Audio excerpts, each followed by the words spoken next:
Makati Productions present an original Star Wars story, Legacy's Edge. Deception. Written by Gregory O. Scott. Chapter 1. This is a beautiful day, but it will end in tears. The end is already drawing near. Sunlight dances white on the surface of the ocean, and a sinking sun tints the sky gold. Ocean breeze carries a hint of coolness and night, but it is still warm, clear, and bright. Alana stands on the balcony, watches afternoon shimmer on the sea, and listens to the voices behind her. "We've been looking to clear out the underground prison anyway," Zek says. "It'll still be most secure place on Hapes, just by being beneath the palace. I think it's as good a place to put the training center as any." "I'm not enthusiastic about putting a bunch of younglings in a prison," replies a woman's voice. "That seems like sending a wrong message, and I'd have hated being cooped up in a place like that." "Still, it has advantages," says a third voice, male with a crisp Happen accent. "It's secure, as we said. It has infrastructure for transporting equipment and supplies. And of course, it's far easier to access than the current Jedi training facility." "Shidu Mod is hard to get to," the woman replies, "but at least it has forests, open skies, and fresh air." "Well," the man says, "you can't have everything." Zek politely clears his throat. "Obviously, this isn't a matter for us to decide." Alana finally turns away from the ocean to face all three Jedi. They're so bright and vivid before her, clear as life, clear as that day long ago. Zek is Zek, her bodyguard, advisor, and teacher since childhood. Very tall, narrow with broad shoulders, a weathered face, with a gentle expression. He wears his long black hair, as ever, in a ponytail down his back, but age, and the stress of raising a child, has streaked it with a dignified amount of gray. Beside him is Katia Taran Skywalker. She and Ben have also had a child recently, but she still looks young. She wears a Happen-style lavender tunic instead of Jedi clothes, and her brown hair is woven in thick braids on either side of her round face. This is her first time on Hapes, and she looks at everything as if it were new and shining. Last is Rashawn Tall. He is a little younger than Alana, and belongs to a noble family so minor they don't even hold land anymore. He's been working as the Fountain Palace's assistant chamberlain for 5 years. When she was growing up, males in the palace were chiefly used as ornaments or pawns. Rashawn, she likes to think, is part of the new breed that could have only flourished under her mother. He's not lacking the good looks of old-time courtiers, and he's got a fine mind, precise and organized, but also able to juggle shifting priorities. And, most importantly, he is loyal enough to be brought into these top-secret discussions about creating a Jedi training center on Hapes itself. "Relocating the academy from Shidu Mod is my mother's idea," Alana tells them. "She wants a location on Hapes, but I'm not sure how she'd feel about reusing her grandmother's prisons." "I agree with Katia. It's not a great look." "You can't see it as rehabilitating those prisons," Zek said. "They'd be reborn as something better." "And still locked underground," Katia reminds.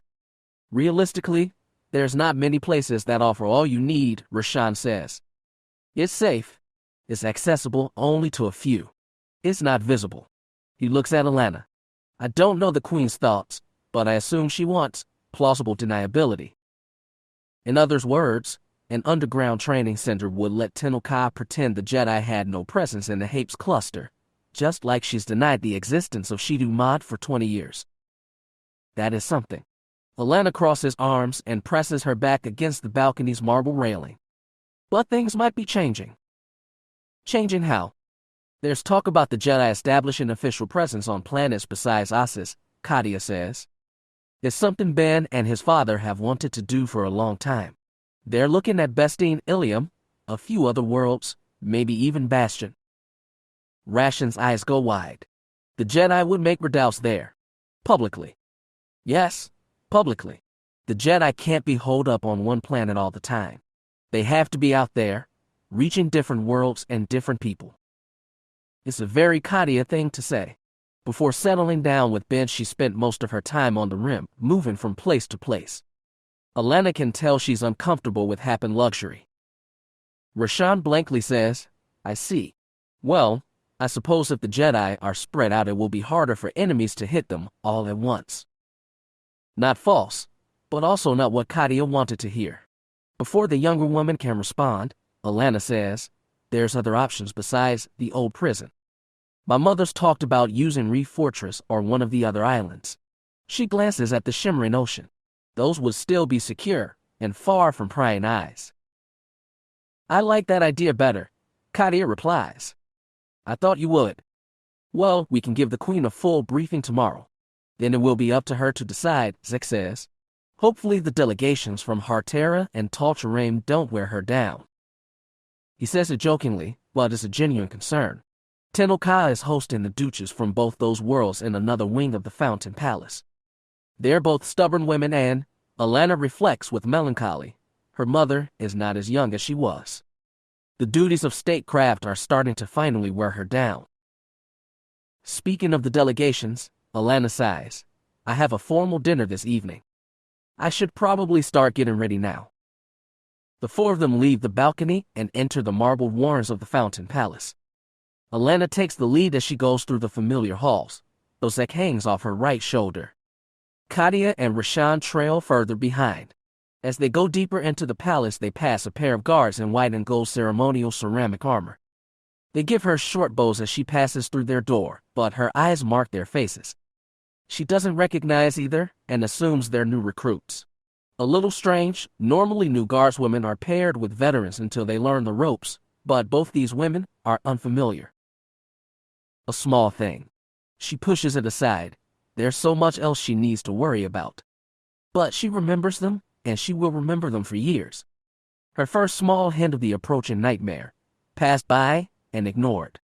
Passed by only to haunt her forever after. Alana woke up.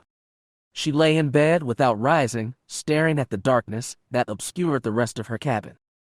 Waking returned to her, and so did the weight of time. Years piled on, and then decades. Her strong young body became weak. Energy and emotion drained until she hadn't even the strength to get out of bed. She didn't know why she'd started dreaming about the fall of Hapes.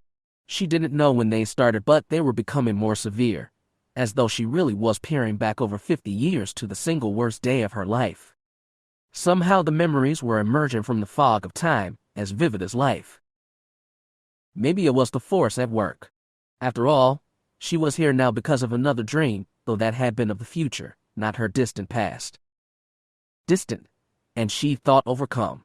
Alana could never make up for what had happened that day, never reclaim the lives lost, but she'd at least redeemed them. Hapes was free again. The long shadow of the Sith had been vanquished. She'd regained her crown, then happily discarded it. She'd accomplished all she could hope for and could finally settle down to spend her remaining years in peace. But if that were really true, she wouldn't be here now. With a tired sigh, Alana rolled over to check the chronometer glowing on her bedstand.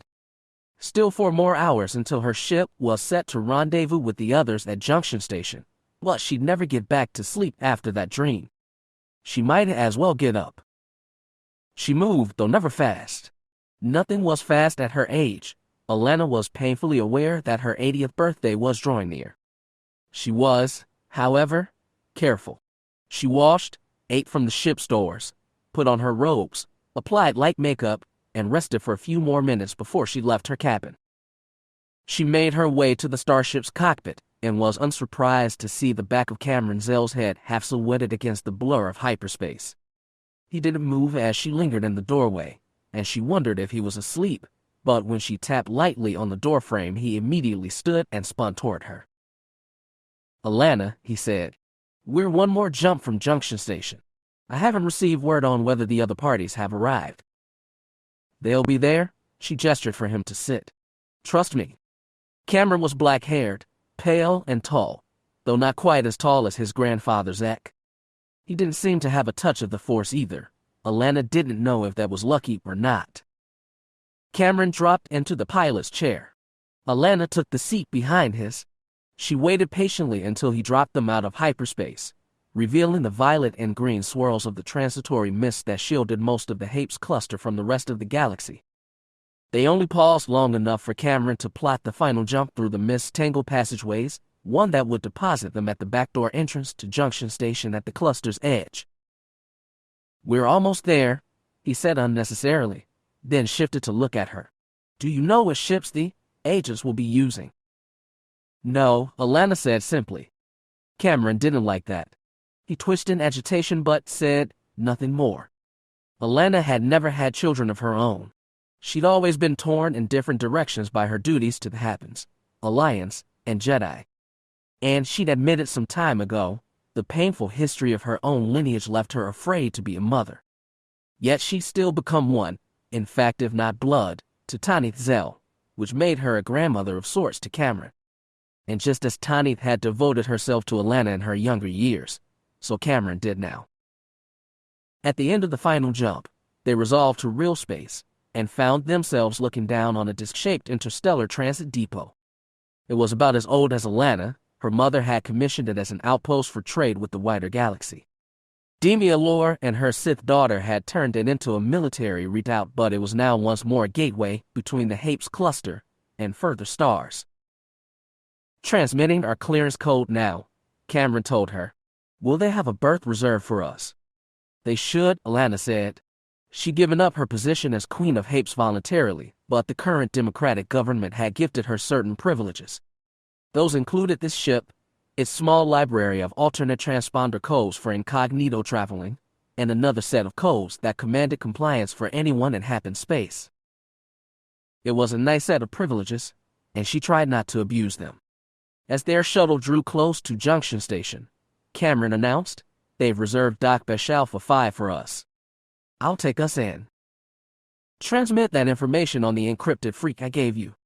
Cameron bent over to the communications console and tapped his keys, then returned hands to throttle and guided them toward the station.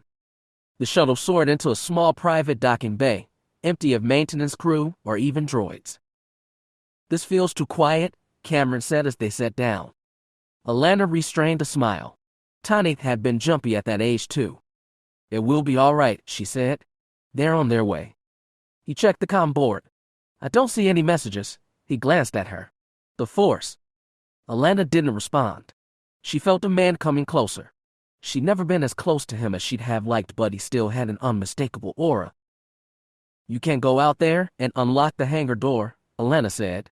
"Wait until they both come, then lock the door and leave them here. I'll meet them in my salon."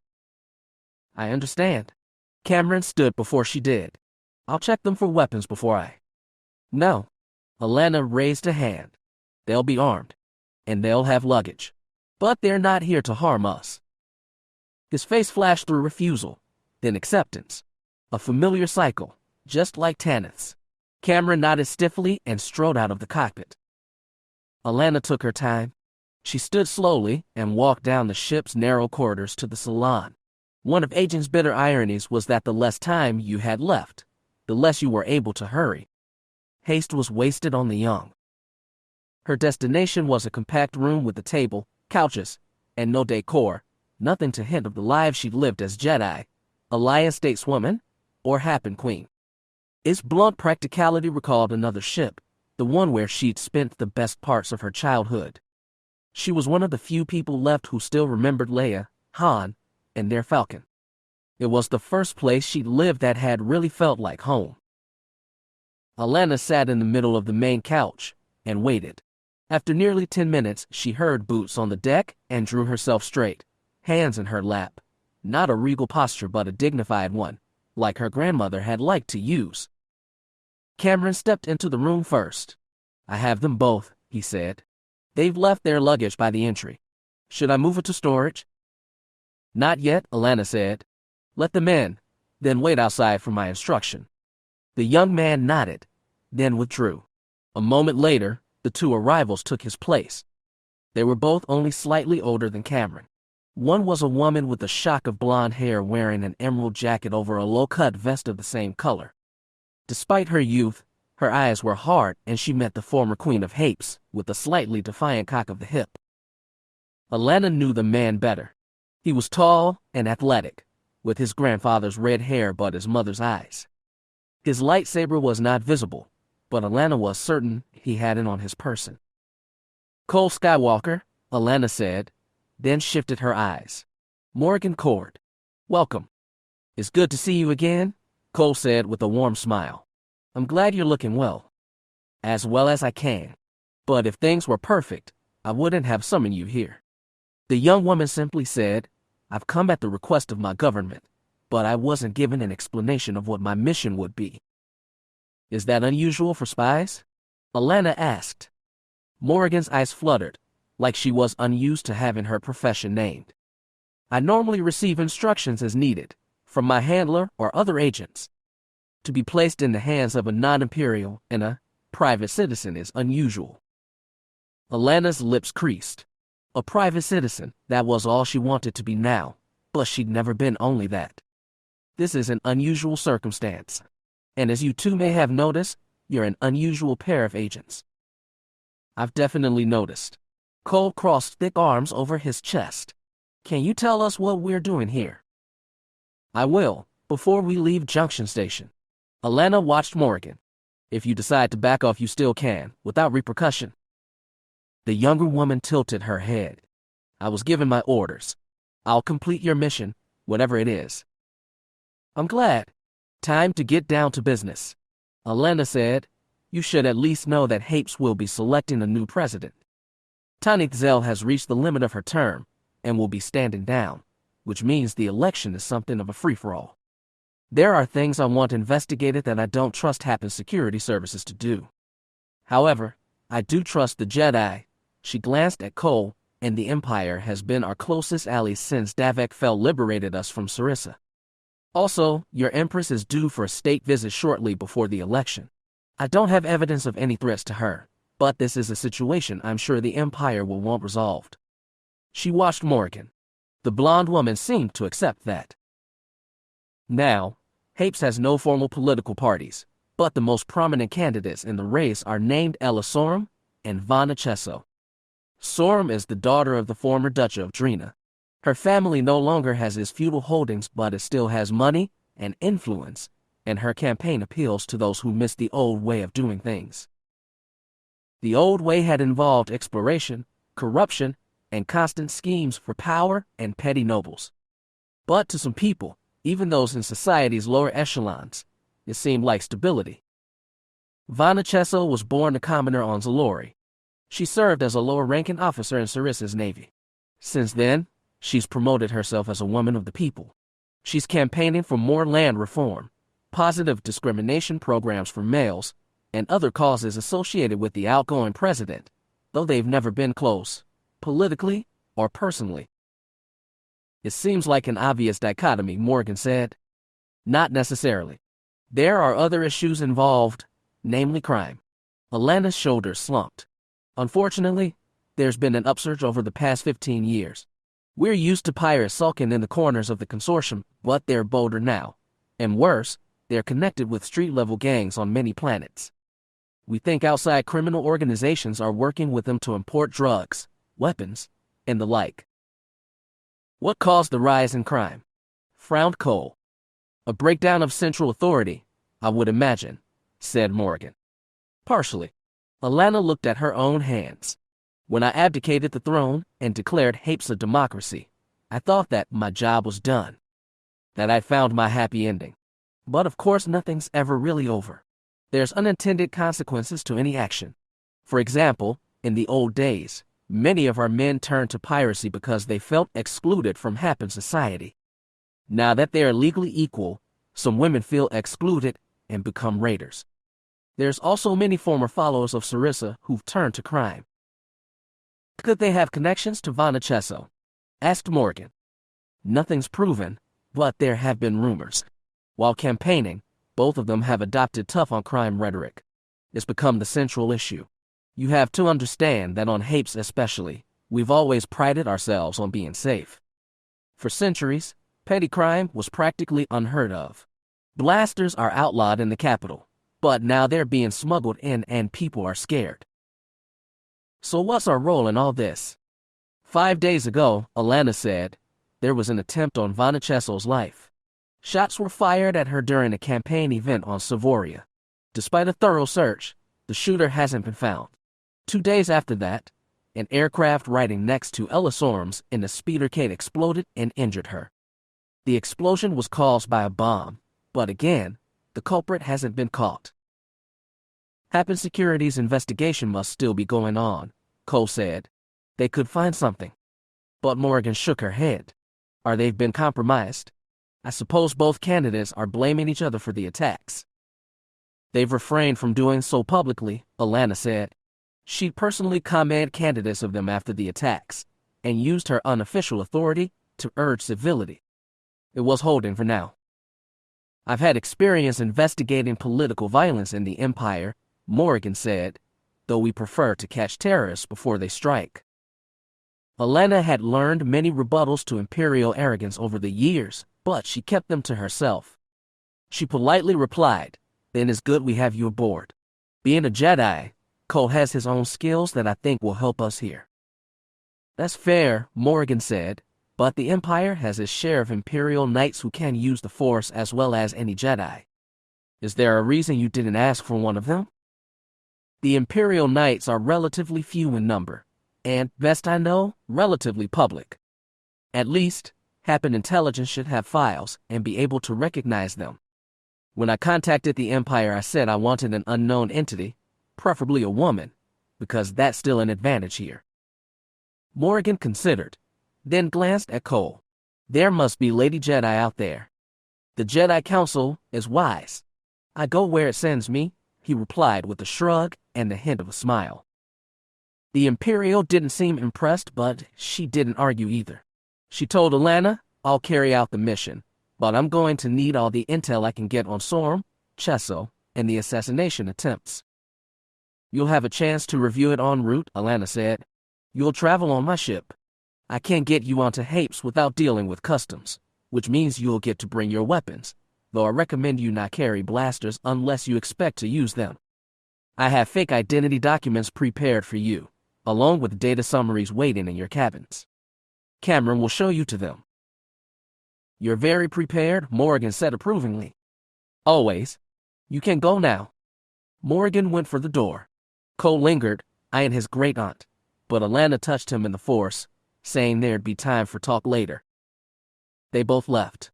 Alana was alone once more in the star cabin that reminded her of childhood. She exhaled. That went as well as it could have, she thought. If only she knew how the rest would go. She only knew one speck of the future, assuming, of course, her dream held true. One day soon, Cole Skywalker and Morgan Cord would face a group of enemies together on a plain of ice beneath the starry sky. That was the real reason she'd brought those two here. Getting Cole had been easy. It had been trickier identifying and requesting Morgan Cord, but Alana still had the connections to pull it off, which might have been why she'd received that dream vision in the first place. It seemed that, after all her 80 years, after all she'd already done, the Force had one last task for her. Cole had never been to Hapes before, nor had he ever been paired with an Imperial spy he knew nothing about. It was a mission for firsts, he supposed. Alana had been thorough. She provided them with 2 different safe houses in different quarters of the capital city, Chungden, plus a half-dozen cover identities each. He and Morgan Cord had a chance to review their alternate personae while riding Alana's ship to Hapes, but the mission didn't begin to feel real until they locked themselves into the safe house southwest of the old Fountain Palace, which had been transformed into a house of governance complete with legislative chambers and wings for bureaucratic and judicial apparatus. From the window of the 3rd-story apartment, Cole could just see its piled domes rising over the rest of the elegant city. "She may not be queen anymore, but she's clearly got top-level support inside the government," Morgan said. "These cover identities are professional work." Cole turned from the window. His partner was sitting at the kitchen table, datapads piled in front of her. Despite her serious expression, she had a relaxed posture, slightly slumped in one chair with feet propped up in the seat of another. He walked over to the table and took a 3rd chair. "Alana is very close with the outgoing president." "Oh, I'm aware. Tanith Zel's the daughter of a Jedi, isn't she?" Morgan didn't even glance at Cole as she spoke, but he had a feeling he was being baited. Her father was, but she never manifested Force powers. It works that way, sometimes. like with your previous emperor. I'm aware of that too. Still not looking at him, she reached forward and picked her cup of caf off the table. They've given me interesting fake identities to work with. A born commoner from Arcase, a minor ex-noble from Kaelen, a journalist from the Karelia. That sounds like the easiest to sell. These happen accents are a little tricky. Her green eyes finally flicked up to Cole. I assume you've got the same variety. I do, Cole said. We've got plenty of tools. The question is how to use them. Morrigan took a sip from her cup, placed it on the table, then leaned back, arms crossed under breasts. It's always possible that Sorum did attack Chesso, and vice versa. Or it could be a third party trying to destabilize Happen democracy. It could be meddling by pirates or foreign crime syndicates. Or it could be a coincidence of several unrelated plots. We need to keep an open mind. You don't need to tell me how conspiracies work. She was being standoffish, but Cole had expected that from an Imperial. Patiently, he said, do you have suggestions on how to start? She tapped one datapad. We've already got the case summaries of each assassination attempt by Happen Security. It seems natural that we split up. If I investigate the attack on Sorum, you can look into Chesso. Is there a reason you want Sorum? One of these fake IDs belongs to an ex-petty aristocrat, the kind of person who'd be a natural Sorum supporter. You, obviously, are a man, which means you're more likely to make way with Chesso's bleeding heart egalitarians. She wasn't wrong, though she could have phrased it better. How do you plan to look into Sorum? First, I'll try to get closer to her campaign. I'd like to get in her office and plant surveillance devices. Some donations should open doors. Cole looked over the datapads.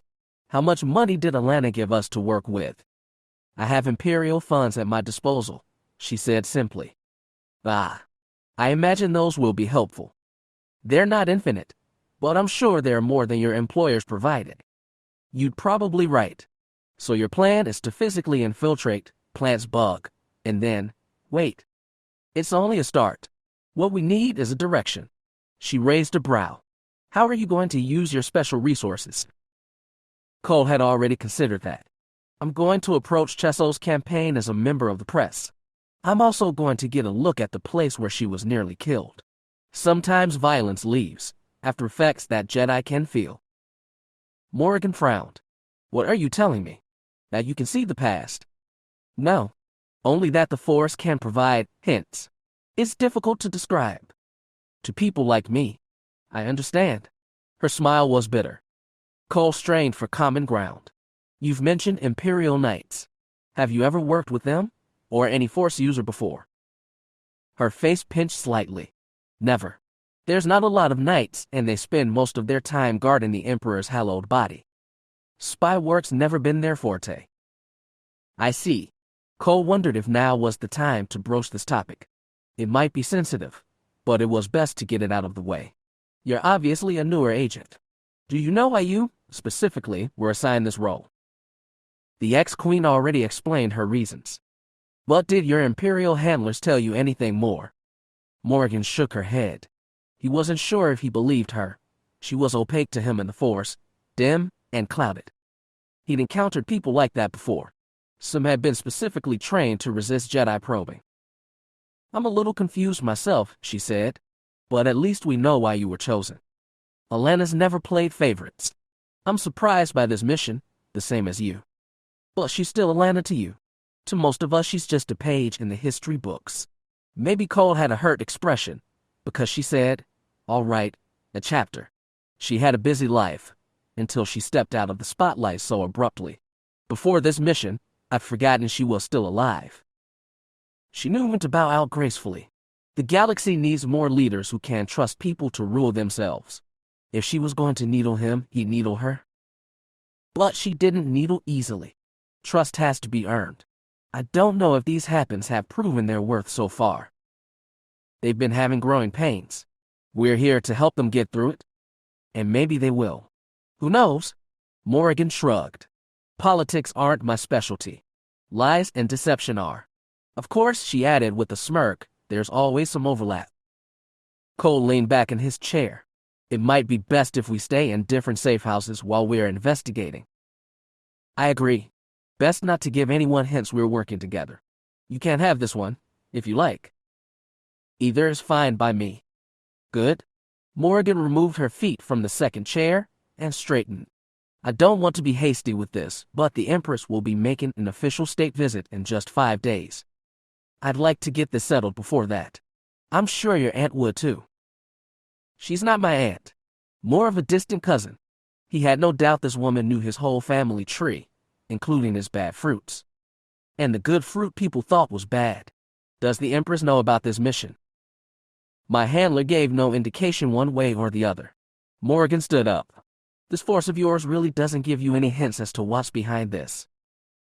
No. But hints might come later.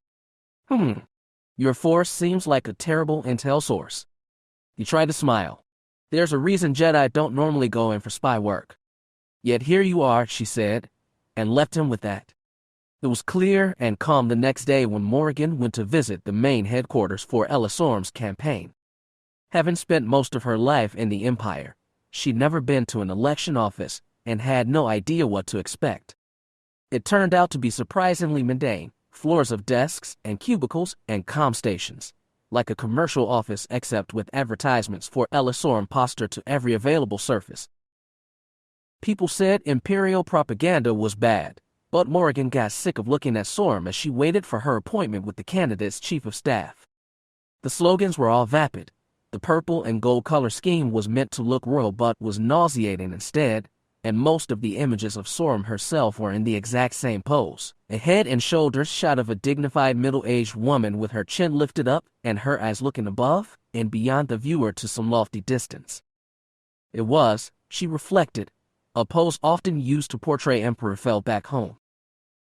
Morrigan did more than just look at posters.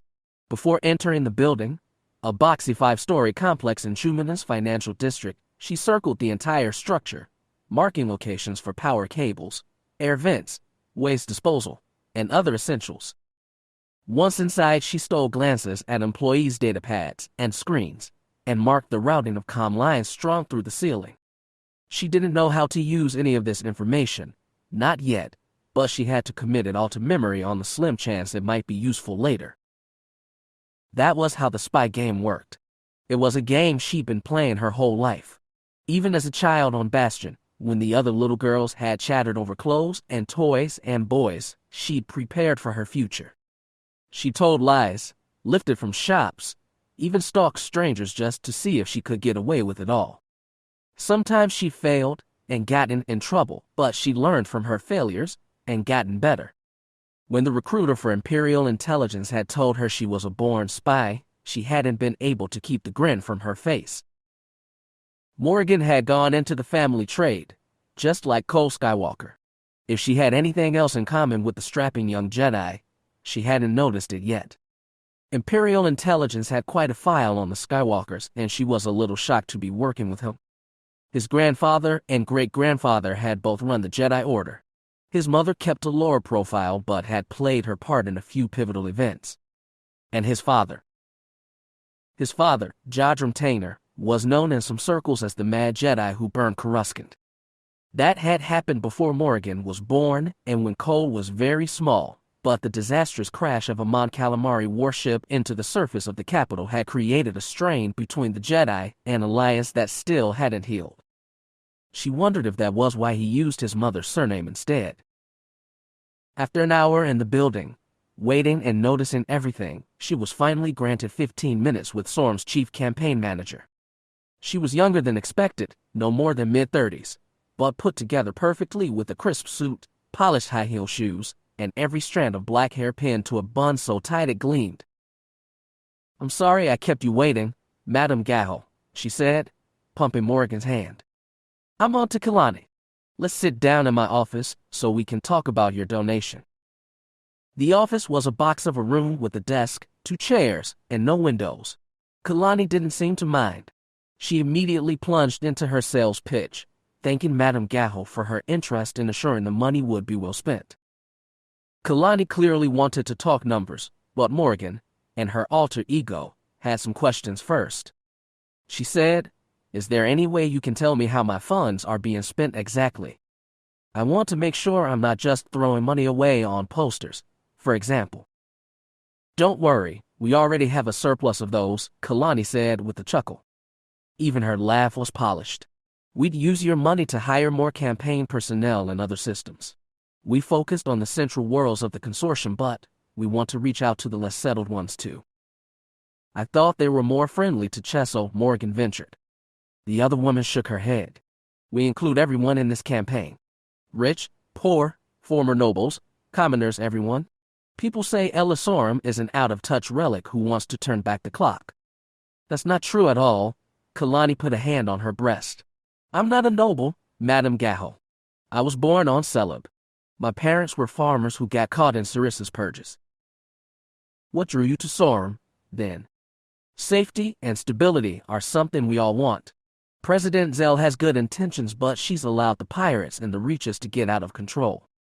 She's also done nothing to stop foreign crime syndicates from flooding our cities with drugs and vice. I have no love for Sarissa, but when she was around, at least the streets were safe at night. Morgan affected a little fright. They say Chesso's connected with some of those pirate gangs. We've all heard the rumors. I can't speak to them one way or the other, Kalani said, still polished. What I can say is that Sorum has no tolerance for crime. She supports hiring more women and men to local police forces, and she wants to empower the Navy to take the fight to the pirates. That, Morgan thought, would entail lots of expensive rebuilding, given how badly the Happen fleet had been wrecked 15 years ago. She wondered how Sorum planned to pay for this and knew better than to ask. Instead, she leaned forward and said, in a slightly hushed tone, do you think those criminals could have anything to do with the attack on Sorum last week? I was shocked when I heard about it. The government's looking into that, obviously, but they haven't found anything definite, Kalani said. We can't rule it out. It's surely something the criminal syndicates are capable of. As was the shooting attempt on Chesso, Morgan thought. I can't see why the syndicates would want to target Sorum, given her plans for them. Frankly, I was hoping my money would go to ensuring Sorum's safety. There's no telling if they might strike again. Protecting her is our first priority, Kalani nodded. If that's your preference, I can direct your donations to her security wing. Morgan gave her approval. After that, they started to haggle over money. Morgan put up a firmer front here, but ultimately agreed to a modest initial donation, followed by a bigger one once she documentation on how the first one was spent. The initial number was higher than her handlers would like, but they could swallow the loss. They shook hands, and Morgan showed herself out. She gave the building one last look through as she exited, reinforcing her memory of the place in case she needed to return. But the most important work was already done. When she first sat down, Morgan had grabbed the bottom of the chair and edged herself closer to Kalani. She'd also wedged a tiny listening device, the size of her thumbnail, between the seat's metal frame and his padded cushion. It might lead somewhere. It might not. Her handler told her that 90% of spy work gets you nowhere, but you needed to find the 10% that gets results. Surveillance was her least favorite part of the job, but if nothing else, she could lull herself to sleep listening to Kaelen's conversations. And she thought she had Skywalker to split the drudgery with. Morgan had never worked with a Jedi or an Imperial Knight before. She didn't know what to make of him, and that made her uncomfortable. Coalition with Force users was also in the family trade. It had gotten her Damien Court killed. She wanted to follow in her father's footsteps, but only so far, because his legacy was stained by failure. Which, she reflected as she walked back to the safe house, meant she had something else in common with Cole Skywalker. Chapter 2. Jade shadow burns through atmosphere and shudders into space. Ben Skywalker peers through dissolving veils of friction flame, dreading what he will find beyond. I don't see them out there, says Yantahar Buatu from Shadow's co-pilot seat. I don't see anything. The Bothan's fur bristles and his voice edges toward panic. Ben wishes he could calm the other master, but he's on the edge himself. Panic noises from younglings in the rear hold don't help either. They're somewhere, Ben says. I can feel them. He's just not sure where. The enemy is looming but uncertain and unseen. It could attack again at any moment. Jade's shadow soars against Shidu Ma's gravity. Behind it, a half-dozen other freighters and 8XJ X-Wings form a trail. Far below, the stone pyramid of a Jedi Academy smolders, along with the wreckage of 3 Happen assault shuttles, a dozen middle fighters, and 4 Jedi X-Wings that went down covering their escape. The survivors rise together toward the space over Shidu Mad, which is not star-studded black but a textured mist of silver and blue. The ancient ice particles drifting around the Mad system confound heat sensors, and have long made the perfect place for the Jedi to hide their academy. Now they provide safety to the enemy, and Ben curses himself for not having seen this coming. There is one way to and from Shidu Mad, a long tunnel of open space that bores through the ice fields. It's not totally clear. Small asteroids drift lazily through, making it hard for larger ships to navigate safely. The Jedi install sensors inside the passage to give advance warning of incoming ships, and without those alarms the losses at the Academy might have been total. Still, Ben wishes they'd installed gun turrets, mines, something in this passage to make Shidu Mad more secure. As the Jedi ships speed toward the passageway, he scours shadow sensors, but his mother's ship gives no guidance.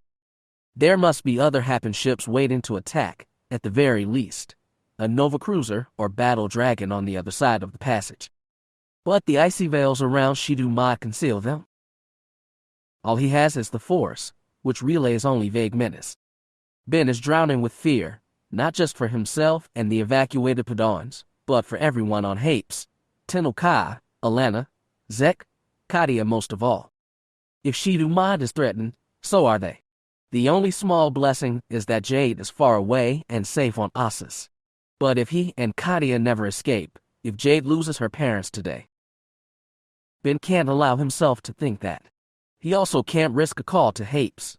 He needs to focus on escape. He tries, but it's Yantaher who spots the enemy before he does. See that? The Bothan stabs a finger out the viewport. The asteroids to the right of the passage. Ben peers with his eyes, sensors, and the Force. He finds a dim pulse of danger, nothing more. Fear is ruining his concentration, making him lose touch with the Force. They'll go for us as soon as we near the passage, Yantaher says. What do we do? Why does he have to ask Ben? They're both newly appointed masters. Neither ranks above the other. Buddy is a Skywalker, and people always look to him for guidance. He's mostly gotten used to that, but now he has to guide them. Ben hisses through his teeth and slaps the comm system to the proper channel. All X-Wings, he says. Check the planetoids to the right of the passageway. There's hostiles there, not sure what kind. Guessing middles or something small. We'll run interference for you, replies the lead X-Wing. That's Manisha, a Sekrubian and a top-rate pilot. Ben first met her on the mission to Paradine, the same time he met Kadia, 8 years and a lifetime ago. May the Force be with you, he tells them as they veer toward the asteroids and accelerate. He's tempted to slow down and see how the engagement transpires, but they've got to keep going no matter the risk. So they go. Ben leads the other freighters into the passageway, while the 8 X-Wings confront twice as many middle fighters. Ben feels Jedi lives wink out in the Force, but he's not sure whose. He's not sure if the entire Happen military has turned against them or if this is just a fragment. He doesn't know if there's a civil war, a coup, or something else. Isolation, Shidu Ma's greatest asset, has become his greatest curse. As the passage envelopes them, Ben orders the Jedi freighters to put distance between each other. That was a surprise attack won't wipe them all out. He weaves Jade's shadow around drifting asteroids and keeps checking his scanners. No hostiles inside the passage. Nothing coming up behind them, neither friend nor foe. He wonders if any of the X-Wing pilots will make it out alive. As they near the end of the passage, he focuses attention forward. Unless the Happens have been laying their pulse mass mines, the Jedi should be able to jump to hyperspace as soon as they clear the ice cloud. His scanners detect no gravitic anomalies, but they do pick up something he dreaded. A double-disc Battle Dragon, the premier warship of the Happen Navy. Which means their enemies are potent indeed. The Battle Dragon is spewing missiles. Ben calls to the other freighters, get hyperdrives ready. Jump as soon as you can plot a safe route. I don't care if it's a micro jump, just get clear of the happens. Because he's a leader, whether he deserves it or not, it's Ben's job to keep the others safe. He looks sideways at Yantaher as he grips the throttle. Shields up. Take the guns. The Bothan is still frazzled, but he does as ordered. One freighter jumps to hyperspace before the middles reach them. The others begin a frenzied dance. Ben weaves and swerves with his mother's ship, which has become his own. It's big and bulky, but he flies it better than he ever did an X-Wing. Yantaher proves to be a good shot with the guns. He clips one middle and destroys a second. Another freighter escapes to lightspeed, then another. Still no sign of the X-Wings. Ben wishes he could stay to learn their fates, but he can't. Plot a jump, he tells Yantaher. I don't care where. You're lucky I'm good at multitasking, the Bothan says, voice shaky, but at least he can joke. Lasers rock Jade's shadow and scatter across his shields. A Padawan in the hold screams shrill panic, which does not help. Another freighter escapes. Almost there. Incoming missiles, Yantaher says unnecessarily. Ben's heard that alarm sound too many times. He survived it before. He'll survive it now. Got a course. An awful heartbeat. Then, yes. Ben swerves Jay's shadow to the right heading. The alarm wails louder. He grabs the throttle and pulls. Lightspeed grabs them in a spectral embrace. Ben and Yantaher slump in their seats, too relieved for words, but the Padawans in the back are restless. Ben hears noise and sees a little human boy, the same age as Jade, peering at them from the cockpit entrance. We're free. We're safe, Ben tells the boy, then pats Yantaher on the shoulder. Go back there. Calm them down. Roger. Yantaher pushes himself from the pilot chair with effort. As he leads the boy back, he adds, short jump. Should drop out of lightspeed on the edge of the Edoron system. You'll have to plot a new course from there. Ben will do that, but first he desperately needs to talk to his wife. To Alana, Tenoka, anyone who can tell him what's going on. Assuming any of them are still alive. As he waits for real space to reappear, Ben takes deep, calming breaths. If Katia died, he'd know it. Alana too, he thinks. Probably. They're probably all right. Not safe, but alive. He doesn't need to panic. He's not going to lose anyone he loves today. He got enough of that when he was younger. He thought he'd put that all behind him, that Katia and Jade were his gateway to a fresh future free of the suffering that had clouded his youth. He closes his eyes and remembers a rainstorm on Paradine, a rainbow festival on Kujiker. He remembers the only time he took Katia to Coruscant and how miserable she was despite his efforts. The ceremony on Asus, bigger than they wanted, a long and peaceful honeymoon to Bespin, just the two of them, Jade walking upright for the first time on the deck of Jade's shadow, of all the places. He still clings to those moments because without them, he has nothing. When Jade's shadow leaves hyperspace, it enters a spread of twinkling stars, and the faint spread of the transitory mists.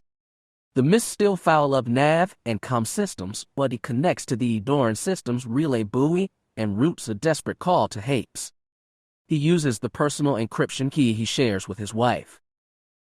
Ben waits and waits, hard in his throat, before the comm finally opens. Not just a comm, but a hologram. It's small, it flickers with static, and the audio is garbled, but that's okay, because just seeing the image of his wife is enough to purge his dread. Ben, Katia says, are you? Maud. We evacuated, he tells her. We're outside the system. We lost some people, but we got all the Padawans out. Where are you? Hapes, she says, have Alana Tenno. More static. Ben leans forward. Can you get out? Working on it. Katia, I can help you. I'll come to Hapes and... No. The channel suddenly clears. Ben, you've got to protect the younglings. Get out of the cluster any way you can. There might be other ships patrolling hyperlanes. Just get out. She's right, and he hates it. As much as he wants to rush to help her, he has a responsibility to all the children aboard Jade's Shadow, to the future of the Order. That, too, is part of being a leader. Do you know who's behind this? He asks while the channel's still clear. Not yet, but suddenly static. Katia dissolves entirely. Ben smacks the console, a futile gesture, but she reappears. "What was that?" he asks. "I didn't get it." "You're up," Katia tells him. "Have to go." I love you too," Ben says, not knowing if she can hear. "Be safe." The image dissolves in static and doesn't return. Ben kills the connection and sinks in his chair, surrounded by the sudden silence of the cockpit. He stares at the space above the comp console and the empty patch of black where his wife has just been. When Cole woke up in the bedroom of his apartment, dawn was creeping through the sky. He stared at his body in the waning darkness and tried to be certain it was his own. He'd never had a dream like that before. Nothing so vivid, and nothing where he'd inhabited the body of another. He had become his grandfather in that dream. He'd never known Ben Skywalker, but he'd become immersed in the dead man's dread, his hopes, his memories. He told Morrigan that Jedi could not peer into the past, but in his dream he'd done more than peer. He'd become part of the past somehow. But now he was here, in the present, sitting propped up in his bed, looking at sunlight gleam on the domes of the distant Happen Palace. Was it the sight of this place that had stirred him to dream? He wasn't sure. He'd never been to Shidu Mod or plunged through the tunnel of ice particles to reach that hidden world, but he'd heard descriptions from his mother. He'd heard much about the coup on Hapes 50 years earlier.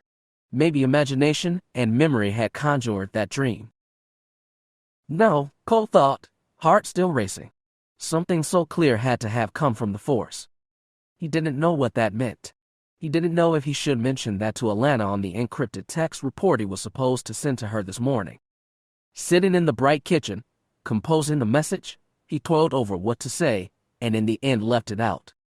He stuck to the essentials and described his meetings over the past 2 days with Chesso's supporters and his scouting of the assassination attempt site.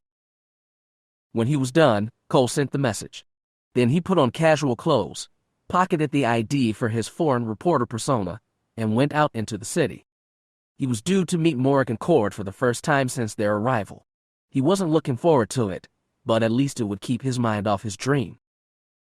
When he arrived at the cafe where they were set to meet, he scoured the place but didn't see her. With bright gold hair and striking green eyes, she was hard to miss. She must have been late, he reasoned, though he thought a professional spy would be punctual. He went to the counter, ordered a strongly caffeinated drink and a pastry, then went to a small table and took a seat facing the door. He was chewing his first bit of pastry when she sat down in front of him and put her half-drunken cup on the table. Gone was the striking green-eyed blonde of earlier. Now Morrigan had brown eyes and hair pulled into a black ponytail, and she wore a formal business suit. She'd been here this whole time, and he'd missed her. "They don't teach you people how to change your look," she said in a low voice. "That's basic stuff." "We're not trained as spies," he said. "That's obvious," she replied and sipped her drink. "So, how is your subterfuge going?" Cole began to explain everything he'd been up to the past 2 days. It was the same material he'd included in his report to Alana, and it was all fresh in his mind. "After talking to Chesso's people, I feel like I have a better idea of the issues facing Hapes and the stakes in the election," Cole told her. "I can't say I feel any closer to what Alana needs." "What about the shooting site?" Chesso was shot at from the window of a building near where she was giving a campaign speech. It had already been gone over by local security. They believed the assailant entered by breaking open a back door. No available security footage. Morrigan lifted a black-painted brow. "And what did your force tell you?"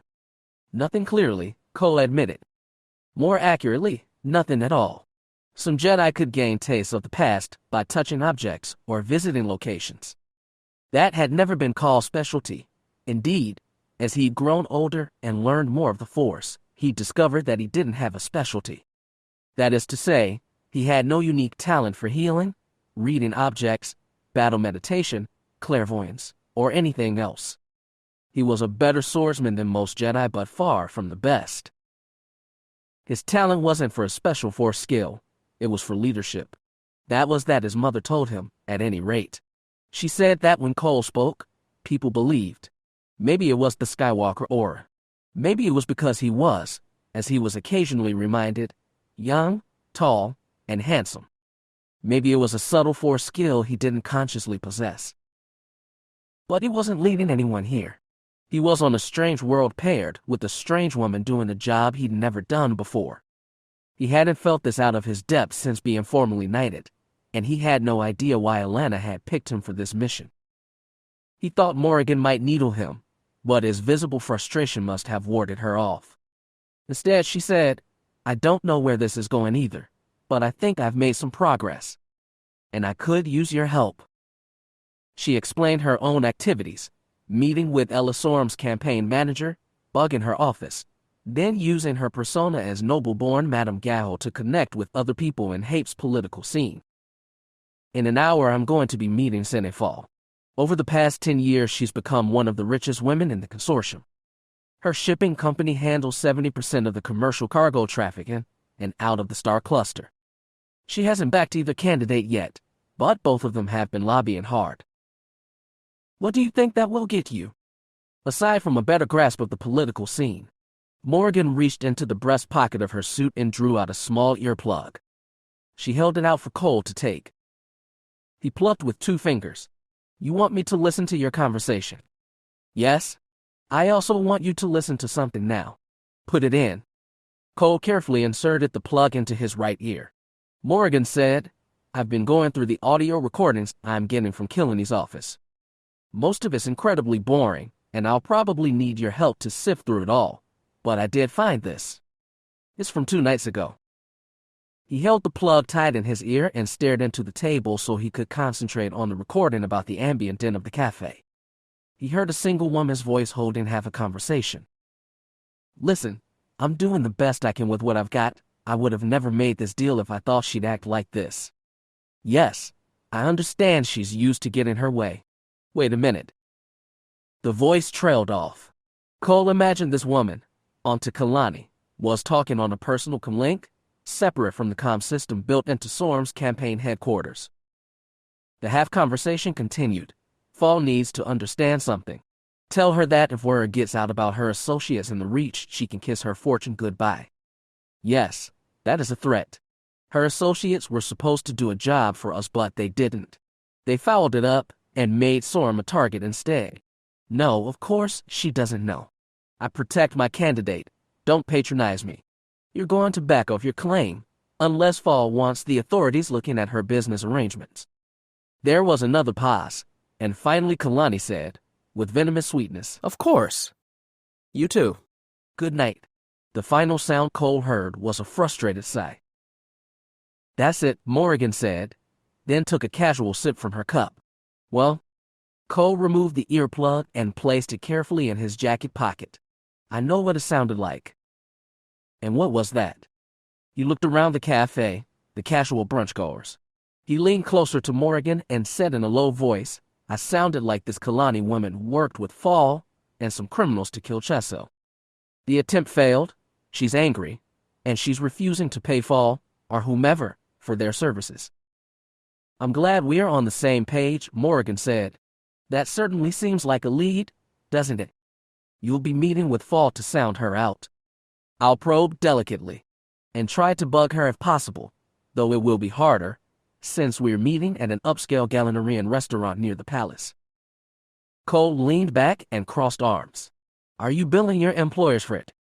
"All for the mission." Morrigan gave a very slight smile. "In any case, I'll have a transmitter running so you can listen in. What do you know about this Fall woman, aside from her being rich?" "She grew up on New Hapes, among the exiles, and she made lots of friends in the Alliance business community. She moved back to Hapes 3 years after its liberation and knew all the right people to get her shipping company up and running." "Where's the criminal connection?" "I'm not sure about that," Morrigan admitted. "I haven't had enough time to scrape up nasty rumors about her, though I'm sure there's some. Maybe she's hiring pirates to target rival ships. I can ask Alana for reports on pirate raids and see if there's a pattern. Some companies won't report lost shipments. It makes them look bad," Morrigan shrugged. "Still, it's worth a try. And while you're waiting for that, I have another job for you." "What's that?" "This afternoon, Elasorum is going to be meeting with the head of the consortium's biggest labor union at the Board of Trade building south of the palace. I recommend you hang around and, if possible, try to get inside. To protect her. To keep an eye on her. And on Auntie Kalani, if she's around, and I suspect she will be. She's mid-30s, dark hair, very professional. She normally follows her boss to high-level meetings. Cole remembered the recording. It sounds like she does things her boss isn't aware of, too. Which is why you should watch her carefully. See if that force of yours doesn't scrape up anything useful. And if the meeting gets boring, you can listen in on my talk with Fall. It might be more lively. All right, Cole said, I can do all that. Morgan finished her cup and set it down. You know, you're much more compliant than I expected you to be. She was needling again. Apparently, I'm your errand boy. Well, at least you're good for something. Oh, and this time you can foot the bill. My employer shouldn't have to pay for everything. She stood up and walked out of the cafe. Cole watched her go. He normally found confidence attractive in a woman, but he'd be relieved when this job was done, and he never had to deal with Morgan Court again. You're not the first person to come to me, asking me for support, Sinefal said. You're not even the 10th. This woman might not have been born a noble, but Morgan decided she did aristocratic disdain pretty well.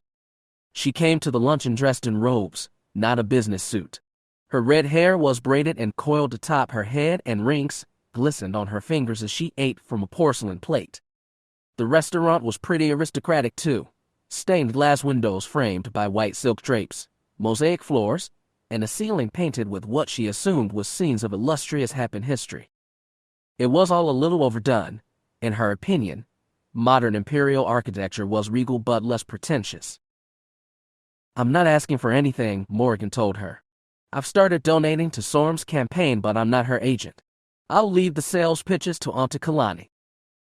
Fall chuckled. I've received plenty from her already. A very insistent woman. But I admire her, I really do. If you're not pushy, you're not going to get ahead in life. That might have been a slight against Morgan's current disguise, the born noble Madame Gaho. Or maybe not. Sinefal was all Polish, just like Kalani, and hard to read. Maybe a Jedi would have done a better job spying her secrets, though from what Morgan has seen so far, Skywalker didn't seem good for much of anything. A disappointment, really. I am curious, she said. Is there a reason you haven't supported either candidate? Unless I've been misinformed, you have the credits. And I think you'd want to get on the good side of whoever wins. I don't mean to brag, but I don't need to be on their good side. My shipping companies will do good business no matter who the next president is.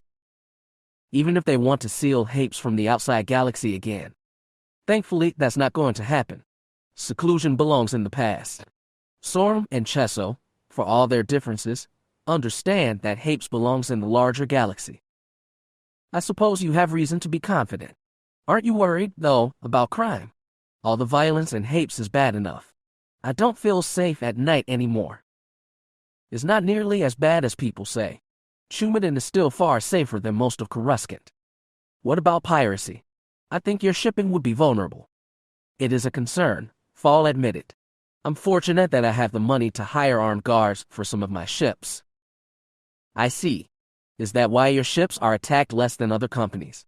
At least, Morgan feigned embarrassment. That's what I heard somewhere.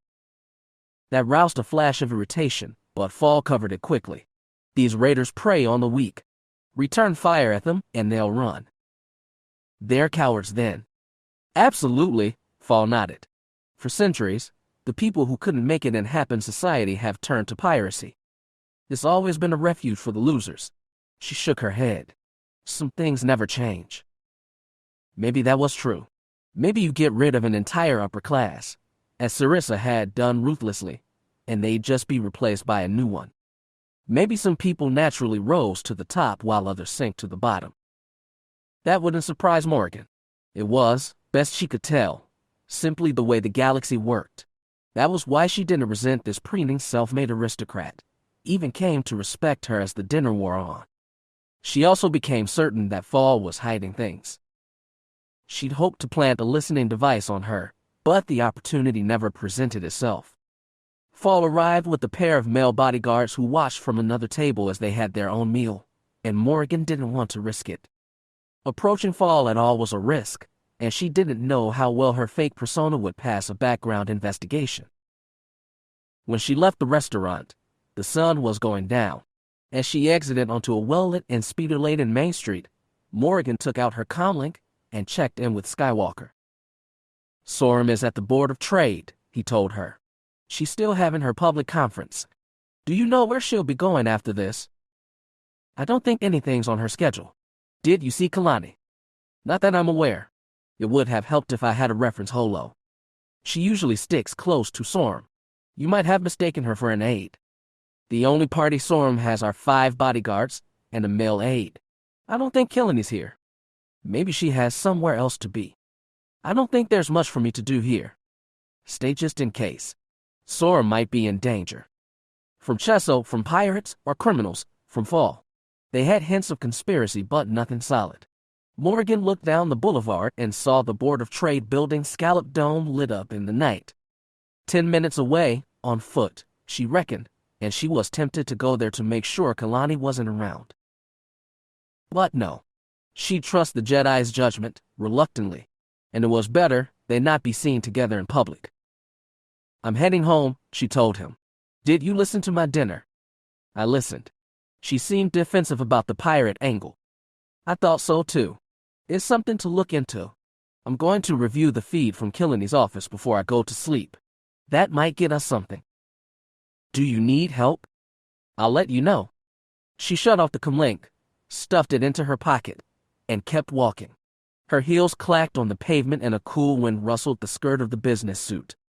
She walked 2 blocks down the bright boulevard, then veered down a darker side street. It was 30 minutes to her safe house on the quickest path. Shundan was a small city compared to the imperial capital, a small place with smaller problems. They were Morrigan's problems now, for reasons that still eluded her. Her problems, and Skywalker's. Partners could be useful, but she preferred to work alone. Less complications. Less reliant on other people, with their inevitable disappointments.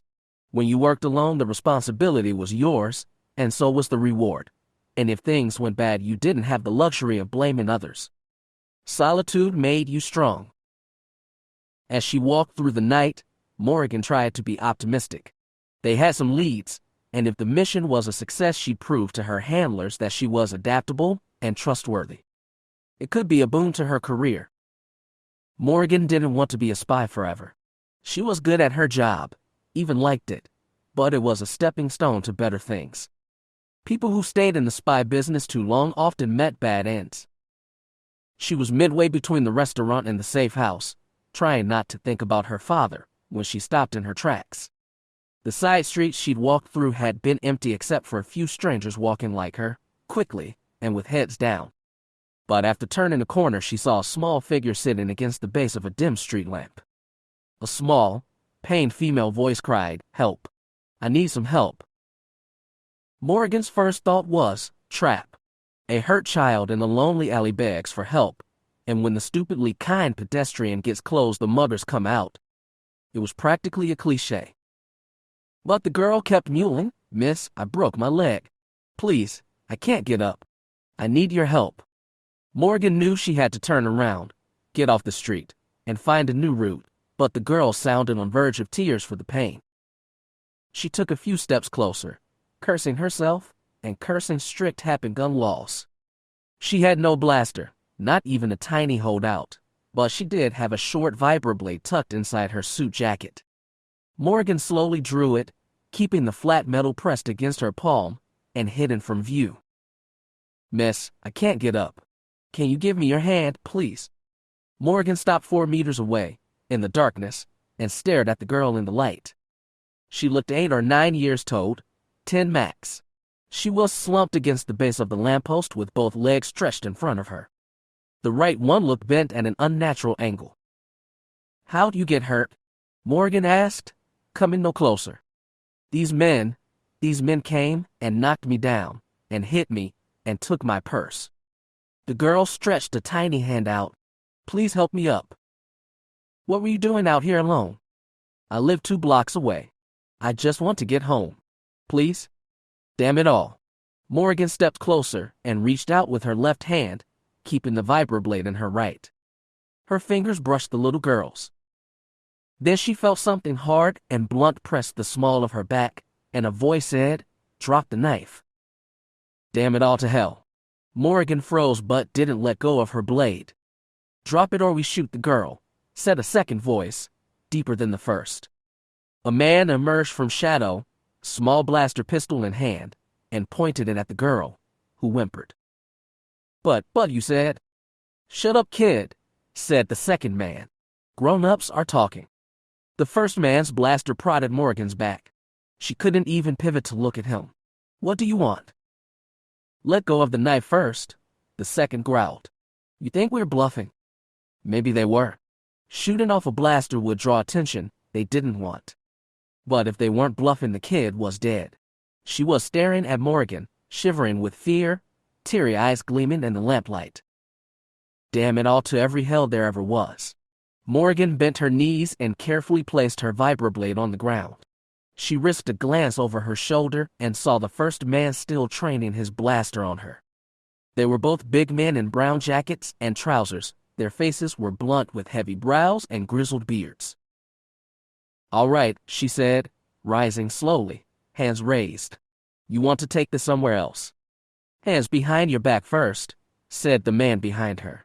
She heard metal jangling, perhaps stun cuffs. Once in shackles, she'd be helpless. They'd take her somewhere, rob her, kill her, torture her if they had any idea what she was. She should have attacked when she still had the knife, crying child be damned. "Come on," he sneered, "we don't got all." Suddenly he was gagging. The second man's jaw dropped. Then he hefted his blaster in both hands. Morgan didn't spare a half second to look behind her. She jumped. The girl screamed. She grabbed the second man's blaster and pointed it to the sky. It went off twice in her hand, heating her palms, echoing down the street. The man was bigger than her, stronger. He snapped a knee and caught her beneath the ribcage. As she gasped for breath, he twisted the pistol from her hands, then whipped up an elbow and hit her in the cheek. Morgan fell against the pavement. Her gaze rolled to one side, and she saw the other assailant kicking and struggling against a one-arm headlock. She caught a few shocks of red hair from the man behind him. It looked like the Jedi was good for something after all. Morgan lashed out with her legs, kicking upward, aiming between the second man's legs, but he twisted hips and took her boot to his thigh. He aimed the blaster at her again. It went off, but fired to the side, like an invisible hand had wrested it away.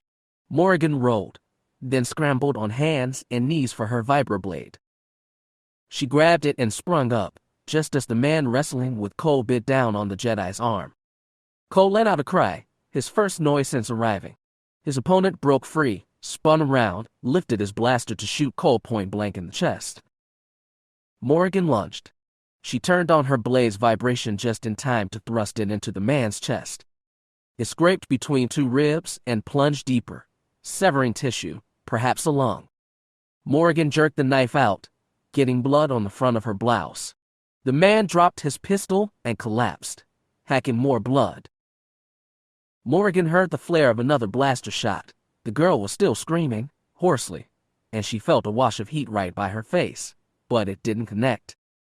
Everything was chaotic. Nothing made sense. She fell, backside hitting pavement hard. Looking up, she saw Cole Squawker handling his attacker's blaster pistol like he knew how to use it. He fired off one shot, then another. Morgan looked the other way and saw the second man had broken into a sprint. He swung around a curve, out of view. Cole started after him.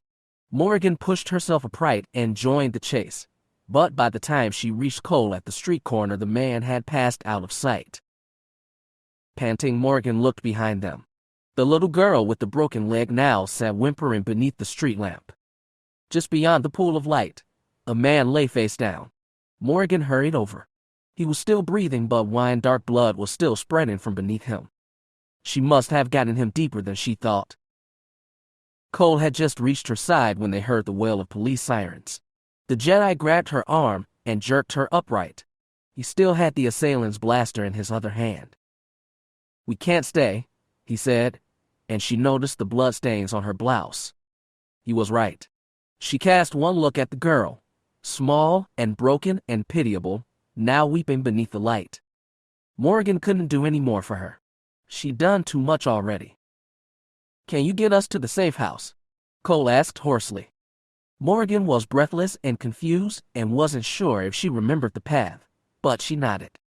Then she ran as fast as her shaky legs and awkward heels allowed. Cole followed. The sounds of sirens seemed to stay with them, rebounding off the sides of the narrow street so they could never tell where the police were.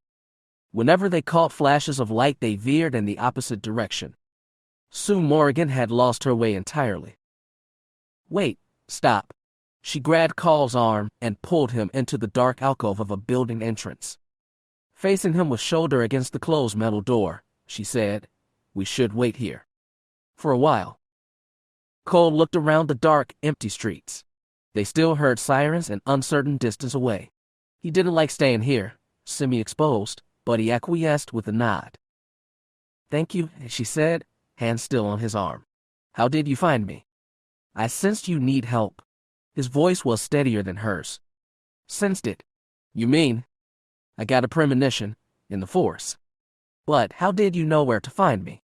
"I can't explain it, but I did." Morgan blinked at a shadowed face. All this time she'd never really, actually believed in the Force. Oh, she admitted there must be some truth to it, something behind all the weird tricks the Imperial Knights and their Jedi counterparts seemed to do. But she'd never seen evidence with her own eyes or considered it a factor in her life. But here was her proof. The galaxy was a bigger, stranger place than she'd imagined, and that frightened her, even if it had just saved her too. "I'm sorry." She tore her eyes off Cole and looked at their feet. "I knew it was a trap, but I went into it anyway. The girl. You couldn't leave her there." "I was an idiot. I should have walked away." "You did the right thing. And I should thank you, too." She glanced at him again. "I didn't mean to kill him. I wish we could have taken one of them prisoner." "So do I, but we have this." He gestured with his left hand. He still had the pistol. Morgan couldn't see it well in the darkness, but she didn't recognize the make. "Maybe we can trace it," Cole said. "Guns aren't easy to come by here." "Maybe. Do you think it was?" Before she could say sine fall, the sirens got louder. Morgan's heart pounded. She pressed herself as far into the alcove as she could, which wasn't enough. A police siren screamed down the street and lights flashed off the buildings. Nowhere to run. Morgan did the only thing she could think of. It was panicked. It was stupid. But it was the last card to play. She put both arms around Cole Skywalker's neck and kissed him. He jerked in shock but didn't pull back. Morgan kept her lips locked against his, very warm, and looked sideways through slitted eyes as a police patrol speeder crept past. It seemed to take forever to pass their alcove, and she was certain the officers inside were wondering whether they should bother the pair of ostensible lovers. But the speeder kept going. The siren sound receded and the lights disappeared. When the street was dark and quiet again, Morgan released Cole. They backed away from each other as much as the alcove allowed, which wasn't much. Morgan wiped her lips with the back of her hand and said, "Sorry. It was all I could think of." "It's all right," Cole said. He was breathing deep too. "That was good. I know what you mean. A shame there was no light." She wanted to see a mighty Jedi blush. "I say wait a minute, then head out again. Can you find your way to the safe house? If we get back to a boulevard, I can figure it out. This city's not that big. We could hail a taxi." "Not when I look like this." She touched the bloodstains on her chest. "Of course. I forgot." She sensed he wanted to say something else, but didn't. He looked out into the street, pointedly away from her. They waited as the siren sounds got fainter. Neither spoke. When Morgan stepped into the street and began walking, Cole followed, still without a word. She sat on the cushion, legs crossed, back straight, a classic meditative pose. Her eyes were closed, the room around her was dark. Her teacher had told her, long ago, that this allowed for clear breathing and calm thoughts. She needed those, because she had an urge to murder the person speaking to her. The man must have sneaked up right behind Kaelen, because I didn't even see him, Jaken said. The woman was fast too, even after I knocked her on. They're professionals, both of them. Working for whom? We never got a chance to find out. His voice trembled.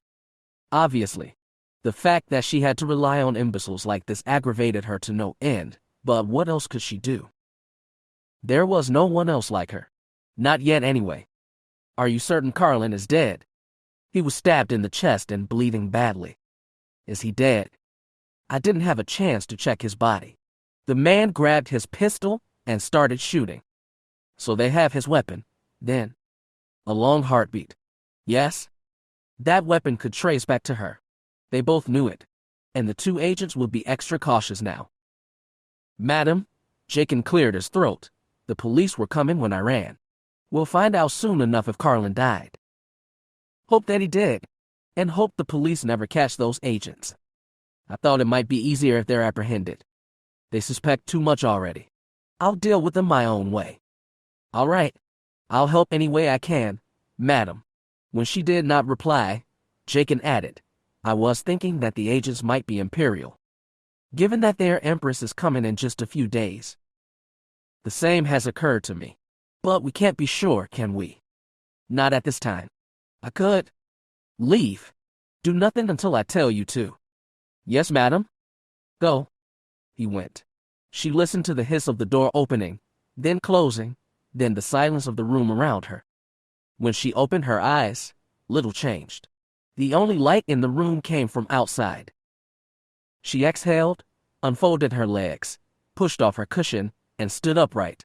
She looked out the room's bay window at the skyline of Chundan. At this hour there was only the faint glow of interior lights to mark its buildings. Like embers, she thought. Cold embers that might be lit with the right spark. The fire was a long time coming. She'd been working toward it for many years, and couldn't allow it to be spoiled now. There was just one more thing left to do, and she'd have to do it herself. She couldn't leave it in the hands of Jaken and her other tools. There was perilous risk of exposure in acting personally, but it had to be done. Her tools knew her by a name not her own. Nearly everyone who knew her real one was dead, and the few that remembered assumed her dead in turn. After all these years, all she'd been through, they wouldn't recognize her either. She thought she was all right with that. She thought she was impervious to the allure of memory. Her teacher had stressed that she must resist the temptation of the past. But this time, she told herself, she could claim past and future both. A master stroke. Her teacher, surely, would have been proud. She walked to the window, touched the glass, and felt pinpoints of cold on her fingertips. She whispered, soon. Chapter 3. There are rules to what we are doing, the alien woman says. If a coup does not succeed in the first 2 hours, it will likely end in failure. If the general populace learns of the coup before it is completed, odds of success decrease dramatically. And if the ruling power can muster even a fraction of its military. Failure again, Demialor replies. Why talk of failure now? Until today you spoke of nothing but victory. She narrowed eyes and looked at the creature's green face, so like a human woman, but not. Do you know something I don't, with that force of yours? They face each other in the library of Comet's heart. The walls, where not lined with rows of centuries-old cloth-bound books, are paneled with wood and gleam with the reflection of lamps dangling from the ceiling. Demia's personal spaceship, which has been passed down the Lore family for 6 generations, is as embellished inside as her castle on Hartera. And it still strikes her as blasphemy that she has invited an alien into this place. Not just an alien, but a Force user. The creature's name is Darth Zoran. She stands on the other side of the library, a closed volume on Lorelian history in her hand, and tells Demia calmly, for now, all seems to be going to plan. But one small failure can doom us. We have to be prepared to flee. I am prepared, Demia lifts her chin. Comet's heart can take off at any time. The starship currently sits outside the capital of Chundan. Queen Mother Tenoka, being a generous host, set aside rooms for visiting nobles in the wings of the Fountain Palace, but few accepted them. Most preferred to stay aboard their own ships, with trusted staff. It was safer that way, Otaa Chum had disposed of more than one rival under pretense of hospitality. And where would you flee to? Asked Zoran. Hartera. You'll not be safe anywhere in the consortium if this plan fails. Demia doesn't like that word, fail. She repeats, you've assured me, many times, of victory. Don't tell me you're losing your nerve. Never. The alien puts the book back on the shelf. She runs her fingers, long, elegant, but green and tipped with small talons, across the spines of the Lore family's old volumes. Demia scowls but holds her tongue. She still doesn't know what to make of this woman.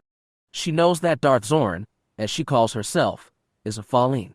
Her race ages at half the speed of humans, and therefore Zoran is older than the youth she appears to be. She claims to represent a hidden cabal of sorcerers who have been enemies of Tenel Ka's Jedi for centuries. Demia is loath to make a pact with any such magicians, but she could see no other way to get rid of the half-feral Jedi occupying the Happen throne. To defeat magicians, she must rely on magicians. What bitter irony that is. Zoran clasps hand behind her back and looks at the volumes on the shelves. We have some things in common. The need for secrecy is one. Just as you and your allies can't reveal your intentions until you strike at Tenel Ka, so my people can't reveal ourselves until we're in the position to destroy the Jedi and the consortium. Demia wonders which we she means. Zoran, somehow, found the location of the secret Jedi Academy on Shidu Mod, but it's Demia's allies in the Happen Navy who are currently attacking it. Unless Zoran has Sith secreted amongst Demia's forces, the thought makes her shudder. My people are striking now, Demia says. We're exposing ourselves and our intentions. We'll fail or succeed in minutes, as you said. Where are your people? My people are where they need to be. Zoran pulls another book from his shelf, but only looks at the cover before shoving it back. In some ways, she's more infuriating than Tenel Ka. Demia has done everything her mortal powers can do to make this coup a success. She has allies in the other noble families and the military. She has agents in the palace to capture Tenel Ka and Alana and in orbit to keep them from escaping. She tries to remind herself what this magician, this Sith, is bringing to the table. Zoran clasps hands behind her back and walks around the room, drawing closer. Demia instinctively steps back. Don't fear me, Zoran says. I'm here to protect you. Kami's heart is my protection, Demia replies. The alien shrugs. Not from a Jedi. Demia wants to ask what that means, but the comlink buried in her robe starts to buzz. She takes it out and holds it to her lips. Yes, what is it? Word from the palace, Liege, her retainer says. We have Tenel Ka and her daughter cornered. She will be ours in minutes. Demia feels triumphant, but when she looks at Zoran, the Sith's green face is tight with concentration, as though she really can see something Demia cannot. As her shuttle descended through blankets of cloud, and the hill-cradled, oceanside city of Chumdan appeared before her, Elia couldn't decide if this was a homecoming. This was her third visit to Hapes since its liberation, and she went through the same emotions every time. She spent her childhood in the Fountain Palace, but childhood had been cut brutally short. Her youth had been spent in hidden redoubts and adulthood on the far side of the galaxy. And now, all these years later, she was empress of an empire she'd never heard of as a child. From one palace to another. Mostly, these returns to Hapes made her marvel at the strange path her life had taken. But this time was different. As her shuttle lowered to the private landing pad jutting over the palace's south promenade, her eyes ran over the familiar domes and columns, and she shuddered. The dream she'd had on the flight here echoed within her. She'd seen through the eyes of her great-aunt, the dead old Queen Demia Lore, who existed in her memory as a faded crone, but in that dream had been young and vital and face-to-face with the brooding Sith. It had been so vivid, and it lingered in memory like dreams never did. Elia had to wonder if the Force was at work. The shuttle set down on the sunny landing platform. As the crew began post-flight shutdown procedures, Elia unstrapped herself from the seat behind the pilot and stood. So, too, did her brother. Hogrum was 3 years younger than her and a head taller, but they shared pale features and ink-black hair. He asked her, "Are you ready to be flattered?" More than usual, you mean? She glanced through the cockpit viewport and saw the welcoming party arranging itself on the landing pad. Looking at the lofted banners, women in gowns, guards in white ornamental armor, one would still think Hapes was still a monarchy. Old habits died hard, and so did old pomp. That was true in the Empire as well as here. Come on, she touched Hogram's arm. Let's go meet our admirers. They moved together from the cockpit to the shuttle's cargo hold. She thought about mentioning her strange dream to her brother but decided against it. Dwelling on it wouldn't make it go away, and she had bigger things to concern herself with. She and Hogram were dressed in robes of violet and white, but waiting in the hold were 4 figures in the scarlet armor of Imperial Knights. Elia knew them all well, because they were some of the most veteran members of that order. Morgan Fell, cousin to the Emperor, was the youngest of the lot, with Teeman Alton 5 years older. Katrin Mulk and Ajar Crace were of the first generation of knights who'd begun their training as Jedi. They had gray in their hair and creases on their faces, and they made Elia feel very young, especially for the respect they showed her. She was both the Emperor's wife and his first knight. All these veterans, wiser, braver, stronger in the Force than her, were Elia's to command. All right. She forced a smile and adjusted the thin golden band of the crown atop her head. Let's get the pageant started. Morgan and Katrin went down the ramp first, burgundy capes fluttering in the sea breeze. Then came Elia, then Hogram, with the jar and Teeman bringing up the rear. The Happen party was led by his outgoing president, Tanith Zell, as well as a host of other officials. The smile plastered to Elia's face only became genuine when one old woman stepped up and touched her hand. It's good to see you, young lady. Alana Jo's smile was like her eyes, warm and soft. And you too, young man. She turned and took Hogram's hand as well. I didn't expect to see you here, Hogram admitted. Will you be taking part in all the proceedings? No. They'd put me to sleep. I'm just here with the welcoming party. An honored guest, Elia told the former queen. A group of Tanith guards encircled the Imperials and began leading them toward the palace entrance. Alana walked between Elia and Hogram, a hand on each of their arms. They've prepared places for all of you in the palace, she said. The northwest wing has been refurbished into guest quarters. You might find some of it familiar. The northwest wing was where Elia and Hogram had lived as children. Theirs had been a secluded life, rarely leaving the palace's secure walls. Despite everything, Elia had warm memories of his marble halls and gardens, especially the hedge maze where she'd once played hide-and-seek with Hogram and another girl her age named Tevis. But like most everything, the sweet memories were tinged with bitterness. Her mother, Tevis Cage, and so many others had been wiped out in Sarissa's purges. She wasn't sure if staying in the old wing would rouse the sweet feelings or the bitter ones. But because Alana expected it, Elia smiled and said, I look forward to seeing what you've done with the place. As they stood in the alley outside the shop, in a stretching span of afternoon shadow, Cole asked Morgan, who takes the lead. You are me? I will, she replied. Your job is to stand back, keep your mouth shut, and try to get a read on him with your powers. She glanced at him sidelong. Can you tell if he's lying? Her snide tone was mostly gone now. She really wanted to know. Some people's minds are trained to resist Jedi abilities, he replied, and wondered if hers had been. But I don't think that will be a problem here. I suppose we'll find out. Morgan tugged on the edges of her green jacket, flexed her shoulders, and said, let's get this over with. They stepped into the sun. After the incident 2 nights before, Cole had given his hair a dark dye job. Morgan had washed the black from her own, and now sported a messy scarlet mop that left Cole wondering what her natural color was. Happens were people who deny the existence of slums on their world, even while complaining about the crime rate, but this neighborhood was shabbier than most.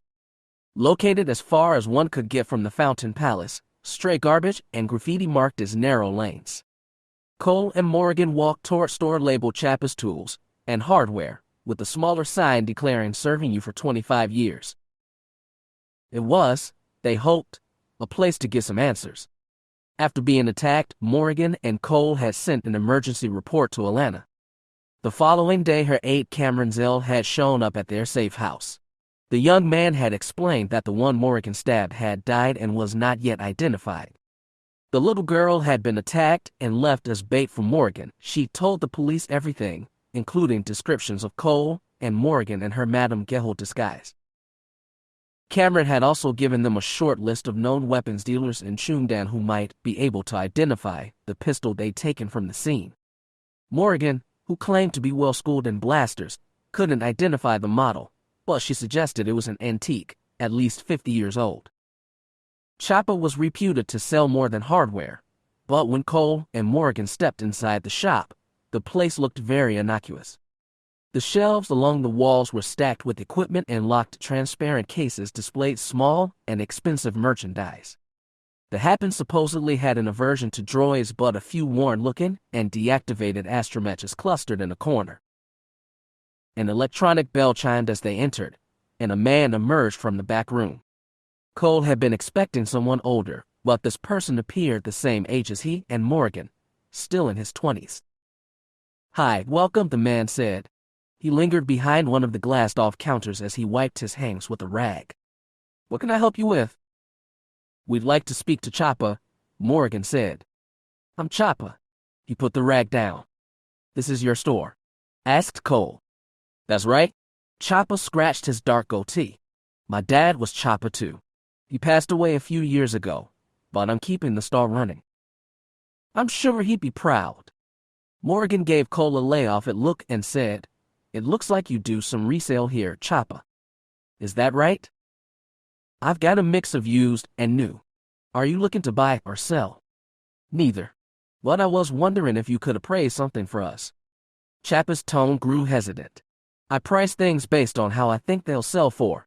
If you're talking about antiques, there are professionals who can give you a number." "It's an antique, but I don't think I can go to a professional about it." Morgan walked over to the counter, leaned forward, and gave him a smile. "I want to get this thing identified quietly before I put it on the market. You might be able to help me that too." He laughed nervously. "I'm not really sure what you're getting at." "Don't be shy," she prodded. "We're not the police. We just want to talk to somebody who knows his trade." Then, with a flourish, she took out the blaster pistol. Choppa's eyes locked on the weapon and his hands went up. "I don't know what you've heard, but I'm no arms dealer." "You're lying," Cole said. Choppa and Morgan were startled by the sureness of his words. Choppa exhaled, planted hands on top of the counter, and said, "Look, I do some distribution. But that's just something on the side. Business has been kind of rough, and when they came to me, they said they'd let me take a percentage if I sold out of my dad's shop." "Who?" asked Morgan. "She's called Jelena. She's got a ship, and she smuggles things into Chungdan from a world. So she's connected to one of the pirate crews then. She is a pirate with her own crew. At least, that's what I've heard." Morgan glanced sidelong at Cole. The Jedi gave a small nod. He seemed to be telling the truth. "Jelena comes and goes. I don't know where she gets merchandise from. I never ask. I just work with her to keep the store going. It's my father's store." "You poor boy." Morgan gave him a mocking pout.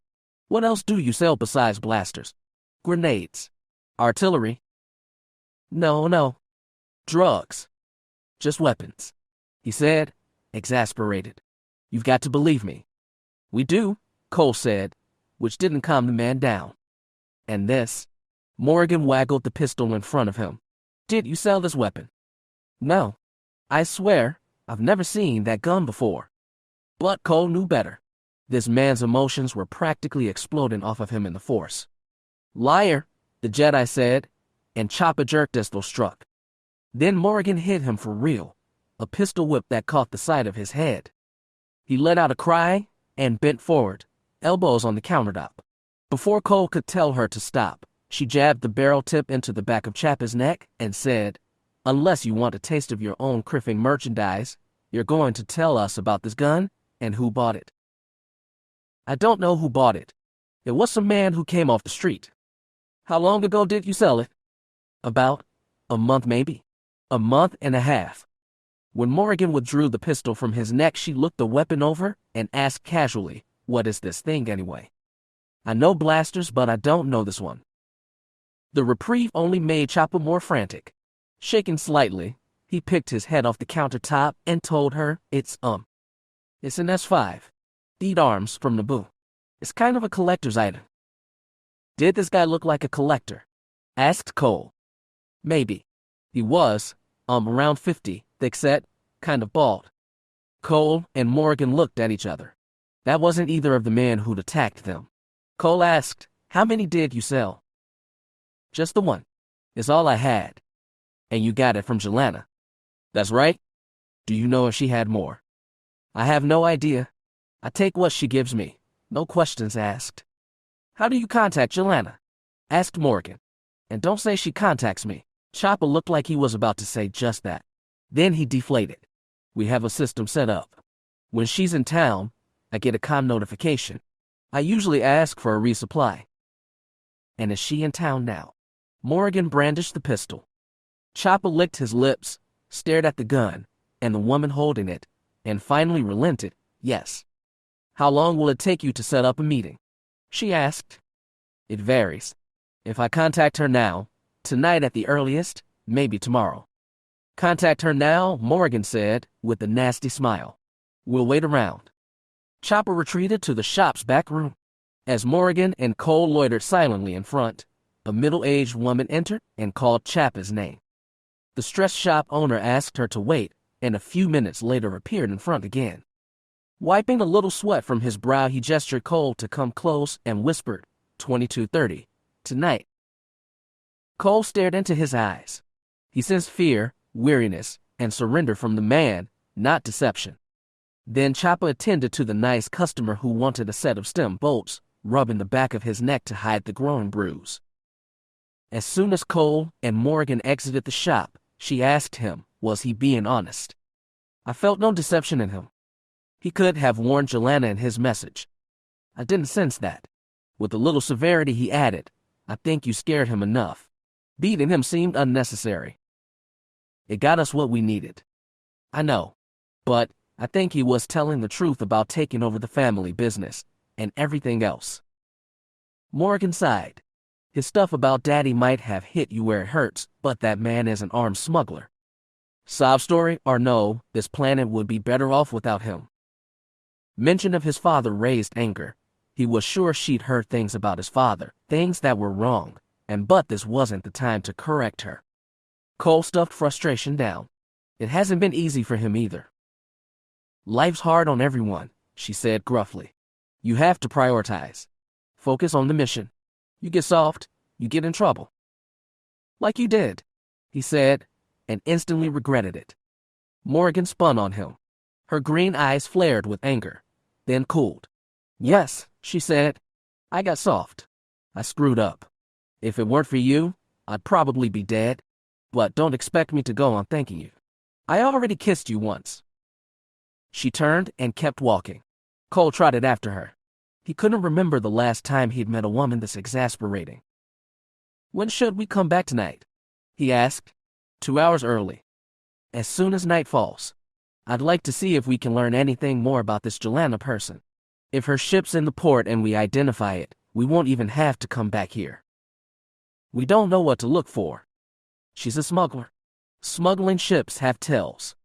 I thought the point of a smuggling ship is that you can't tell it's a smuggling ship."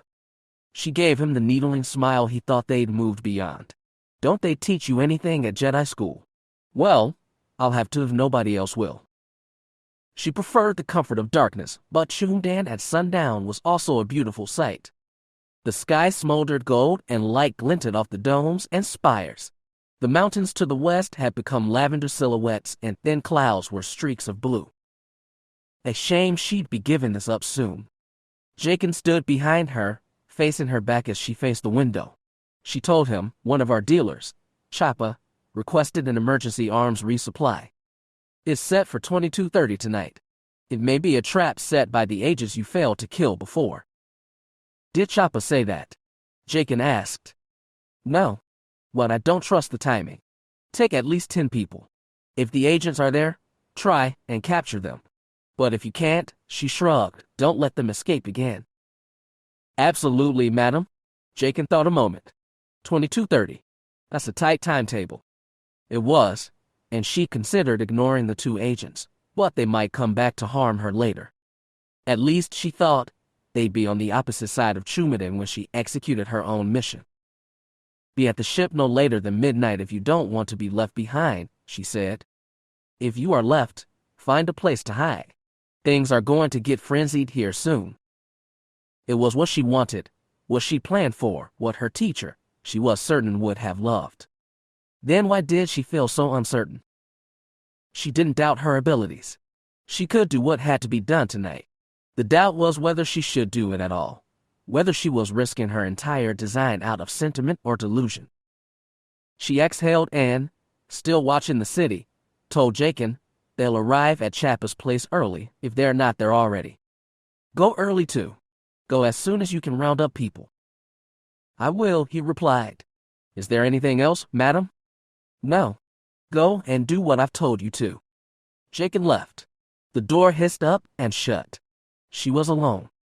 She sighed once more and lowered herself to sit cross-legged on the hard floor. She'd missed this place, but it had to be left behind. Jacob and his thugs might succeed tonight, or they might not. They were expendable either way.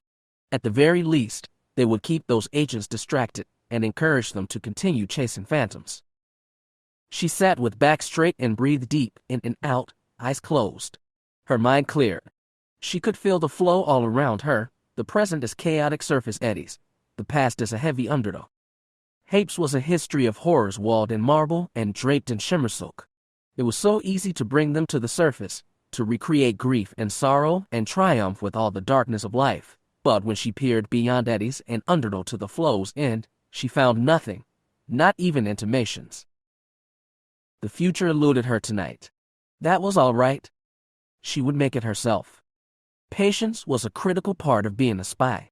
Morgan was used to laying flat on rooftops for hours at a time, waiting for something to happen in the building across the street.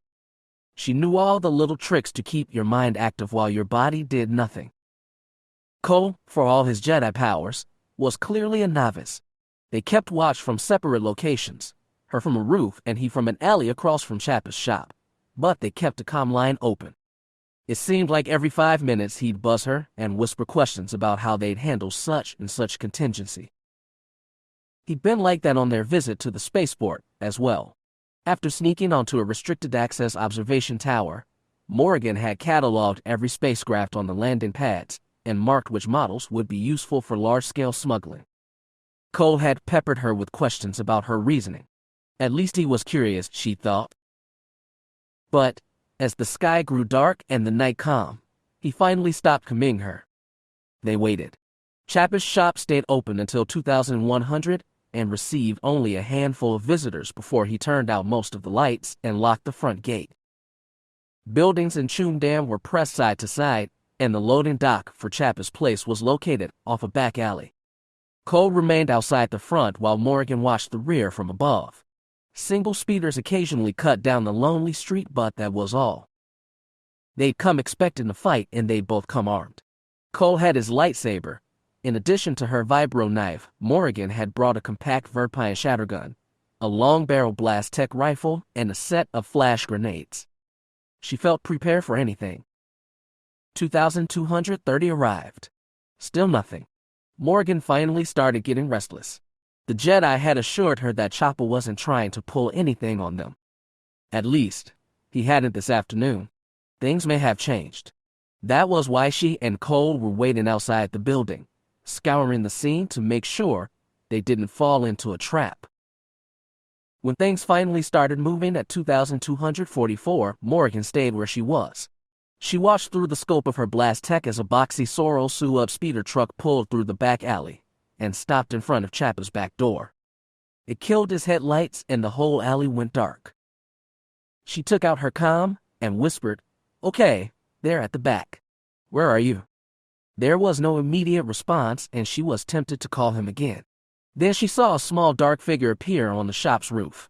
She shifted her rifle scope and saw Cole scampering across in a half-crouch. His voice buzzed in her earpiece. "I'm on the roof." "I can't see that," she said dryly. Had he really jumped? That was at least 5 meters off the ground. She shifted her attention to the speeder truck. The vehicle was parked, but the back door was still closed. Their plan had been to wait until Chopper opened the rear door, and the truck's crew started to emerge before ambushing them. With stakes this high, Cole wasn't going to be shy about using his lightsaber. Morgan would provide support with her flashbangs and blast tech. But the door didn't open. Neither did the truck. Morgan waited a full 5 minutes before telling Cole, "Something's off." "Should I get closer?" "No. It could be rigged with explosives." Then she asked something that still sounded faintly absurd. "What is the Force telling you?" After a pause, Cole replied, "I can sense people in the truck. 1 or 2. And I think there's more in the shop." Her mouth felt dry. "How many more?" "I don't know. More than Chopper, though." She wanted to remind him that he'd claimed Chopper wouldn't sell them out. But this wasn't the time. The enemy had laid a trap, but they didn't know the details. That left them with 3 options: try to circumvent it, trigger it and hope for the best, or withdraw entirely. Morgan didn't like retreating. Nothing ventured, nothing gained. And with his Jedi powers, Cole might still take them by surprise. He was the one who said, "I could try the front." "You mean cut through with your lightsaber? Or break a window and throw in a grenade, then charge in?" Crude. But it might work. But it might not. She was a spy, not a commando, and her bosses wouldn't blame her for calling a retreat. But if they ended tonight empty-handed, their trail might go cold. "How about this?" she said. "I fire on the truck in the back. Distract them, try to draw them out. You go in through the front and do your Jedi thing. I'll go down now. Tell me what happens when you start shooting." Morgan shifted her scope and watched as Cole jumped off the rooftop. No hesitation before the 5-meter drop. Then she aimed at the truck. Its repulsor generators were on the underside, but its power generators were probably under the front hood, beneath the shaded windscreen. Morgan took her blast deck, shifted to a better position on the rooftop, then took aim. She pondered whether to just shoot through the windscreen and eliminate the truck's occupants from the get-go, but their aim here was to capture and interrogate if possible. She was very tempted, but decided for 3 shots to the front hood. She triple-tapped the trigger and watched her bolt spark against metal. In the darkness it was hard to tell, but her blast didn't seem to have pierced the hull. They had armor, then. That complicated things.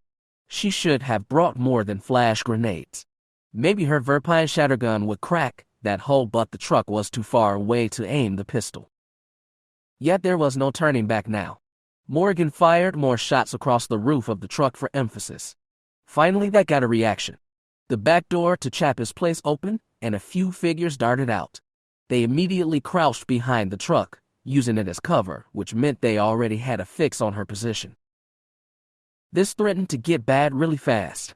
Morgan whispered, "Now, Jedi. Going now." From her angle, she couldn't see him enter. She had no idea what happened next. All she knew was that, 15 seconds after giving Cole the go-ahead, Chappa's shop exploded. The initial flash was so bright she went momentarily blind. The thunder crack ricocheted off buildings and drowned all other sounds. When Morgan peeled open reddened eyelids, she saw fire gushing out of the shop's shattered windows and back doorway. Flame tongues escaped through cracks in the ceiling and smoke billowed into the black sky. Even the air tasted like ash. The speeder truck's headlights were weak compared to the inferno behind it, but Morgan saw them turn on and saw a handful of bodies clamber aboard its open rear door. Before she could regrip her rifle, the truck was in motion. She took aim for the still open back door, but someone fired out of it. Laser bolts streaked dangerously close, and Morgan had to duck.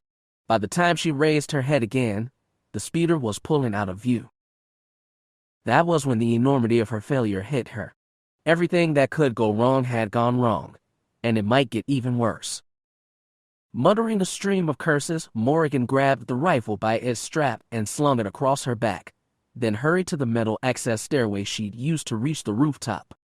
She raced down 3 steps at a time, then ran down the back alley, one full block, cut to the main street and hurried to the front side of the flaming shop. Cole was dead. It didn't matter if he was a Jedi or not. Her partner had gotten killed. She'd gotten him killed by pushing ahead with a bad plan when she should have retreated. Her bosses wouldn't let that go.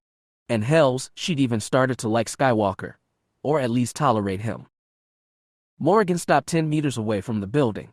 Bright light and heat washed across the street. The wail of police and emergency sirens was getting closer. She'd come here because even if a mission got wrecked beyond repair, you had to cover your tracks. She thought about retrieving Skywalker's lightsaber, at least, but when she stared at the inferno, her body froze. Jedi royalty was dead because of her. She'd have to face Alana Djo and tell her how it had all gone wrong. What did it matter if she pulled one lightsaber from the wreckage? Then, as she stared transfixed by the swirling flame, Morgan saw someone move. Not in the flames. They were closer, sprawled on the pavement, midway between her and the shop. Morgan, disbelieving, stepped closer. The heat was intense enough to sear her skin, and she shielded her face with a gloved hand to keep back the ash. Peering through fingers, she saw a silhouette rise to his knees against a backdrop of flame. It reached down and she saw it touch another body, also laying on the pavement amidst shattered glass and scorched debris. The sirens were getting closer. Morgan moved toward the flames, and the two men rising from the wreckage. No, the slouched body was smaller, thinner. A man and a woman. The man was Cole Skywalker.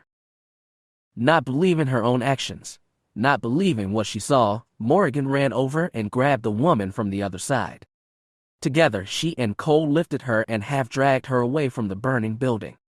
At first, she couldn't tell if the woman was alive, but she noticed legs twitching beneath her as they pulled her into an alley. Cole, Morgan, and the second woman collapsed together behind a dumpster as emergency vehicles arrived. She had to shout to Cole over the wailing sirens, "How are you alive?" Cole ignored her. He grabbed the second woman by the collar of her jacket and pushed her upright, back-pinned the brick wall. The woman's eyes fluttered. Her chest shook with hacking coughs. As more emergency vehicles arrived, their flashing lights strobed across the alley's walls.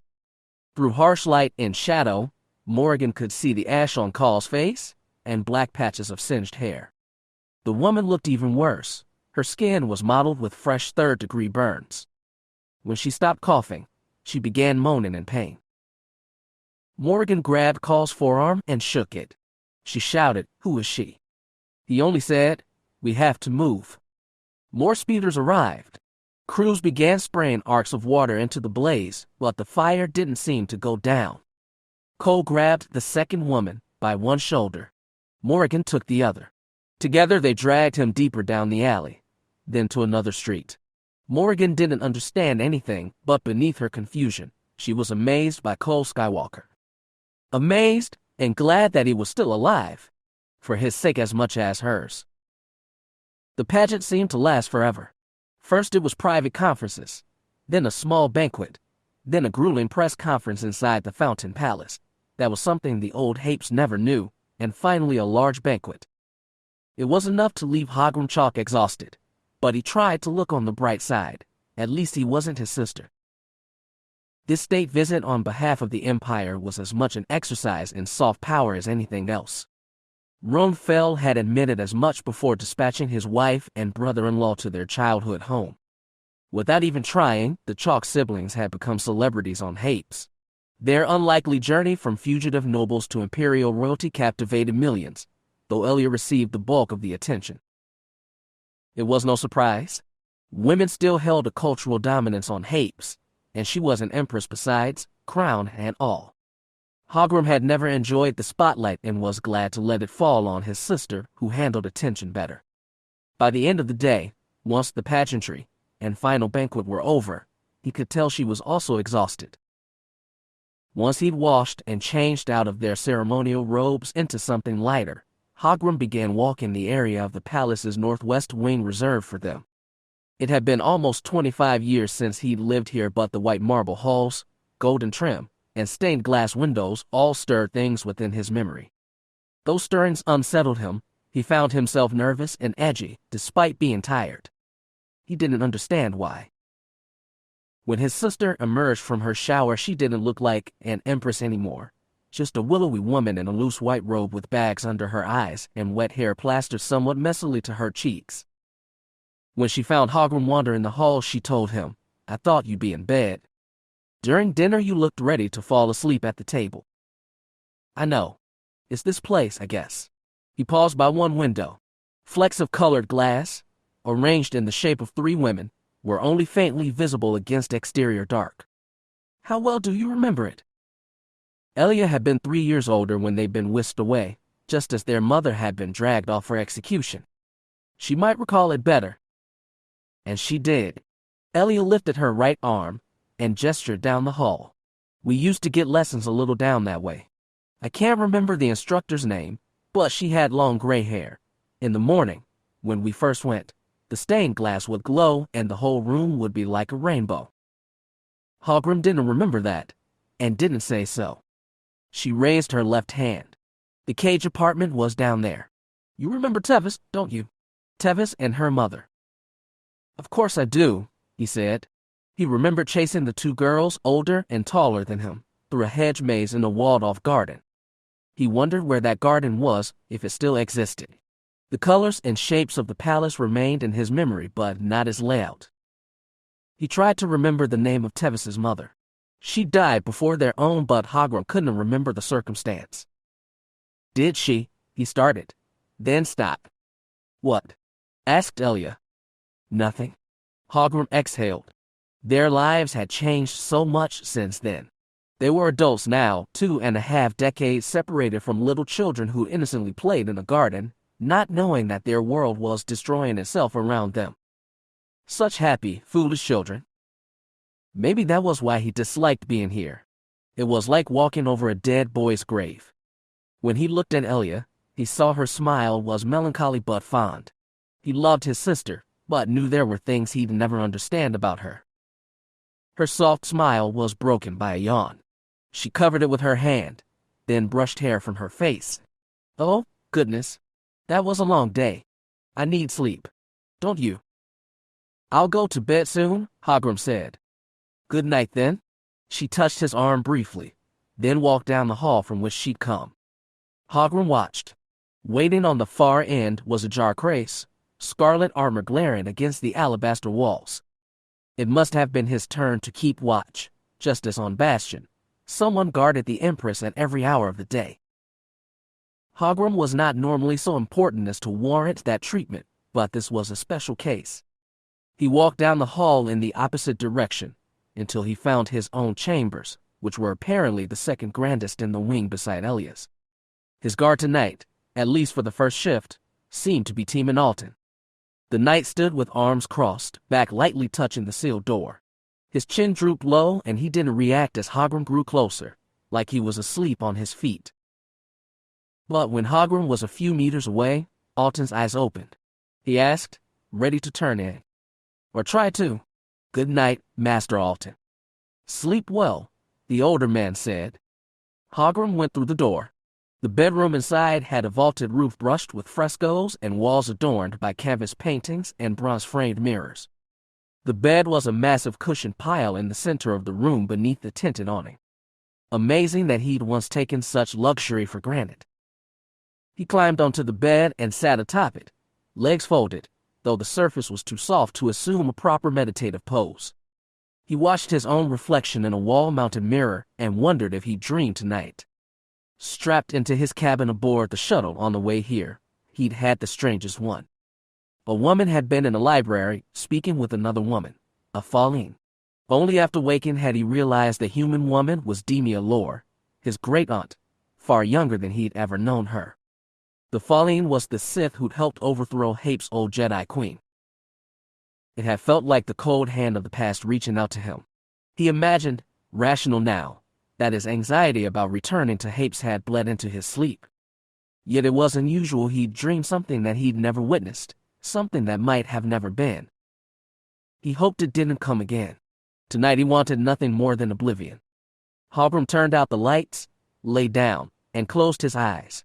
He shifted on the bed, trying one side, then the other, then back again. Sometimes the bed felt too hard, other times too soft. Time blurred. He didn't know how much passed, but he gradually accepted that he'd get no good sleep tonight either. Better this than another strange dream. Then, suddenly, he was jarred awake. He reared up in bed, blinked fuzzy eyes, saw nothing in the darkness. He realized the room was trembling. Then he heard a great crashing sound from outside. Hogrum threw his legs over the edge of the bed and dropped to the cool, hard floor. His heart pounded, dread sang in his nerves, and, he thought, in the force. He scrambled for the dresser where he'd left his lightsaber, grabbed it, dropped it, and picked it up again. Barely thinking, still wearing his flimsy robe, Hogrum pushed the door open. Alton was still there. The older knight had his lightsaber in hand but not ignited. When Hogrum lurched into the hall, he shouted, "Get back in the room." "What's happening?" Hogrum asked, but Alton had no answer. The noise and the trembling were coming from down the hall, in the direction of his sister's room. Hogrum ignited his lightsaber and raced down the corridor, bare feet slapping on hard marble. Alton called his name, then joined the chase. Elia was in danger. That wasn't good feeling anymore. Hogrum knew it. Someone, somehow, was attacking his sister. He rounded the hallway's gentle curve and saw that his lights had gone out. Something lay in the darkness. He raced over and saw a body in red lying face down beside the door to Elia's room. The door was shut. Hogrum slammed the control panel without checking whoever was on the ground. The door refused to open. He cursed, ignited his lightsaber, and plunged it through. "Wait," Alton called as he caught up with Hogrum. "We don't know." He stopped and saw the body on the floor. When he crouched and turned it over, Hogrum glanced at the face. It was Crace, and there was the black streak of a lightsaber across his armored chest. Hogrum gritted his teeth and hacked at the door again. He heard something on the other side, a woman's shout, and the crash of blades. Alton ignited his own lightsaber and helped Hogrum carve through it.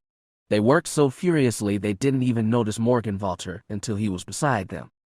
The other knight had been caught sleeping. He wore no red armor, only white pajamas, but his saber was also in hand. "Who's after Elia?" Morgan panted. "I don't know," Alton snarled. "Step away." Hogrum and Morgan backstepped from the rectangular carving they made in the door. Alton lifted a hand, pushed with the force, and shoved the door fragment into Elia's bedroom. Smoke billowed out. Hogrum plunged through first, white saber lighting the haze. The only sound as he came through was his own coughing.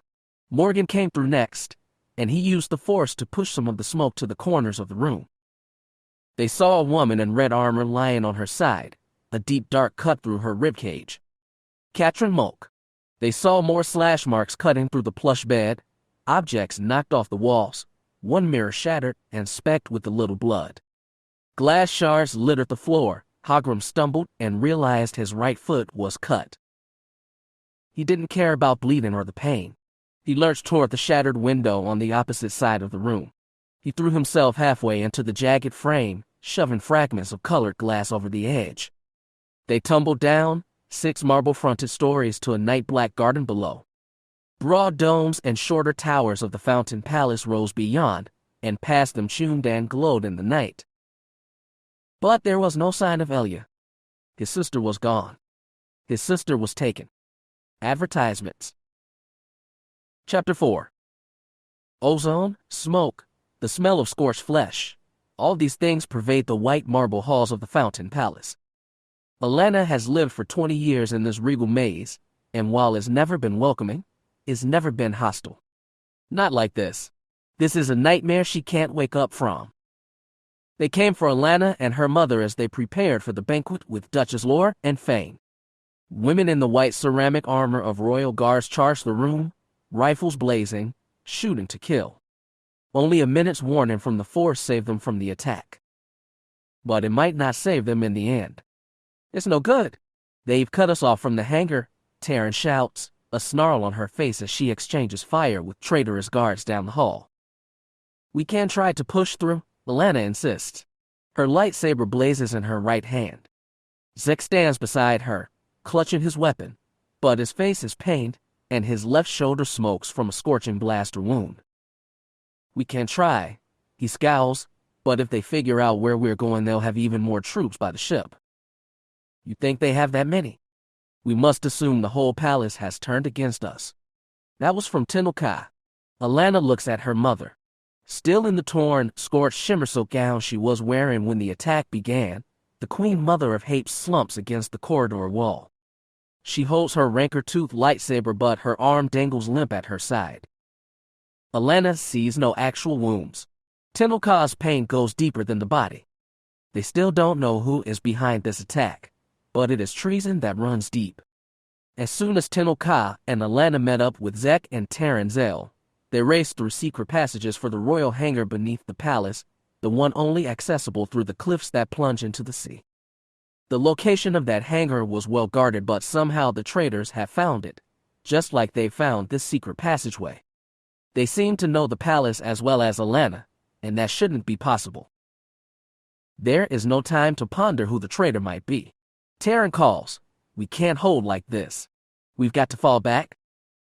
"Then where do we go?" pants Zek. "There are passageways," Tenelka says, still slumped to the wall. "We can escape into the city, and from there reach the spaceport." "We don't know how many of them are out there," Alana says. "They could be. They are everywhere," Tenelka rasps. "We must assume they've concentrated forces in the palace, the city." "It's our best option," Taran decides. "Majesty, can you get us out of here?" "Come," Tenelka says. She pushes off from the wall, wavers, then starts back the way they came. Zek and Alana help cover Taran as she continues to exchange fire with the attackers down the hall. When they've put enough space between them, Taran takes a cylindrical charge from her utility vest and holds it for Alana. "The ceiling," she says. Alana understands. Without touching it, still deflecting bolts with her lightsaber, Alana seizes the charge with the force and hurls it to the ceiling, where its adhesive seals it to the ferrocrete. They hasten their retreat. Taran hurries after Tenelka while Zek and Alana continue to deflect laser bolts. Their attackers, all of them wearing the white armor of the palace guard, yet none of them familiar, come closer. Alana follows the others around a corner, and the charge she placed on the ceiling swings out of view. As soon as they make the corner, everyone sprints. Taran reaches into her vest, touches a remote detonator, and explodes the charge. The corridor trembles and rubble crashes. Dust billows from around the corner and disperses, but Alana finds herself coughing. The sounds of footsteps from behind them has ceased, so have the laser blasts. When the four of them stop to catch their breaths, the corridor becomes eerily silent. "I guess that got him," Zek says. "Fact," Tenelka wheezes, "but we've collapsed the only passage to the hangar. Good thing we weren't going there anyway." Zek wipes soot and sweat off his face. He's putting on a brave front, but Alana can tell his body is racked with pain. "Mother, can you lead us?" Alana asks, and fishes through the tangles of her own shredded gown for her comlink. "Can you tell Trista how to get there?" "I can try." Tenelka stuffs her lightsaber into the belt of her gown and holds out her hand. "Give it to me." Alana gives her the link. When the attack began, Zek and Taran rushed to help the Queen and Princess, while Trista Zell and a group of loyal guardswomen went to find Katia and the other Jedi. The last time Alana had talked to Trista, she'd reported that they'd met the Jedi and were trying to round up loyalists throughout the palace, if not for counterattack then for escape. This number includes Zek and Taran's young daughter, Tanit, as well as a number of other children. As Tenelka talks on the comm with Trista, Alana turns to Zek and Taran. She sees that the guardswoman has taken a blaster wound too, a scorch mite beneath her right hip. Both of them slump against the wall. "Can you move?" Alana asks. "We'll keep going, don't worry," Zek says through clenched teeth. "If we get to the city, we maybe have to split up. We'll have cover of darkness, but I don't know how easy it will be to get around." "Majesty, we'll protect you, whatever it takes," Taran insists. Alana can see the loyalty in their eyes. She feels their devotion in the Force, and it reverberates with a lifetime of memories.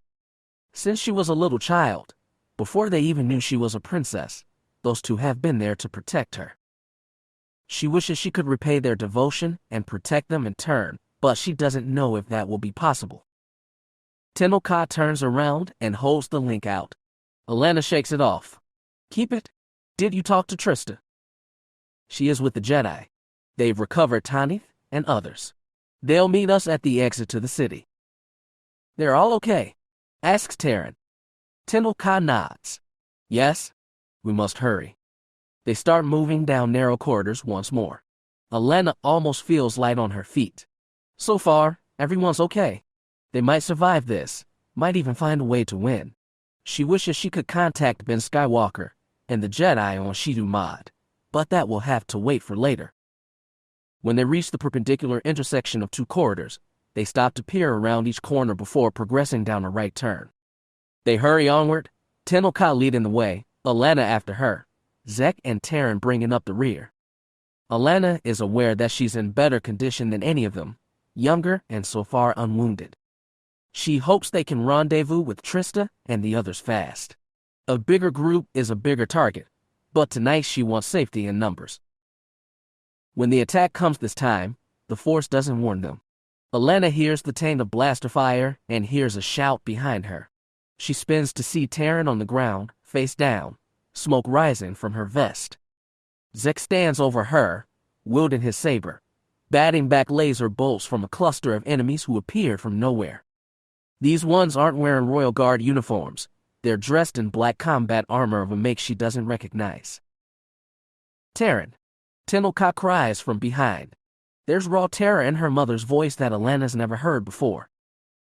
Keep going, Zek shouts, not looking back at them. He stands over Taryn's fallen form, straddling her, still batting back bolts. Alana knows she should run, but she can't bring herself to leave them. Zek and Taryn have protected her since childhood. Even more, they loved her when love was the rarest thing. She can't let them die. She ignites her lightsaber and starts toward them. Then the corridor explodes. Smoke fills the air and chokes her lungs. Alana's ears ring, the top of her skull throbs in pain. She is on the ground. She tries to push herself up, fails. She tries again and stands. A grenade? A partial collapse? She doesn't know. She's standing in silent smoke and rubble. She gropes for the Force, finds it, and creates a gust that pushes the dust and ash away. Tenoka is dazed but upright. She staggers and places her hand on Alana's arm. She opens her mouth but Alana hears no sound. The floor of the corridor is strewn with pieces of the partially crashed ceiling. Alana sees rubble shift and bodies begin to rise. A tall, battered form stands with a lightsaber blazing in hand. Other figures in dark armor emerge to meet him. Without a sound, laser bolts spring towards Zek. He moves through the haze and wreckage, a long dark shape with a long bright sword. He slashes through one attacker, then another. A silent bolt spears him in the chest. He keeps moving, slays another. More figures rise. More rifles strobe soundlessly, tearing clothes and searing flesh. There is still no sound, except, very faint, a high-pitched drone. But Alana hears Zek tell her, go, and her mother speaks too, telling her, come as she tugs on her daughter's arm. Alana wavers and stares for one long, short moment at the tall dark man blazing light through dust and ash. Then she joins her mother and staggers away as fast as she can. Soon she is running, and she can hear the clap of her feet on the stone floor and the rasp of her own breath. There are no sounds behind her, only an unmistakable emanation she'll remember for the rest of her life. Death, and only the beginning. Her waking world reverberated with dreams.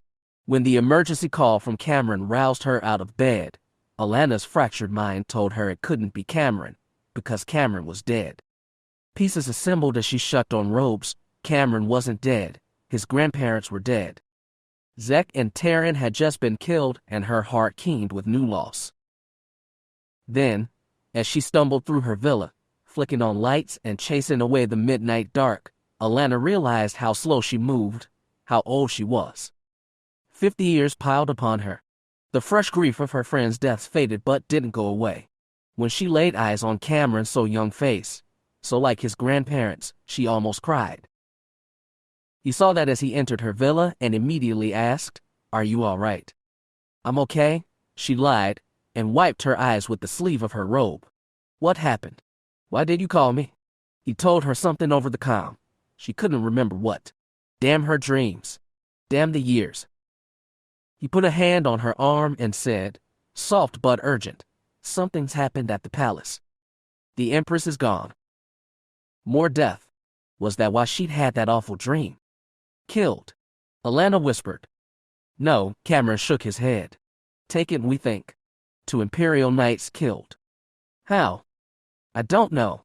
Security is locking down the palace, but they think the kidnappers got away. Then they need to lock down the city. The planet. Alana felt short of breath, dizzy. Cameron took both her arms and guided her to a chair. I'll fire up the comm suite, he said. We'll see what's happening at the palace. He darted away, leaving her in the villa's living room. When she was young, she'd have sprung to action, snapped orders, mounted a rescue party, leading it herself, lightsaber blazing. Now she was just a frantic, wheezing old woman rattled by 50-year-old nightmares. Damn her dream, damn the years, damn her body, damn everything. After a minute, Cameron returned to her. He had a glass of water and handed it to her. As Alana drank, he said, They've just issued a general order. The spaceport's locked down. They should lock down the whole planet. I think that's next. She thought on Tanith, probably roused from sleep too, but 25 years younger and unbroken by dreams. Alana trusted her to do everything right, but still, she hated her helplessness. She glanced at an antique wind-up chrono on the wall. It was an hour and a half past midnight. She asked, when did the attack happen? About an hour ago. No ships have left the port since then. She's probably still in Chundon. You said 2 knights were killed. Do you know their names? No. Halgrim Chalk is still at the palace uninjured. Was anyone else hurt? Not that Cameron was interrupted by a buzzing in his trouser pocket. He took out his comm and flicked it on. This is Cameron. Alana was close enough to hear the tinny reply. This is Cole Skywalker. We have a situation and request assistance. Cameron's white eyes met Alana's. Explain. I'm not sure how much to say over the comm. We're at the South Safe House, both of us. We have injuries. And a prisoner. She's injured too? Alana gestured for the comm. Cameron handed it over and she asked, Cole, what kind of injuries? Are you all right? After a surprise pause, Cole replied, nothing life-threatening. We need back to salves for 2nd and 3rd degree burns. And more anesthetic. I'll bring some, Cameron said. I can be there in 15 minutes. Alana nodded. Cole replied, good, as soon as you can. She wanted to ask him so much more, but he was right. It was best not to explain over the comm. She said, hold on, Cole. We're coming, then shut off the link and handed it to Cameron. Before she could even attempt to rise, the young man told her you should stay here. They might still be in danger, and someone will have to monitor the situation with Elia. He was right, but she hated sitting here.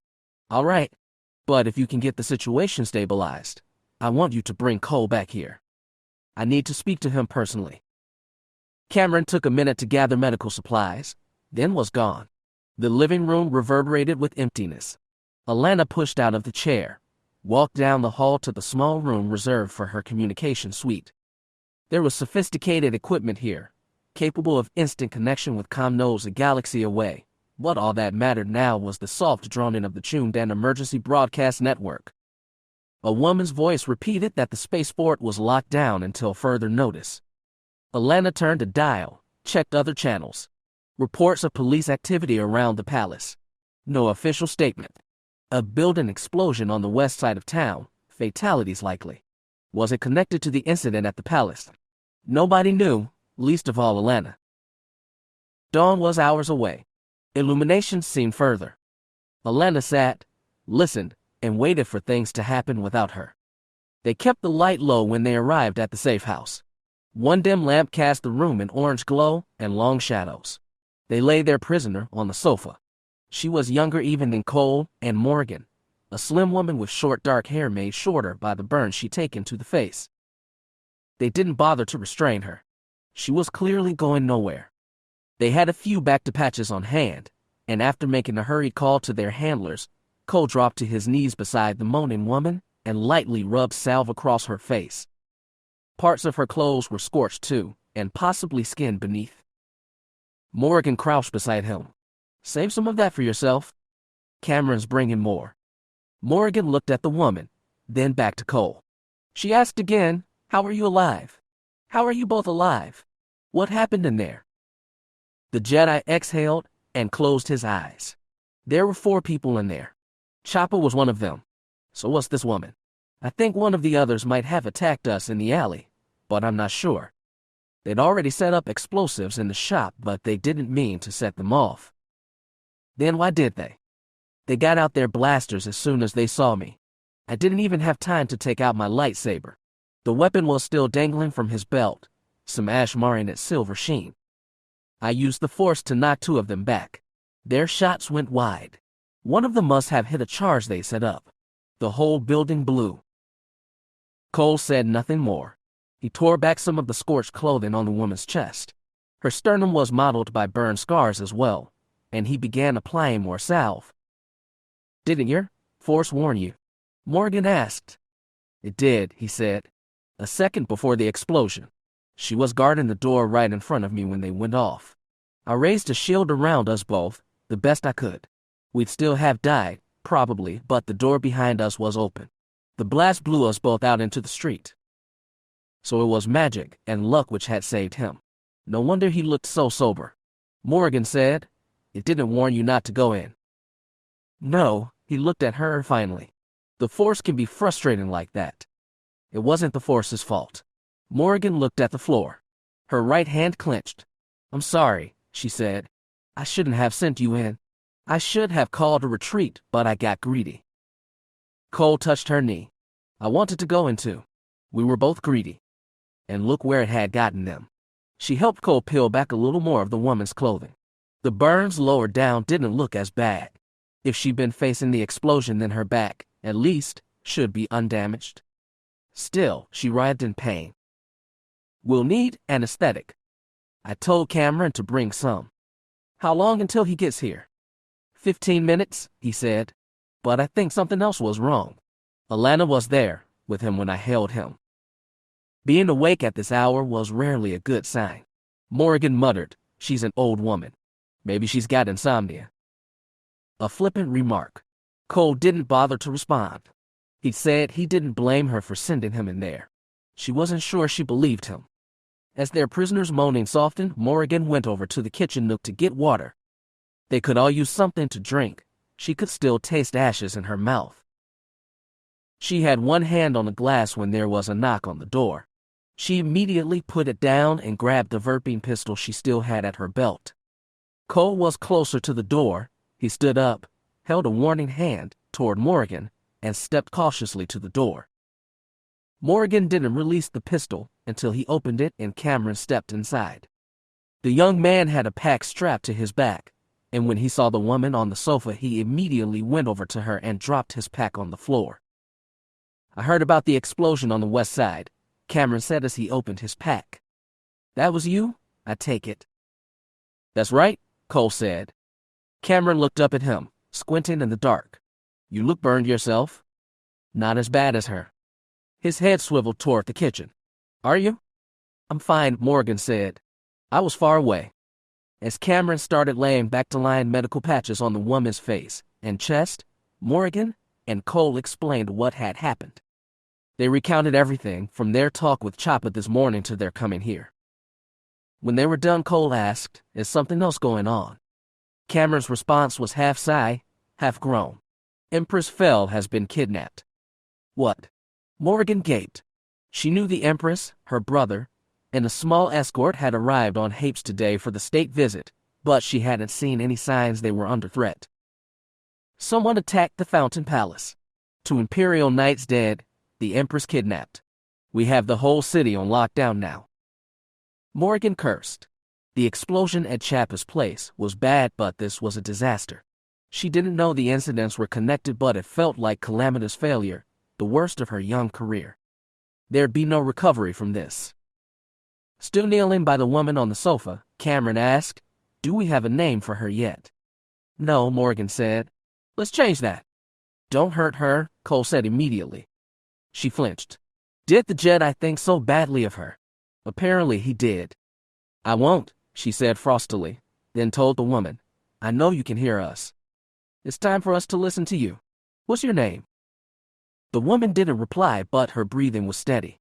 Her eyelids flickered. "You're awake," Morgan pressed. "That means you should start talking. If you know what's good for you." The woman whispered, "No." "Do you know who we are or why you were sent to Chappa's place to kill us?" The woman twitched and rolled her head away from Morgan, toward the sofa's back. In a more soothing voice, Cole said, "There's no place you can go. It's in your own interest to start talking. Do you know who we are?" This time the woman whispered, "No, I really don't." Maybe Cole was using his mind tricks, or maybe he just had a better bedside manner. Morgan stood up and relinquished her place to the Jedi, who crouched beside the woman and touched her arm. "We know you work for Jelena, the pirate. We know she's docked at the spaceport and there's no way she's getting out of Chumden. You're not getting out either. If you cooperate here, we can make things easier before we hand you over to proper authorities." Was that the plan? Morgan hadn't thought that far ahead. From the squirming of his mouth, neither had Cameron. They were here on personal invitation of Alana Joe. The Happen government had no idea of their presence. Morgan wasn't sure how many people in the Empire knew about this operation either, but she doubted it had gone all the way up to Elia or Hogwarts Chalk. "What's your name?" Cole asked gently. Morgan didn't think she'd answer, but after a long pause the woman said, "Sokka Braid." "Sokka. That's a Happen name, isn't it? Are you from Hapes?" After another long pause she relinquished Algnadesh. "It's one of the rifle worlds Cameron supplied. A frontier planet. They say Jelena's from there." "Sokka, how long have you been with Jelena?" Cole asked. 10 years, Sokka whispered. She couldn't have been more than 25, Morgan figured. Probably less. She'd been with Jelena since she was a kid. 10 years, Cole echoed. "You must be a trusted part of her team. Do you know why she sent you to Chappa's place tonight?" Sokka shook her head slightly. Her eyes were open, dark pits staring at the ceiling. "What do you know about Sinefal?" Morgan asked. "Are the attacks on Chesso and Sorm?" "Nothing," Sokka muttered weakly. "You know something," Cole said with that calm Jedi self-assurance. "Don't lie. That just makes things harder for you." "I don't," her voice cracked. "I just work with them. I just do what I'm told. I'm not important. I don't know anything." "Sokka, I'm not sure if you've realized this yet, but I am a Jedi," he said. "I'll know if you're lying." Sokka blinked. She rolled her head to look at him. "Really? A Jedi?" Smiling tightly, Cole took out his lightsaber and thumped it on. The smooth hiss of ignition seemed to roar in the quiet room. Its blue glow lit on Sokka's shocked face for only a few seconds before Cole shut it off. Her voice trembled as she asked, "Are you all Jedi?" Morgan scoffed. "One of us is enough. My friend here saved your life.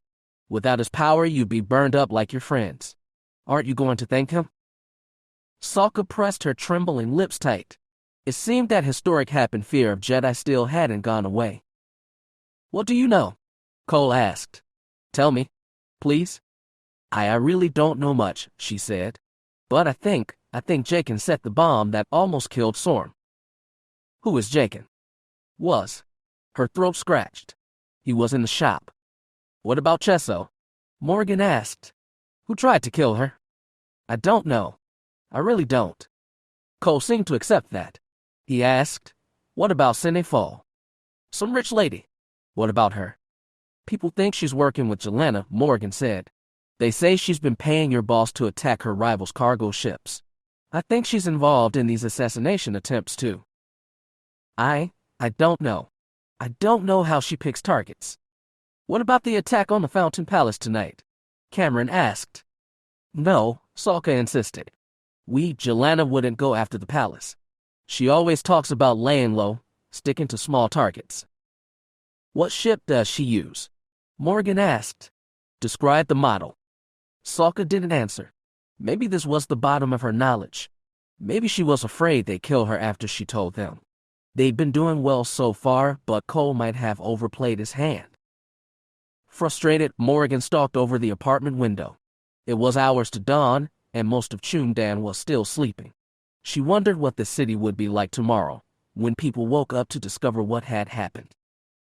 Her eyes were drawn from the city's glow to another, moving light. Starship thrusters were burning above the rooftops and, best she could tell, angling for a higher altitude. I thought you said the city's on lockdown, Morgan said. There's a ship out there. Probably a security patrol, Cameron said. Looks big for a patrol. Morgan stalked over to where she'd left her utility belt and pulled out her macrobinoculars. She returned to the window and peered through the magnified viewfinders at the ship. It was pointed skyward and burning fast on long trails of thrust. As she watched, a few smaller ships followed after it, giving chase. Somebody's breaking the lockdown, she declared. They are running for it? Cameron and Cole immediately joined her at the window, but she didn't give up her binoculars. She was trying to identify the ship, but it was difficult. The sky was black, its engines very bright. Lasers lanced out of the chasing ships but didn't slow the big one down. Then there was a flash of light, and another. The chasing ships were gone. Morgan swept her binoculars down and barely caught balls of sparking debris as they fell from the sky. Cameron pulled out his comlink and hurried to another corner of the room. As he talked in quiet, frantic tones, Morgan spun on Sokka, who was still prone on the couch. I'd bet good money that Jelena making a run for it right now. She might even have Empress Fell aboard. No, Sokka insisted. We never, not the palace. Cole returned to crouch beside her. She wouldn't break the lockdown if she wasn't desperate. And you know what this means, right? Nobody's coming to help you. Sokka's reply was a whimper. Only we can help you now, Cole said. But you have to help yourself first. Tell us what we need to know. But I don't know it. You know the ship you came in on, Morgan said. You know Jelena's bases, where she'd go to hide her precious cargo. The young woman squirmed on the sofa. As she wrestled with herself, Cameron stepped in from the corner of the room. That ship made it past security. They've escaped to hyperspace. It's been identified as a Kaelen XS 16006 medium freighter. Sokka made a high-pitched whine. She seemed on verge of tears. Gentle again, Cole put a hand on her shoulder. Jelena got away, but we can still find her. Where will she run to? She has different bases. Name them, Morgan said firmly. Algnadesh. Salk sniffed. No. She's got places on Jadaka, an island in the south, in Chosper's Big Canyon, and on Sargon's third moon. Where do you think she's going now? I don't know. She changes up all the time. Morgan looked at Cole. They both knew this was the best they'd get, and a hell of a lot better than nothing. Cameron knew that too. He gestured for both of them to follow as he walked to the door. Once they were in the entry alcove, he said in a whisper, Cole, Alana wants to talk to you personally. I think we've done all we can here, so if I can take you now. Okay, that's fine. Cole exhaled and touched his forehead, then winced. But I could use some back to salves. Of course, Cameron nodded. I'll get some, and we'll be on our way. What about her? Morgan wagged her chin at the couch. Can you stay here with her, for now? He dropped his voice even lower. Frankly, I'm not sure what to do with her. I understand. I'll watch her. Thank you, Cameron said. Now, let me get my pack, and some salve. Then we can get going. He hurried back to the sofa where he'd left his bag. Morgan looked at Cole, at the tiredness in his eyes, and the burns on his face. The way you handled Sokka was good, she told him. It wasn't hard. Not for you, maybe? I barely used the force. You have to be soft with her first, to open her up, then be firm once her guard's down, then soft again when she's hurt. It's called moderation. He gave her a smile that was just shy of needling. Don't they teach you anything in spy school? At least he had a sense of humor. No. And they don't teach babysitting either. but I can handle her. She's not our enemy. That's Jelena or Fall or whoever took the Empress. I'm amazed they could pull it off, Morrigan muttered. Why would they even want her? I don't know, but I think getting her back's our highest priority. Agreed. There's 3 Imperial Knights still on Hapes. Do they know about your mission? I don't know. I doubt it. But in this case, she chewed her lip, I should probably disclose. I'll leave that up to Alana. That was when Cameron returned. He gave Cole some salve and bandages, and they were off, leaving Morrigan alone with her captive and patient. Whatever Sokka was, she didn't try to move from the couch. All fight had gone out of her. She'd been abandoned, and there was nobody to help her. She was on her own, and the only person who'd help her was herself. That was how Morrigan felt every day. She looked out the window. Still no hint of dawn. It had been a long night, and tomorrow might be longer. With nothing else to do, she returned to the kitchen nook and stared, brewing a pot of calf. There seemed to be enough for 2. The villa owned by the former Queen of Hapes was separate from the Fountain Palace, but the grand domes seemed to loom over its walled-off garden and gabled curved shingle roofs. It was still dark when Cole and Cameron arrived, but the interior lights glowed, and when Cole stepped inside he found Alana sitting in the living room, dressed in layered blue-green robes. I'm so sorry about Elia, he said immediately. I wish we could have done something. I know. Sit, please. She gestured to a sofa across from her chair. When Cole sat on his plush red cushions, he remembered how tired he was. Are you badly hurt? Alana leaned forward to examine the bandages on his face. They were white strips on his both cheeks, his forehead, a smaller one on his chin. He placed patches on his elbows as well. It's not as bad as it looks, he said. In half a day I can take these off, and I'll be fine. Her frown didn't leave. I'm sorry. I had no idea this would be so dangerous. It's all right, he swallowed. He drank water but still couldn't get the ashen taste from his throat. He still couldn't forget the half-second of blinding light and mortal terror when the first bomb went off. It was the closest he'd ever come to dying, and he wanted to hide how shaken he was from Alana, Morrigan, everyone. He'd be all right. They had bigger things to worry about. Do either of you need food? Drink? Cameron, still on his feet, asked them. Get us some tea, please, Alana said. Once Cameron left, he explained the past day as quickly as he could. What mattered most was what he'd found out last, the planets where Jelana's 3 hideouts were located. Those are all remote systems, Alana said, but you'd expect that of a pirate. We can talk to Sokka and get more details information on each base, Cole said. Do you really think they've taken Elia? I can't see any other reason why Jelena would run and risk being shot down. Her gray brows drew together. But there's more to this than you know. This isn't just about pirates or political schemes. Cole had been thinking about that on the ride here. I was wondering if it might be loyalists to Queen Sarissa behind this. I know she's long gone, but some of her people must still be around. They blame Elia for her fall. As for Sorum and Chesso, he trailed off.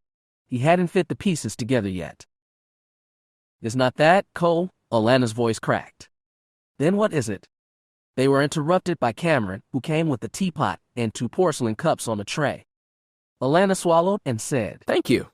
I want you to get on the comm right away and tell Tani that Sargon, Jadaka, and Chasper are all systems of interest. The sooner we get ships there, the better. Cole thought that the president would want more information than that, but Cameron nodded and hurried out of the room. Alana picked up a teacup and sipped. Her eyes closed, savoring. Cole drank as well. It was bitter and strong, the kick he needed. She set her cup down and told him, This isn't just Sarissa's diehards. The kidnappers seemed to have entered from the outside of Elia's 9th-story bedroom. There was a struggle. 2 Imperial Knights were killed before they escaped through the same window. They were both veterans, 2 of the best. I heard about the Knights. I'm sorry. Cole, they were killed with the lightsaber. He nearly dropped the cup. Instead, he set it on the table between them, hand trembling. He swallowed and asked who. I don't know. Sith? He wanted her to say no. She wanted to say it too. but it was clear she had no answer. Cole almost buried his face in his hands, but he remembered his bandages and burns. Eventually he asked, "Does the Empire know?" "I'm sure Roan Fel has been informed." "The Jedi?" "Not yet." She added, "I think the Happens would be more amenable to Imperial Knights than Jedi right now." He remembered Sokka's terror when she saw his lightsaber. Still, Grandmaster Lobaka needs to know. "He will. I'll tell him myself." Alana picked up teacup and took another sip. Cole forced himself to do the same. "We'll have to send people to those 3 planets," he said. "I have to go to one of them." Alana didn't try to dissuade him. She only asked, "Which?" "I don't know. I'll talk to Sokka again." "Talk to Morgan." "Was she injured?" "No. She's fine." Alana leaned forward a little. "What is she like?" Cole blinked. It seemed an irrelevant question. "Morgan? Well, I don't really know. She keeps shields around herself. Even when she does the haughty Imperial act, I can tell it's only an act." "Do you trust her?" If this were anyone besides Alana, he might choose his words more carefully. Instead, he said no. "But this is her mission as much as mine. If nothing else, I can tell she wants to see it through." Alana bent back, drank her tea again. When she said nothing, Cole asked, "Do the Imperials know we're here?" "Someone in the Empire does. But does Hagram Chalk?" "I don't know. I doubt it." That had been Morgan's answer, more or less. "What about the President?" "Tanith knows I have agents looking into things. She doesn't know who. So it's just you and her son. I trust Cameron in everything." "Of course. But I think this is the time to bring others in." "Possibly." She exhaled. "I'll talk to Tanith. She'll make the final decision." "All right. Is Agent Cord still at the safe house?" "With Sokka. I'm not sure what to do with her. Could you use her as a guide?" "I don't think I trust her that far. She's been with Jelena since she was a child. She's bonded with the other pirates, I think. Loyal. It would probably be better if it were Morgan and I go in alone. Whoever took Eliakil to Imperial Knights and captured a third. You and Morgan can't handle that, not by yourselves." It wasn't often someone told Cole he couldn't handle a challenge. He tried to ignore his wounded pride. "We should still be involved, as scouts if nothing else. That will also be something for Tanith to decide." There was no use arguing. Cole took a big gulp of tea instead. Alana smiled faintly. "Consider it a break while you wait for new orders. Get some sleep. I'm sure you'll need it." After tea this strong, he tried to smile back. "I'll probably go back to the safe house and see what else I can get from Sokka." "You shouldn't push yourself too hard." "It's all right. I haven't been sleeping well anyway since I came here." Her smile became a frown. "Why is that?" "It's nothing. I had this dream on the way here. I've never gotten settled since." "What kind of dream?" She seemed suddenly inordinately interested. Cole felt uncomfortable under her gaze. He looked away, at the shadowed corner of the parlor, and said, "I dreamed about Hapes." "Actually, no.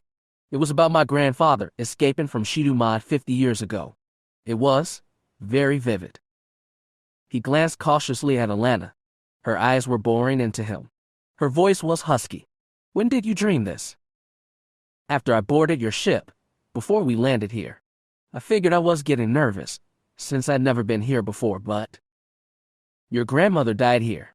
Cole, tell me everything you remember about that dream." It was easy to remember, but harder to say. Haltingly, he explained that he'd been in his grandfather's place. Ben had been piloting Jade's shadow out of Shidumad. The hold had been full of younglings, and he'd had a Bothan Jedi as a co-pilot. "What was the Bolton's name?" Alana pressed. "It was, Yantahar. Yantahar Buatu. Do you know him? He's still alive and with the Order." "I don't think I've met him. Or maybe I did and forgot, until I put him in the dream." He shrugged weakly. "Yantahar was on Shidumad when Hapes fell. I remember that." He realized his hands were trembling. He clasped them in his lap, fingers locked. "A coincidence," he said, very weakly. "Cole, I've been having dreams too." "About the fall?" "Yes. I dream about me. About my mother, Taryn, Zek, there my memories come back to life after all this time. And that's strange enough, but for you to be dreaming through the eyes of your grandfather. We don't know what's that happening. He hoped it wasn't. The possibility was strange and terrifying. Have you ever heard of this happening to other Jedi? Visions of the future, yes, but visions of the past. Not that I can remember. But the Force, after all I've been through, it can still surprise me. I know that. She looked into her lap, hesitated, then said, I had another dream too, about a week ago. Of what? I think it was of the future. Her eyes softened. Or a possible one? I've only had those a few times in my life, when I was a child, and my mother was threatened, right before your father died, and now. It took courage to ask, what did you see? I saw you, she whispered, and Morgan Cord. Cole didn't know if he could take this many shocks. Yet as he grappled with this piece, others fell into place. Nagging questions found answers. If this while we're on the mission together? He asked. You saw us in the Force. Soberly, she nodded. Where were we? What were we doing? I can't say. Alana looked down, and he knew she meant would not. She was probably right too, but that did nothing to help Cole's frustration. He rose from his chair and paced the small span of the room. I don't know why I drew you two together, Alana said. I really don't. But I saw a future, and I think it's what the Force wants. Talk about the Force's desires had never been easy for Cole. His name and heritage were destiny enough. He faced Alana. Do you think the Force wants us to rescue the Empress? I hope so, she said, voice cracking. It reminded him who she was, a woman who'd known tumult since she was an infant and who deserved to spend her closing years in peace, not dealing with unending crises. He bottled his frustration, walked over to her, and took one aged hand in his. If that's what the Force wants, that's what it will get. We will save her, I promise. He just wished he knew from what. Chapter 5. Demia enters her library, and the Sith is still there. Darth Zoran, standing amidst shelves of antique books, looks up from the volume in her hand and asks, You've returned already. To see an alien and a Force user casually staking claim to her family's collection makes bile rise in her throat, as does the words she's come to say. But Demia has no choice but to speak them. My people have not yet captured Tenel Ka and her daughter. But they've killed the Jedi, haven't they? Demia blinks. How can you know that? Are you still underestimating me, Ducha? Zoran shakes her head. Where is the Queen now? We believe the Jedi and her child have fled the palace. They may try to escape the city. Do you have enough troops to secure the spaceport? The next words rise bile too. Most of our soldiers are securing the palace. We don't have enough to blockade the port too. I see your dilemma. Zoran closes the book and puts it on the shelf. How much of the palace have your troopers taken? The majority of Tenel Ka's guards have been contained, captured, or killed. We believe some are still in the tunnels beneath the palace, where the old queens used to keep prisoners. But the palace itself, the seat of government, is yours. Effectively, yes. Zoran smiles, baring sharp teeth. Then you've won the day. If Tenel Ka escapes, she can rally others. She can marshal the Alliance, or the Jedi to help her retake the throne. The Sith can ensure the Alliance stays out of your affairs, and the Jedi alone will balk at acting, so long as you act quickly and secure the throne for yourself. Zoran talks so often about her fellow Sith, promising she can accomplish this or that. Demia still thinks the alien might be acting entirely by herself, one Sith on her own. She may be a liar, but that doesn't mean she is wrong. Demia says, Is that what you think I should do? Allow Tenel Ka to run while I take the palace for myself? Allow is too generous. Certainly, try to keep her from fleeing. You may even succeed. Zoran shrugs. But if the palace is yours, you might as well take it. Now. Demia imagines stepping past her loyal guards and taking the stone throne in the palace's grand audience chamber. She spent her life on the floor, staring at a Jedi Queen on the dais with resentment and envy. Now her heart's desire is finally within her grasp, and she hesitates without knowing why. You came to ask my advice, Zoran says, almost gently. You have it. Take what you crave, and the rest will follow. Demia yearns too, but when she takes the throne, it will invite so many new difficulties. The Jedi will have to be driven out. The other nobles will have to be brought into line.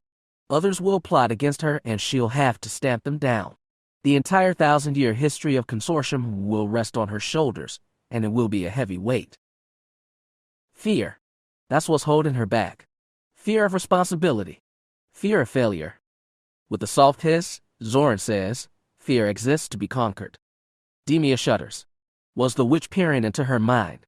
She looked accusingly at the alien, but Zoran stared back innocently, like she hasn't said a thing. Enough of this. The first fear for Demia to conquer is fear of the Sith. She says, "I will tell my people in the palace to prepare for my arrival. Comet's heart is too large for his landing bays, but I have a shuttle that should suffice." "Excellent," Zoran replies. "I will come with you." Demia was afraid of that. Her eyes narrow. "I cannot let you be seen among my retinue. No one must know I'm in league with your kind. My kind is more subtle than you imagine. No one will notice me." For Demia, this crosses the line from arrogant to preposterous.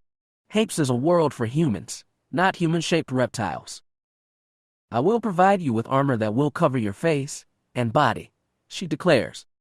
"You will stay in that disguise and be with me at all times." "Of course," replies the Sith. "At your side is exactly where I want to be." When she dreamed, it was easier to be her great-aunt. Demia Lore, whom Elia remembered only as a crone hunched on an oversized throne, was vital in that 50-year-old dream. She was, despite her fear of her Sith ally, on verge of triumph and knew it. It would have been better to remain Demia, but when Elia woke, she found herself in darkness. Memory flooded back.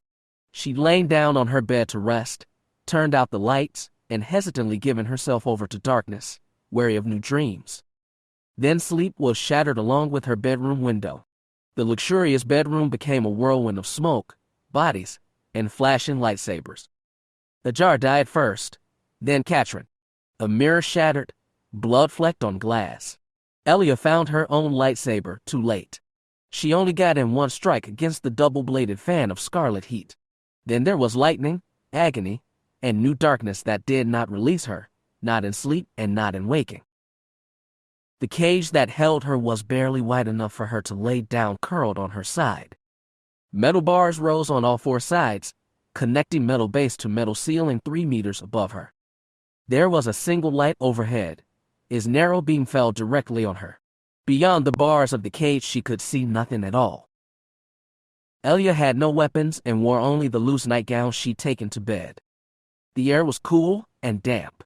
Her first instinct was to call out and demand to know who'd taken her and why. Then she collected herself. If she was going to save herself, she needed to call on the Force. But when Elia tried to open herself to it, the Force simply wasn't there.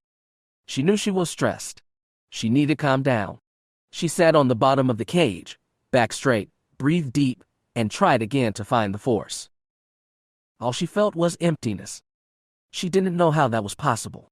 She'd heard that, long ago, Jedi and Sith had been stripped of the Force. As the mystic power became more central to her life, she thought about that vague tales. She felt pity for the victims and quiet fear that one day she, too, might be torn from the Force's touch. She remembered her final moments in the palace, the blaze of lightsabers, the swirling bodies, the burst of violence and hate. But her attacker, and she felt certain there was only one, remained a blur. Cautiously, Elia touched the bars of her cage. There was no shock, but no chance of bending the hard metal either. She was more helpless now than she'd been in 30 years. It was like being a child again, before coming to know about the Force, but her childhood, her far-off childhood in the palace's halls and gardens had been a happy one. Even her nightmares of dead Demia were preferable to being caged in a void. Then, after uncounted hours of nothing, she heard the sound of footsteps. Elia lifted her head and peered into darkness. Someone was drawing closer. It felt unreal not to sense them in the Force, but the newcomer did not appear until she stood against the bars of the cage. It was a woman, seemingly of Elia's own age. Dark robes hid her figure and loose black hair made curtains on either side of her pale face, leaving it in shadow. "Who are you?" Elia asked, rising to her feet. "What have you done with me?" She almost said the Force. The woman lifted her head. A little more light spread in her face, revealing the dark eyes, brows drawn together thoughtfully, and lips pressed into a tight line. "Answer me?" Elia gripped the bars of her cage. "Speak." Softly, the woman said, "You've changed. But that's to be expected." "Who are you?" she repeated. "For a long time I thought you were dead.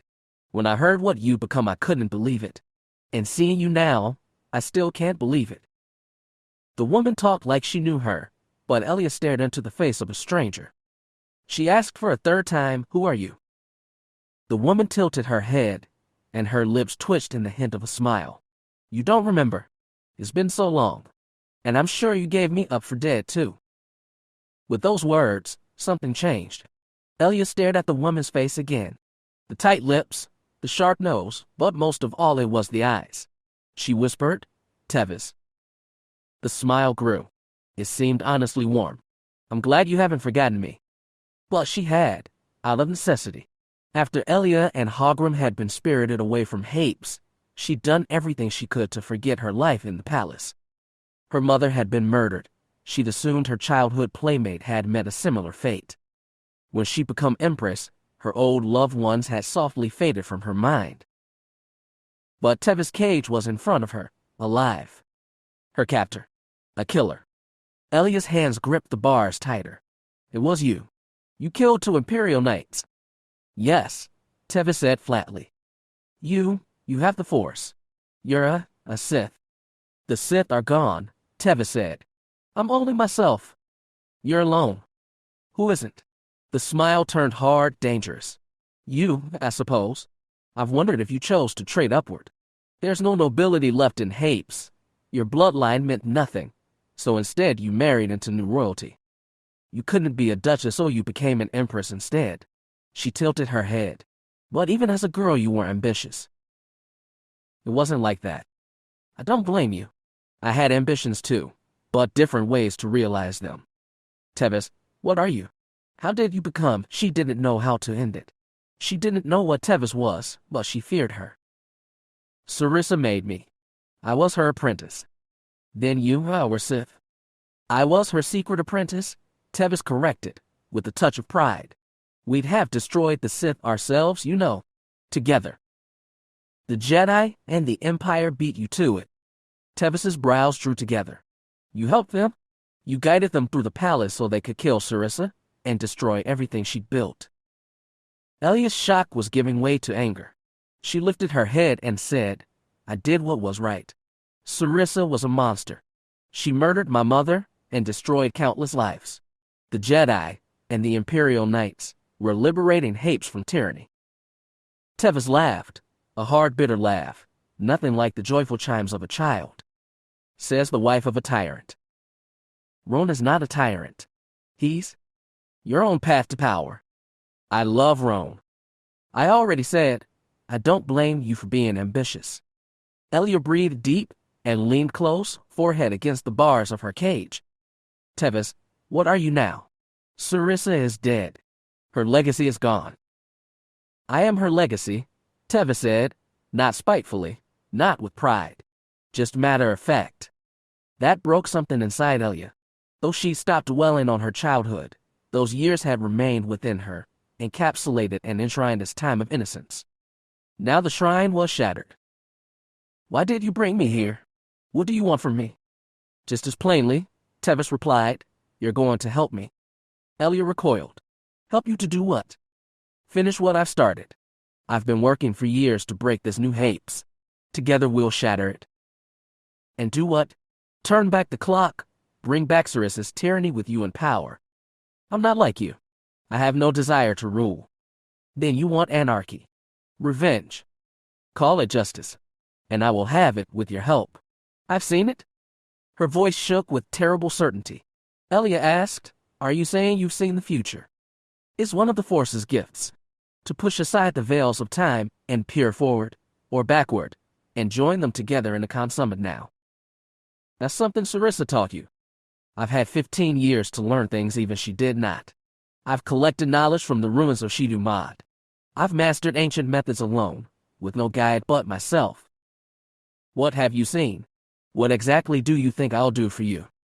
Tevis took a step back from the cage. See is the wrong word. But I felt the shape of what's to come. My past is my future. I thought I'd destroyed the memory of the garden we used to play in. Sarissa told me I must, but the garden is the key to everything. You are. The Force tells me this. It's why I've brought you here, so we can make our future together. Elia heard the undercurrent of desperation in Tevis's voice. She wondered if her childhood friend had done dark or gone mad. Then she wondered if there was a difference. You've killed 2 knights. My friends, Elia said.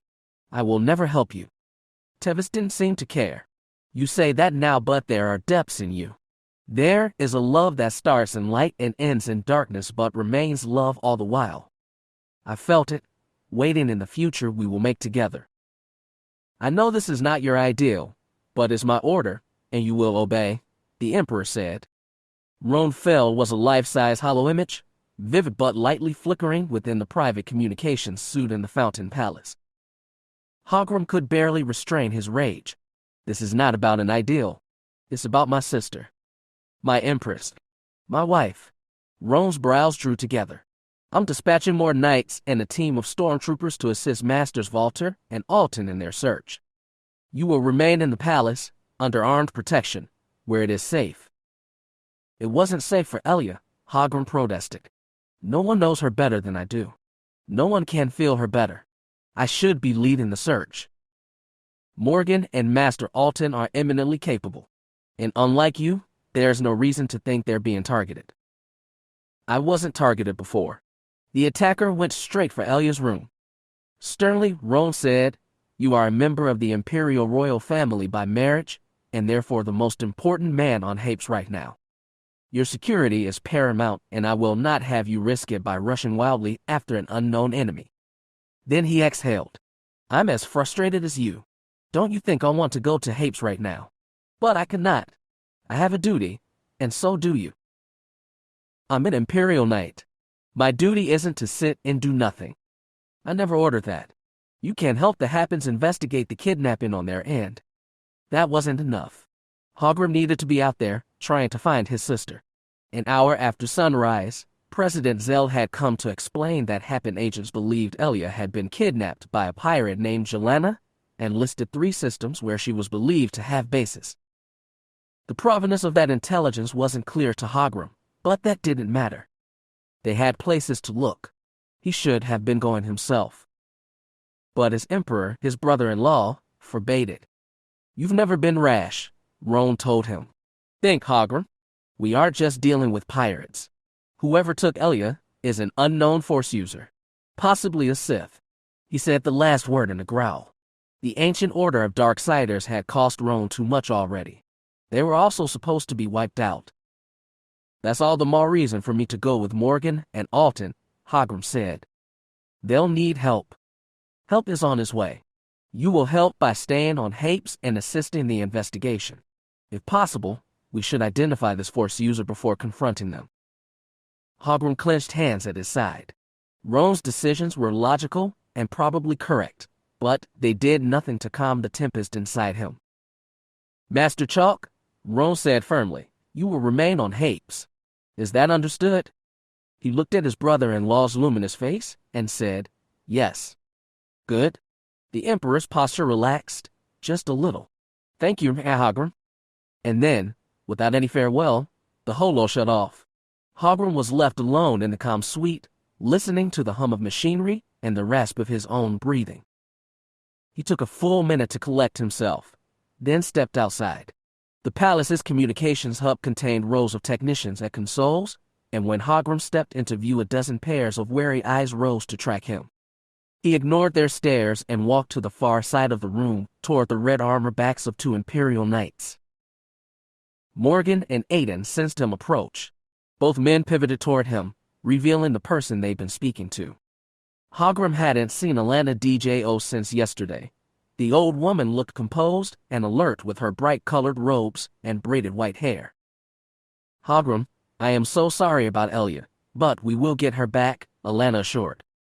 He'd heard the same platitude many times this morning. He ignored it. I've just spoken with the Emperor. He commands that I stay here on Hapes. We're safe.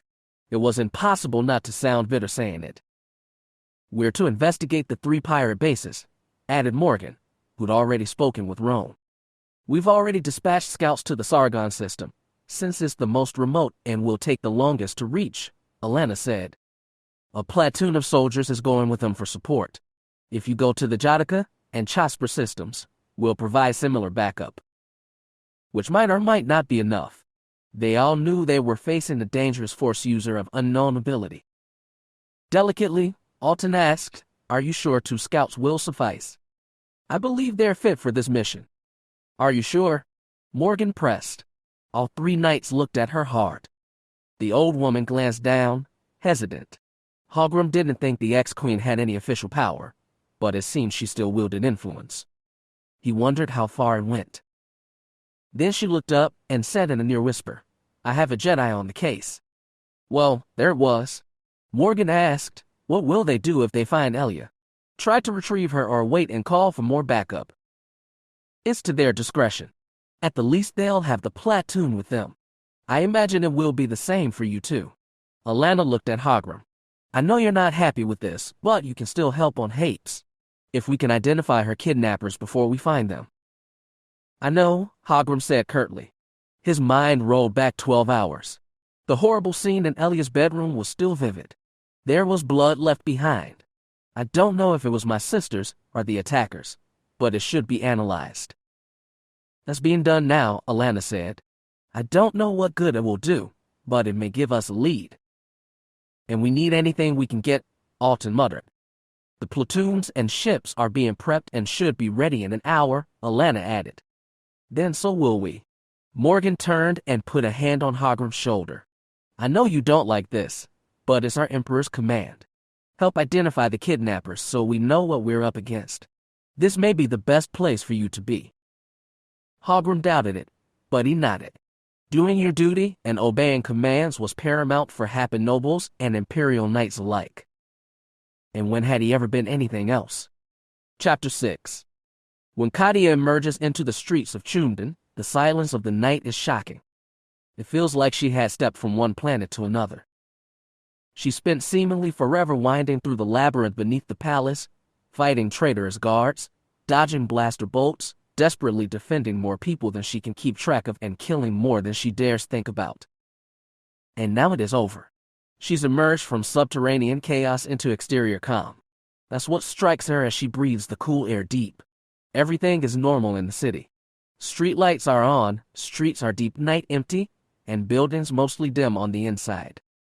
Chumden's people are asleep, and have no idea of the seismic violence that is changing their lives forever. Beside her, Tuzak says, we should move quickly and stick to the side streets.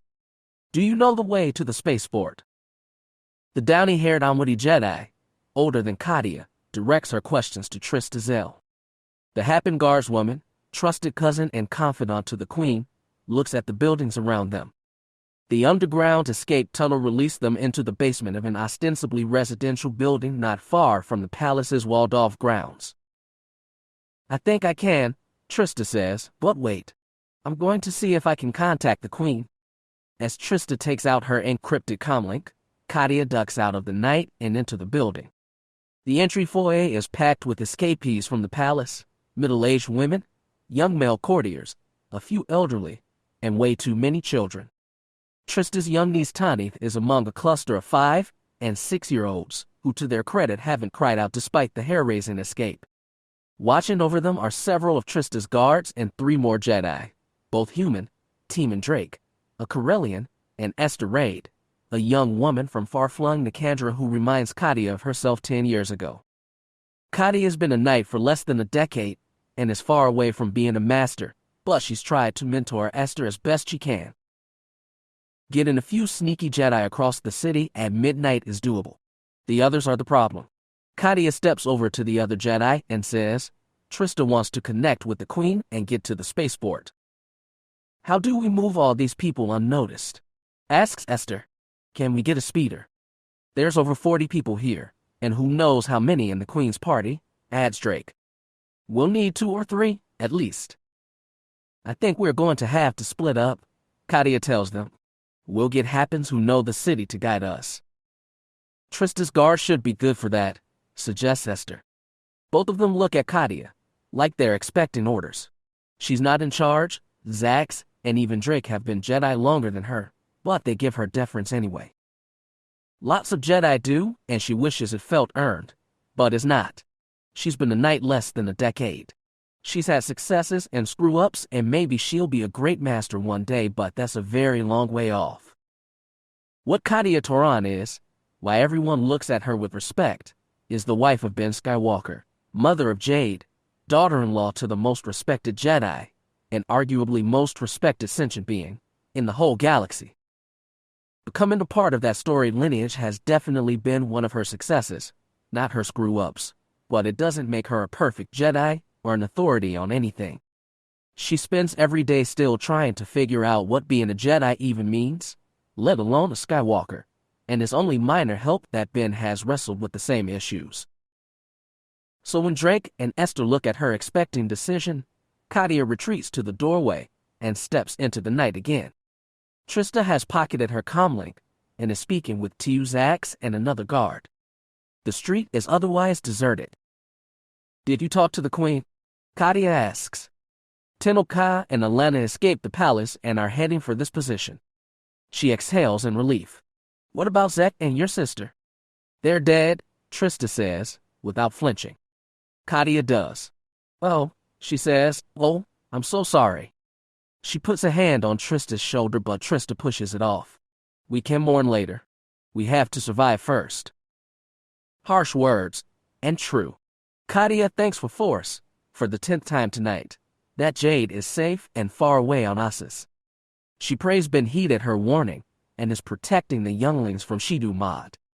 The last thing she wants is him risking all those lives by coming to Hapes. Surprisingly soon, 2 people join them in the dark side street. Trista and her guard immediately train rifles on the approaching figures, but Katia can feel the women's beleaguered light in the force. As they draw closer, she sees that the Queen and Princess of Hapes are dressed in torn, ash-darkened ball gowns. Neither moves quickly. One-armed Tenel Ka hold her abdomen like it's been wounded while Alana walks with a weaving lurch. Get them inside, now, snaps Trista. But as she takes Alana by the shoulder, all eyes are drawn upward by the roar of a low-flying spacecraft. Katia sees a single shuttle of elegant Happen design, vaguely shaped like a semicircular folding fan, propelled by 2 burning engines toward the palace. Beside her, Alana grunts, that ship, I know it. Demia lore, Tenel Ka says with cold rage. Do you think she planned this? Asks Tiu Zax. Why else would she be flying to the palace? Trista says. The witch is coming to take her brand new throne. I knew she was ambitious, says Tenel Ka. I knew she wanted to do this, but I never thought her capable. I underestimated her, and now. Now we're getting you inside, Trista insists. Come on. Tiu and the guard remain in the street, but the others guide Tenel Ka and Alana inside the building. The clustered civilians see them in the basement's dim light and begin whispering. Surely they've never seen their respected monarch so abased. Trista takes charge.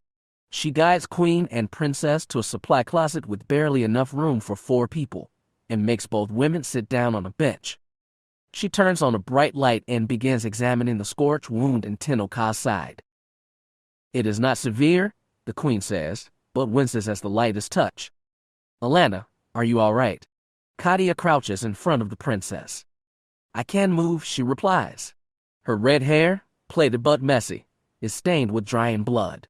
When Katia looks into her eyes, they're unfocused, one pupil larger than the other. She touches Alana's head and says, You have a concussion. I can fight, she insists, but slurs her words. No, you can't, decides Terran, standing straight. Neither can you, Majesty. We need to get you to safety as soon as possible. Run, Tenel Ka says. Surrender Hapes. You need to survive, Trista insists, slightly choking. So does Tanith and all the other civilians. But Demia. We can rally your supporters once you're safe. We'll get the Alliance to help, and the Jedi. Tennokai shakes her head. The Alliance will never break the long peace, not for us. Hapes is lost. You don't know that, Trista insists, but her voice shakes with desperation. Katia looks at all three women, battered by grief, broken by injuries, bowed by the certainty of defeat. This world is theirs, they've served it and suffered for it all their lives, and now it has rejected them and taken their loved ones. She's never seen anything more heartbreaking. She can only think of one thing to do. It's bold, brazen, reckless, the kind of thing Ben's more likely to attempt than her. But it's something a Jedi, and only a Jedi can do, and it just might save all of Hapes. Katia tells them, it's not over. We can't still stop Demia. How? Tennokai asks, voice creaking. She's just landing now. The palace is still a mess. She puts one hand on Tennokai's knee, the other on Alana's. I can't take the other Jedi. We can't get back inside the palace the way we came, through the tunnels. If we capture or kill Demia, the whole coup falls apart. You'll never get to her, Trista insists. We're Jedi, Katia says, and even she doesn't know if she speaks from confidence or desperation. If you send troops to back us up, we can do this. It's the only chance we have to save Hapes. Then I will guide you, Tennokai says, but as soon as she starts to rise, she sinks back down, face twisted in pain. You need to get to the spaceport, find a ship, and be ready to run if this doesn't work, Katia says. All three of you. Trista balks. I will guide you. Your guards can't do that, right? You need to protect the queen and princess. And Terran's daughter. All three happen sink into silence, searching for a solution that won't come. Her voice a creak, Alana says, Katia, you don't have to do this. She thinks of Jade, then of Ben, then of the tipping scales of history. The lives of billions are being decided tonight, but she can still change the balance. It's more responsibility than she's ever sought, but in choosing to be a Jedi she chose to bear whatever weight the Force put upon her. She's just never known until now how heavy the weight could be. Is there any other way to save Hapes? She asks. None speak, but Tennokai shakes her head. Then I'll do what I can. Katia stands up. She feels dazed by her own boldness. Even with 4 Jedi and a squad of guards, getting to Demia Lore will be difficult. She could be walking to her death. She could be on verge of abandoning Ben and Jade. But the scales are tipping. In hours they'll be stuck, perhaps irrevocably, in the wrong direction. Unless she, Katia Taran Skywalker, tips them back. If she can accomplish this, she thinks, then at least she'll be deserving of all the respect the others give her. If you lead, asks Trista, will the other Jedi follow? Katia smirks despite herself. I think that's the least of our problems. When they begin the long journey from Hapes to the Sargon system, which would involve many complicated lightspeed jumps through the transitory mist, Cole had decided that he should finally attempt sleep. He'd endured over 30 hours without it, and he needed to be well rested before they reached their destination. Plus, Morgan had insisted. So he'd retreated to the compact bunk of the starship Alana provided. It was an arrow-shaped A-43 Income scout ship, quick and stealthy but not heavily armed. Their backup, a ship full of Happen infantry, was tagging along, joining them with every circuitous lightspeed jump. Cole had fallen into the stiff bed and blacked out immediately. He probably rested for a time, but then the dreams returned. He'd been his grandfather before, and that was bad. Seeing the fall of Hapes through his grandmother's eyes was worse. His dream didn't take him all the way to her murder at the hands of a Sith, but he knew it was coming. He woke up in the cold sweat, his heart pounding with mortal dread. It had taken him a minute to convince himself that he was only himself, Cole Skywalker, and the trauma he'd relived was 50 years gone. All true, but it didn't soothe him. Cole washed, changed clothes, and made his way down the A-43's short spinal corridor to the cockpit. Morgan was slouched in the pilot seat, now gold hair peeking over the chair back, and at first he thought she'd gone to sleep at the helm. Then he noticed the lit datapad in her hand. Cole leaned in the doorframe and asked, "How are we doing?" Morgan glanced over her shoulder, apparently unsurprised. 9 jumps in, 8 to go. What a hassle. If it were easy to get to, it wouldn't be much of a secret base, would it? She gave him a little smile, but Cole didn't return it.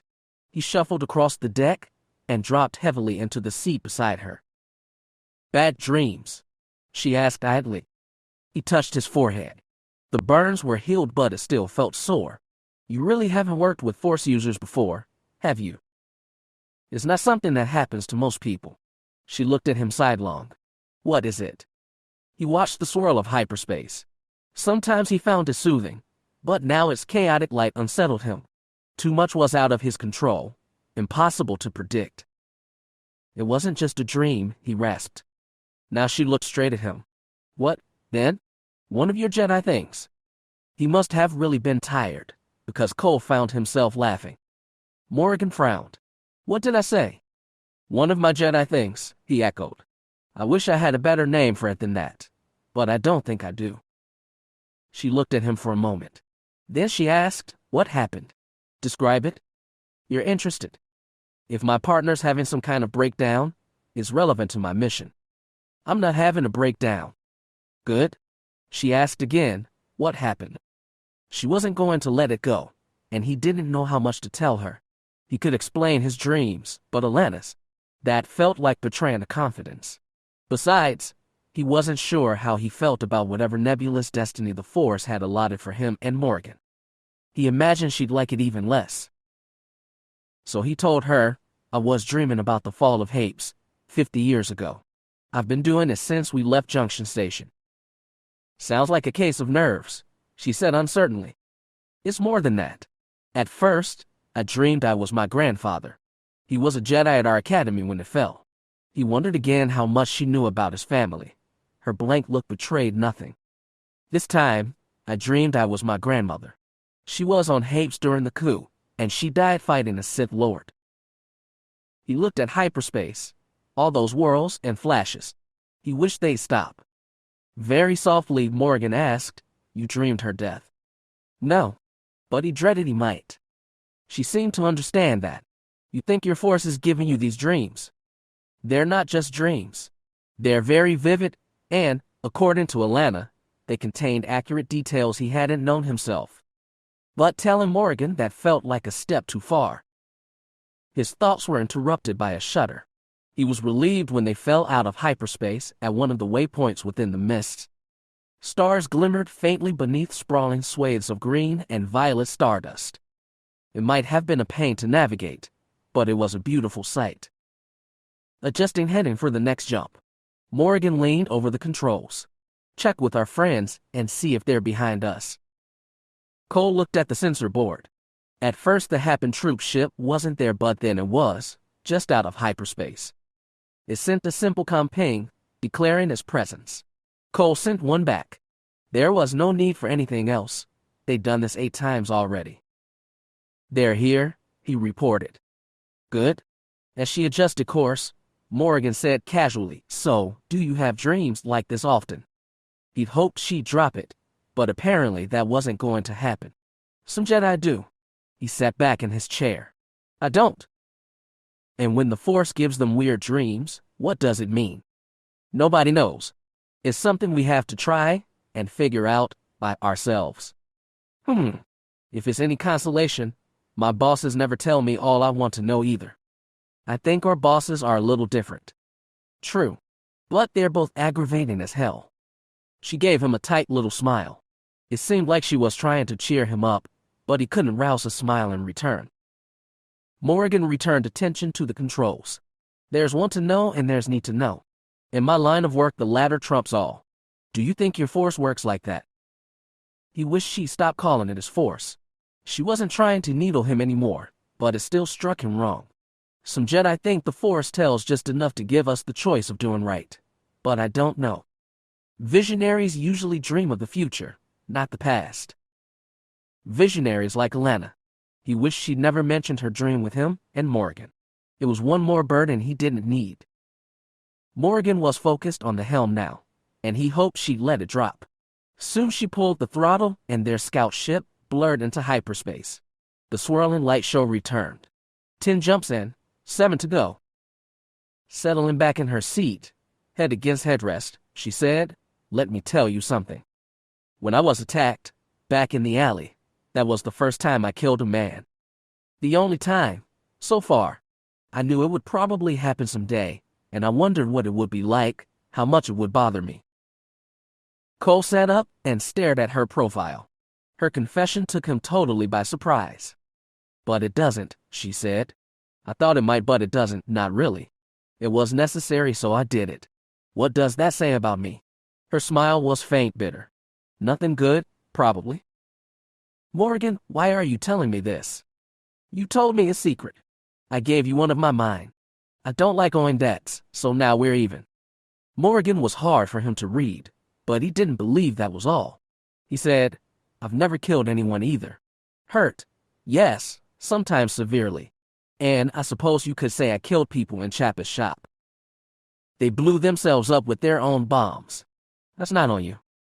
Then I guess I haven't killed anyone." She watched hyperspace with a twisted smile. My, we're both novices, aren't we? Makes me wonder why we're even on this mission." Just for a second, Cole was tempted to tell her, but he held it in. "How long have you been in the field?" 4 years, she said. "I usually work solo. I've usually worked with other Jedi." "And how long has it been since you got your official promotion, or however it works?" "I was knighted 4 years ago." "I guess we're on the same level then." She rolled her head to look at him. "You said there's a Force user waiting at the end of this trail. That they killed 2 Imperial Knights." "Yes. Do you think you're ready to face them?" No, he thought, and cursed Alana's vision for setting him on this path. But he only said, "We'll have a whole platoon of troops if it comes to a fight. They'll help." "Well, if we're going to be facing some Sith, or Dark Jedi, or whatever, I'd rather do it with you than without you." Was she actually trying to cheer him up? She looked away, and he couldn't be sure, but he found he appreciated it either way. Cole was surprised when they dropped out of hyperspace again, revealing more stardust and stars. He said, "That was a quick one." Sometimes they're like that. The next one's longer. After Cole confirmed that their partners were right behind them, he said, "We've still got 7 jumps left. As long as the coordinates are set in the nav computer, I can handle it from here. You should get some rest." "You think I need my beauty sleep?" She was needling again, but this time he didn't mind. "I don't want you passing out on the job." It was what she told him earlier. Once she flung them into the next lightspeed jump, Morgan rose from the pilot seat and said, "Chair's all yours. Wake me up when we're 2 jumps away. That should give me a couple hours." She gave his shoulder a light pat as she walked by. He called, "Sweet dreams." She stopped, looked around, and grinned. And they say Jedi have no sense of humor. Trapped in her cage and adrift in the dark, Elia tried to understand her captor. During Tevis's long and unexplained absences, she tried to remember her last day in the Fountain Palace as a child. It was the last time she'd seen her mother alive. She remembered, if 20-year-old memory could be trusted, a beautiful morning. She remembered gathering for breakfast, her, Hagram, their mother, and Tevis all around the table, a happy family in sunlight. Her mother left, she thought, for another day of work as Sarissa's trusted aide. Tevis went somewhere else, Elia tried but couldn't remember, and when she and her brother were alone, Duchess Alral's women rushed in, then hurried them from the apartment with no explanation. Less than an hour later, their ship rocketed away from Habes, not to return for another 7 years, by which point all of them, Elia, Hagram, Tevis, would be changed entirely. And the chain swung on such a small thing. If Tevis had been in the apartment when their rescue came, if Elia had been out, but for the whim of chance she could have become Tevis and Tevis become her. One an empress, the other a twisted creature lurking in darkness. It seemed to her, even if chance had reversed their fates, they'd still have had one thing to bind them, the Force they'd been gifted at birth. The Force, she'd realized many years later, had guided them unerringly to each other in the hedge maze of the palace gardens. It should bind them still. But there was no Force in this dark place. It was one more thing she couldn't understand. When Tevis returned to her after uncounted hours, She made no explanation for her absence but brought a plate of simple food, meats, fruits, a capsule of water. She slid the pieces between the bars and, with reluctance, Elia ate. "I never knew you were alive until Hapes fell," Tevis said. Elia swallowed a mouthful. It was liberated. "My life fell. It was destroyed and I could do nothing." Her voice was raw with lingering grief. Elia watched her carefully. "How did you survive?" "Sarissa sent me into hiding. I wanted to help. I was ready. But the Sith had come to Hapes to fight the Jedi.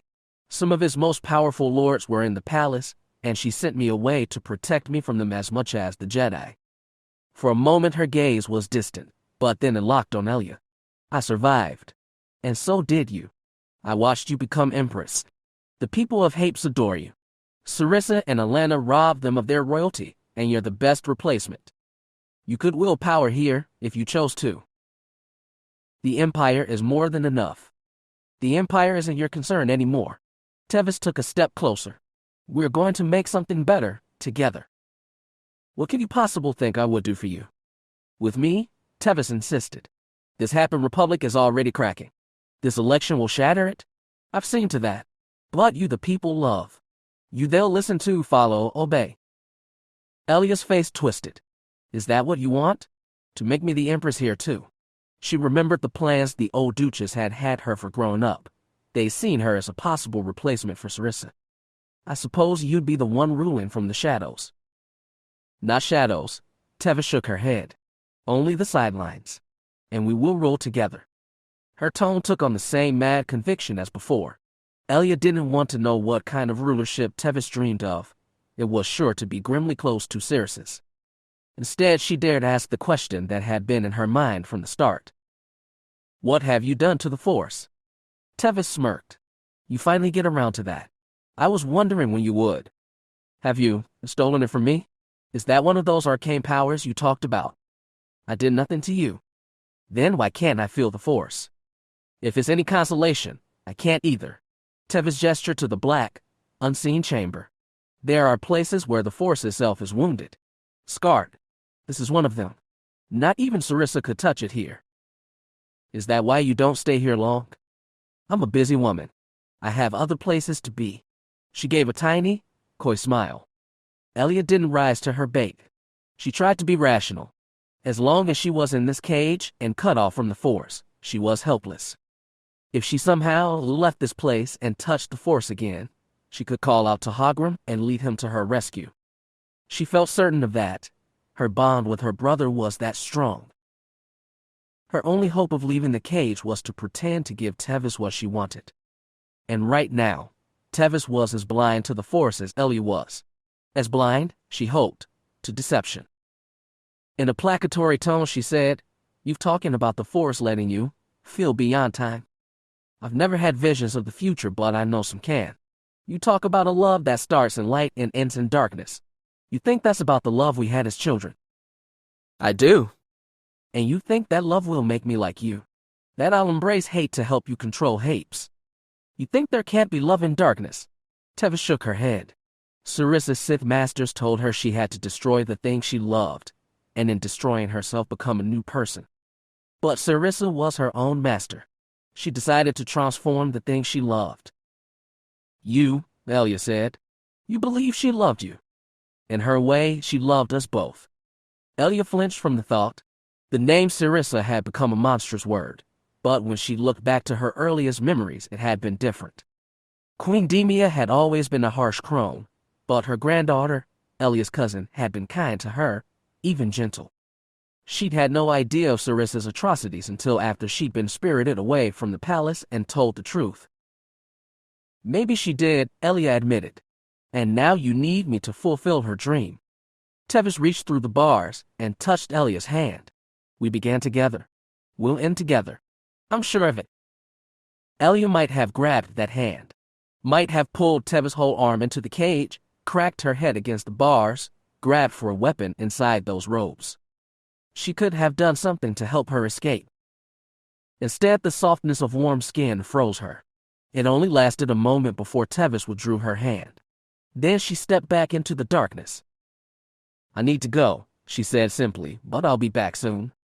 Morgan didn't dream at all, and was glad of that. She rarely did, and when dreams came, they weren't often pleasant. Calls, she was sure, were even worse. She felt mostly refreshed as she entered the A-43's cockpit and took the co-pilot seat. The plan was that the Happen Troop ship would hang back one lightspeed jump away from the Sargon system, while Cole and Morgan went ahead to scout in their more stealthy ship. Before the Jedi took them through the final jump, she asked, "Any last confessions?" She'd meant it as a joke, but he considered for a moment. Then he replied, "When I was a Padawan, I swiped my best friend's lucky Arcanian gemstone. I knew that was wrong, but it was so pretty I had to have it for myself. Never told a soul until now." Morgan grinned. She was starting to like him. "Take us in," she replied. Cole pushed them into the final jump. It was a short one, and after only a few silent minutes, the A-43 dropped out of hyperspace. Once more, they saw stardust and stars, but looming ahead, mostly occluded in night, was the Sargon system's namesake planet, a massive gas giant encircled by layered rings and over a dozen moons. A thin crescent of visible daylight revealed vivid orange and yellow swirls, and Morgan spotted a few of the moons as well. The Sargon system had once had the biggest population center in this portion of the star cluster, but Queen Sarissa had changed all that. The local aristocrats had been executed, the population mass deported and scattered across other planets. Sargon was a place for ghosts now, and the perfect spot for a pirate hideout. As Cole pushed them forward, he said, "Now we'll find out how much Sokka was worth." Morgan had handled the latter part of the interrogation herself. Once Cole had cracked her shell, the young pirate had been a little more forthcoming. She'd explained that Jelana's base was in an abandoned mining facility on Sargon 3, an arid but habitable moon whose orbit kept it perpetually skirting close to the ice and dust particles of its ring. Because the ring effectively walled off the entire southern hemisphere of the moon, it forced incoming ships to approach from the northern pole, and thus made intruders easy to spot.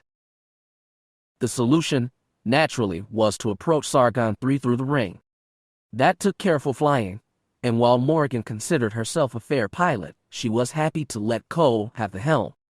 The A-43 was a compact ship, but it still had to weave its way through the ice and dust slowly. More than once she thought they'd smack into a pale chunk dead ahead, only for Cole to swerve at the last second. Sometimes she thought he was trying to wreck her nerves, but when she glanced sidelong at him, he was the picture of Jedi concentration. Gradually, Sargon 3 drew closer. Morgan could peer through the shifting particles to see the dark gray sphere, marked with icy white at its poles but otherwise devoid of surface water. Sokka had said the mining facility was on the southern hemisphere, near the base of a mountain range. "I'm going to start scanning for energy signatures, artificial metals, the works," Morgan said. There was no reason to, but she kept her tone hush. "Look for her excess freighter. It may be parked on the surface." Morgan did, but the particles of the planetary ring still interfered with her sensors. They seemed to be pushing through and would be clear in under a minute. Then, she thought, they'd get an answer. Instead, the answer nearly got them. The cockpit alarm sounded out of nowhere. Morgan gave an embarrassing cry of surprise. Cole snapped. "What is it?" "Incoming missile. Staying, they must have turrets in the ring." Or another alarm. She checked sensors again. 2 ships. No, 3. Looked like starfighters. Very small. More missiles inbound. Cole told her to hold on, and then he wrenched the A-43 into maneuvers that would have emptied her stomach if she'd had anything in there. He danced around the drifting particles, daring the missiles to match his moves, but they couldn't. One detonated on a chunk of drifting ice, then a second and third. But the 3 pursuing ships were still on their tail. They must have been waiting, Cole breathed once they soared clear of the ice field. And Morgan wondered, waiting for any intruder, or them specifically. Wondering was all she could do. The pursuing ships, sensors marked them old model missiles, cleared the ring a moment later and unleashed with their laser cannons. Morgan finally remembered to slap the rear energy shields on, just in time for plasma bolts to rock them from behind. Send an emergency flare to the troop ship, Cole told her. Then return some of that fire. I'll try. Are we running? Instead of answering, Cole threw the A-43 into more tense maneuvers, enough to strain the ship's artificial gravity. The Jedi was pushing the ship to its very limits, but intense laser fire from the middles continued to pound their shields. All the while, the white-capped sphere of Sargon III grew closer. Morrigan sent the emergency comm flare, at least, she thought she did. As soon as it got out, a portion of their starboard shield was overwhelmed. Laser bolts tore into the hull, directly forward of the engine cluster. Lights inside the cockpit shuddered and some, including her comm console, went out.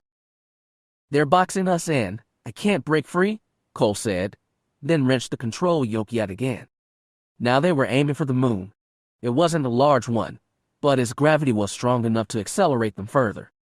All the while, Cole kept nudging the scout ship to one side or another, trying to dodge the continued laser hail. What about that turret? He called. She'd forgotten. She was panicking. She had good reason. They were probably going to die here, but weapons control was still operable.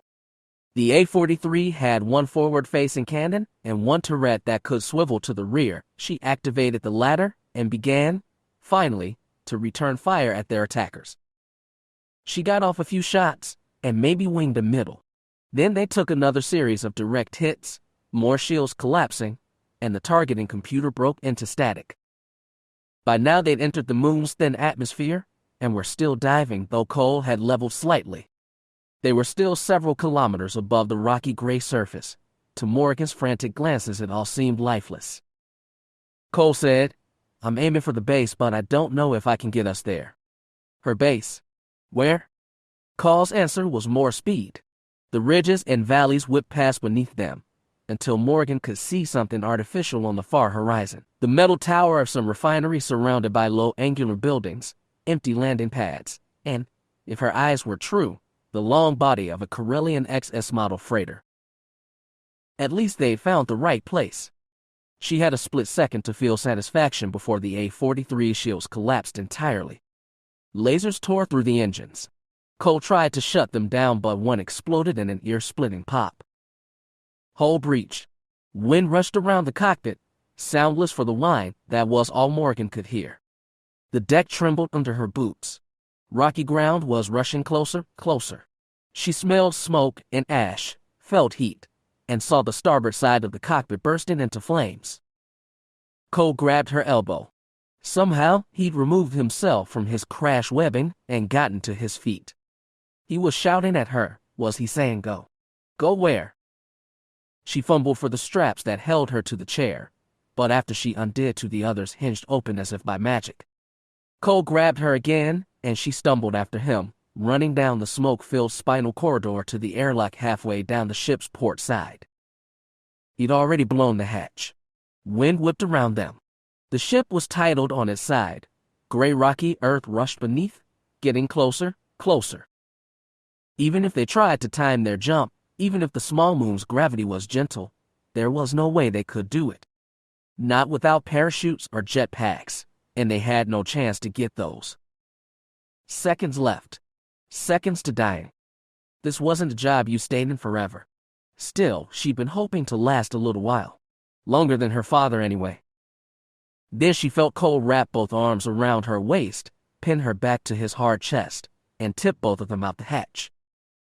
The burning scout ship was suddenly far away, racing toward its death as they fell toward theirs. Wind rushed her face and teared her eyes. Gravity would crush them against the jagged ground in seconds. Then they slowed. It was sudden enough to make her empty stomach lurch. She felt herself being squeezed against Cole's larger body, and the last air left her lungs. They kept falling, but more slowly.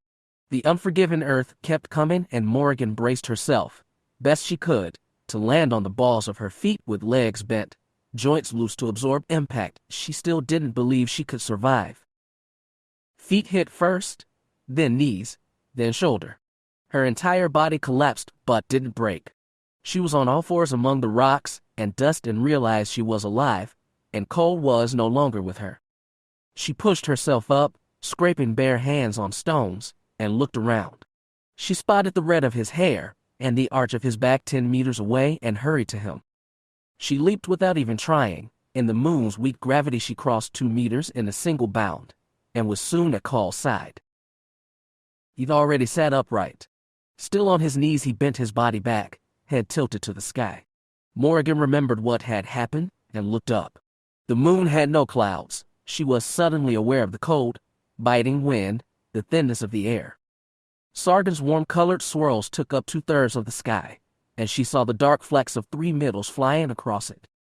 She also saw a trail of smoke and followed it to a sudden mid-air end.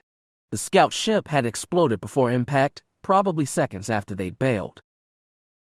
Bailed from at least a kilometer up without a parachute or jetpacks to cushion their fall. Only the force. She stared at Kael, bruised, battered, hair tousled, facing the winds for the biting wind. Was there anything this Jedi couldn't do? She watched the smoke trail slowly dissolve. The middles didn't come back for them. They probably hadn't seen them bail at all, or dismissed them as the doomed wreckage they should have been. The fighters dropped altitude and cut a line for the rise of the refinery. Morgan could see its tower with her naked eyes, no more than 5 kilometers away. Soon the middles dropped out of view. The drone in her ears died away and was replaced with the inconstant howl of cold wind. It felt like it was clawing relentlessly at the fiber of her green jacket and trousers. She wasn't dressed for this. She wasn't prepared. She had no water with her, no rations, no binoculars or rifle. All she had, besides the clothes on her back, was the Verpine shattergun holstered at her hip. Kael got to his feet. She held onto his arm to steady him. The only thing he had, beside his clothes, was his lightsaber. Morgan tried for a long time to think of what to say. In the end, the best she managed was, "I owe you again, don't I?" He almost smiled. "I'm not keeping score." She was. She hated being saved because it meant she'd been unable to save herself. The cold was already getting to her. She folded one arm across herself but held to Kael with the other. "We'll have to get inside the base. They don't know we're alive. That's our advantage." "I know. Then let's get moving before we freeze." He surprised her yet again. Kael shook his arm free of her grip, then grabbed her hand. His was strong and rough, and he gave hers a tight squeeze. Then he released her, and together they began the march. Chapter 7. Taking control of the Fountain Palace isn't as simple as walking in and sitting on the throne. As soon as her shuttle comes to rest on the palace's private cliffside landing pad, Demia is approached by a group of soldiers she placed in the palace disguised as Tenel Ka's guards. Amidst the group of women is a single man, and Demia gestures the others to move aside so she can reach him. "It's done, Ducha." Rashantal snaps a crisp bow. Tenel Ka and her supporters have been driven from the palace. "They should have been captured," Demia snaps. This pretty young man was her prime informant within Tenel Ka's court. He wormed his way into the Jedi's trust and she expected more him at this critical moment. Rashan explains, "Jedi are very difficult to contain in battle, but at least one has been killed. The Queen." "I am Queen now," Demia corrects. "Of course." Rashan bows again. Tenel Ka and her supporters fled in the tunnels beneath the palace, the ones beneath the old prison complex. "I provided your guards with copies of the tunnel maps, but even then it can be quite confusing. It's just like a man to make excuses. Enough. Do you know where Tenel Ka is?" Demia raises her voice so all can hear. "Does anyone know?" The answer is resounding silence. When it's clear no one else will speak, Rashan clears his throat. The tunnels provide several routes into the city. She may try to escape via the spaceport. "I already know that." Demia resists the urge to smack his pretty face. Instead, she begins calling out her commanders from within the crowd and tells them to board troops into her shuttle and fly it back to the port to reinforce the blockade. Then she demands to be taken to the throne room. As she moves down the halls within a herd of guards, Demia locates the one soldier in a black-face helmet whom she knows to be Darth Zoran. Bending close, voice lowered so none can hear, she asks the Sith, "What does your magic tell you? Where is Tenel Ka?" "She isn't your concern now," Zoran replies. Her voice is so muffled through the helmet even Demia can barely hear. You don't decide my concerns. Zoran bends her masked face closer. I'm telling you that there are other Jedi in this palace and they're coming for you. Demia nearly stumbles. Where? I can sense them in one of the upper towers. They may have been waiting there to ambush you when you arrived. Demia has always been skeptical of Zoran's intuition, but she can't afford to doubt it now. Then we'll need to move someplace safe. It's a good thing your man has the labyrinth under the prison mapped. She is reluctant to go into those warrens. I don't want to move all my troops down there. We surrender the rest of the palace. Don't worry, your throne isn't going anywhere. Demia can't see the Sith's face, but she feels certain Zoran is mocking. She steps away from her and calls for Rashan. He appears quickly, unknowingly elbowing his way between Demia and the Sith. We're going into the tunnels, she tells him curtly. Guide me? He looks surprised, but he does as ordered. Down they go, deeper and deeper, through lift tubes first, then spiraling staircases that bore far into the rock, below the city, below even the ocean surface, which crashes upon neighboring cliffs. It's a place without daylight and seemingly without time. As Rashan leads them into the maze, Demia begins to tire and wonders when the sun will come up on Shundan. At first her soldiers in the palace report no sign of Jedi, despite searching the towers. Then they pass deep enough that the bedrock blocks all communication, and she is severed from her people above. But Zoran says the Jedi are still coming from higher stages and insists they go deeper. Demia doesn't like this. She's already considered killing Zoran once the coup is completed. She wonders if she should give the order right now. She has 20 soldiers moving through these rocky tunnels with her. 20 of her people, and only one Sith. When they move into a high-roof cavern, Demia calls a halt. She doesn't know what this chamber is for, but it branches into 4 separate hallways. Looking up, she sees a second tier ring in her lower one, with mouths to 4 more shadow-shrouded tunnels. It must be a junction point of some kind. A good enough place for a firing squad, she thinks. She gestures for Rashan and her other guards to move back, but grabs Zoran by the wrist and holds her close. The others don't understand what their queen-to-be wants with this masked soldier, but they give respectful distance. Demia leans close enough to kiss Zoran's mask. Enough of this. Why are we down here? Your protection, of course. My protection, or your trap? I'm no threat to you. The Jedi are. There's no Jedi here. The only danger is you. But I have 20 guards and you are 1 Sith. Exactly, Zoran replies. Then the chamber is filled with a strange sound, one she's never heard before. First it is like air escaping from a pressured chamber, but it becomes a deep electric buzz. Her guards shout and turn their rifles upward. Demia steps back from the Sith and follows their gaze. From each of the 4 tunnel mouths on the second tier, a different colored lightsaber blazes. Surrounding the bearer of each Jedi blade is a cluster of Happen soldiers aiming rifles into the lower tier. Demia gathers them in a sweeping glance and judges those guns outnumber hers. A young human woman with a golden blade calls down, Dujalore, you will surrender to us now. Instead of responding, Demia spins on Zoran. You said you were taking us away from the Jedi. That was a lie, the Sith says calmly. Then she grabs her helmet by the chin and pulls it off. She shakes long black hair free, then pivots to give Demia one quick glance. Against the blue-green of her face, her eyes flash a strange molten gold. I want you to witness, Zoran says in a voice of command. Suddenly, 4 of Demia's guards remove their helmets, bearing hideous heads. One has a horn-studded skull, another's skin is violet. 2 seem human, but their faces are horrific for the jagged slashes of red and black tattoos. Sith within Demia's hand-picked brigade, and she had no idea. As the other guards gasp and step away, all 5 Sith ignite blazing scarlet swords. Then they turn on the Jedi and attack.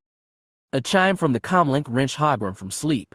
He jerked upright, looked around frantically, and remembered where he was, his guest bedroom in the northwest wing of the palace, just a hallway down from his sister's, except his sister was gone. He spent the whole day afterwards stewing in his own frustration as the other knights were sent off to find the pirates who'd stolen her, while he remained in the palace per the emperor's orders. He'd done what he could to help the investigation, but it wasn't enough. When Alana had told him to try to get some rest, he'd done so sullenly, not believing he'd sleep. But he had. He dreamed. He'd seen the fall of Hapes through the eyes of his great-aunt once again. It had been more vivid and terrifying than before, and he didn't understand if his dreams were coming from the Force or if he was losing his mind. The repeating chime from his comm was certainly edging him toward madness. He reached out, wrapped it in his hand, and opened the channel. "Yes," he said. "Who is it?" "Master Chalk, this is Cameron Zell. Can you please come down to the security center?" He'd met Cameron yesterday, the outgoing First Minister's son, and an aide to Alana Djo. If he had any official role, Hogrum didn't know it, but he seemed to be a man who got things done. "I'll be down in a minute." Hogrum turned off the comlink and swung his feet off the side of the bed. The chamber was dark. If they were calling him in the middle of the night, it must be truly urgent, and that made his stomach clench. Yet when he stood up, went to the window, and tugged the heavy drapes open, stark morning light made him wince. He must have been asleep for 10 hours. Not that it did him any good. He was still bone-tired and unsettled by his dreams. After getting dressed, a pair of guards outside his door escorted him through the palace complex. He wondered what news Cameron might have. The previous day had been a series of frustrations. The blood samples from Elia's bedroom had been analyzed and belonged neither to the Empress of her slain knights. Its genetic markers didn't match anything in the government's criminal database, and investigators were trying a wider search. Meanwhile, word of Elia's kidnapping was spreading.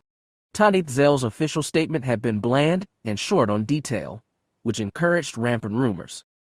Both leading candidates in the coming election were pledging sympathy and support while casting veiled aspersion at their rivals. He expected it to get worse. The timing of the kidnapping inflamed electoral chaos. That may have been the point. Sure enough, when Hogrum reached the security center, he found Cameron and Alana Djo both standing amidst the consoles, facing the holo broadcast of what he took to be a live news conference. "What's the problem?" he asked. Cameron gestured to the holo. "That's Vana Chesso, one of the leading candidates." "I know who Chesso is." Hogrum's connection with Hapes were tenuous, but he still followed his politics from afar. He recognized the woman standing on the stage and listened as she spoke. "I categorically deny these accusations," Chesso stressed. "All my career I've suffered aspersions and rumors which have no basis in fact and are spread by rivals who fear the change I'd bring to the consortium. They have always been, and will continue to be, false. This newest slander is just proof of my rival's faltering campaign." As she spoke on, Hogrum asked, "What slander is she talking about?" "Information has been leaked to the press," Cameron explained. "The ship that escaped Chumdan after lockdown has been publicly identified as the pirate Jalanis. She hails from the rifle worlds, like Chesso, and there's been rumors connecting them for some time. Nobody much cared for a while, but now." "Is there any truth to those rumors?" He looked between Cameron and Alana. Cameron shook his head. "Nothing that I've seen. But that may not matter. In the old days they would have stamped out news of the kidnapping before anybody heard. Now rumors running wild." Alana sighed. "A free press can be a dangerous thing." Hogrum thought the same but had thought it impolite to say so. His sister often pressed Rome to further liberalize the empire, but to Hogrum that seemed dangerous. From his reading, the democratic empire's tolerance had allowed the restorationist movement to flourish in the first place. A stronger government would have prevented bloody civil war, saving millions of lives. Maybe the Happens would learn their lessons after this, maybe not. The consortium's fate was no longer his business. All he cared about was his sister. "Is there any progress with the blood sample?" he asked. Cameron shook his head. "There are billions of men and women in the consortium, and only those with criminal records have their genetic samples on file. Hospitals have their own private systems, and we're checking with their databases. And the assailant may not even be Happen. The Empire will share all its data. Hogrum was in no position to make such a promise, but he felt certain. The Empire may, but will the Alliance? Cameron shook his head. We just don't know where to look. Alana stepped closer to Hogrum and asked, have you tried seeking your sister in the Force? Of course I have. I couldn't get a sense of her at all. They both gave him grave looks, and he knew what they were thinking. Elia is alive. We've been bound by the Force since we were children. I'd know if she died. He believed that anyway. He had to. He'd been torn from one life and planted in another several times over, but Elia had remained his constant. He couldn't imagine what he'd become without her. She may be drugged unconscious, he reasoned. Her captors must have special tools to keep a knight prisoner. And my thoughts may be clouded. It's difficult to concentrate. No one blames you for being stressed, Cameron said. It's not just the stress. Hogrum rubbed his forehead.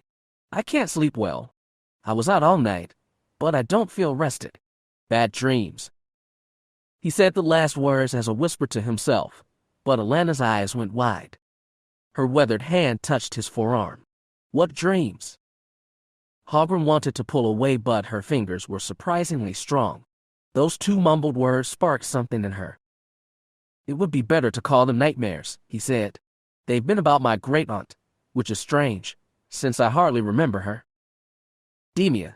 The grip got tighter. Are they about the coup 50 years ago? His stunned silence was her answer. Alana said, Cameron, is there a place where Hogrum and I can speak privately?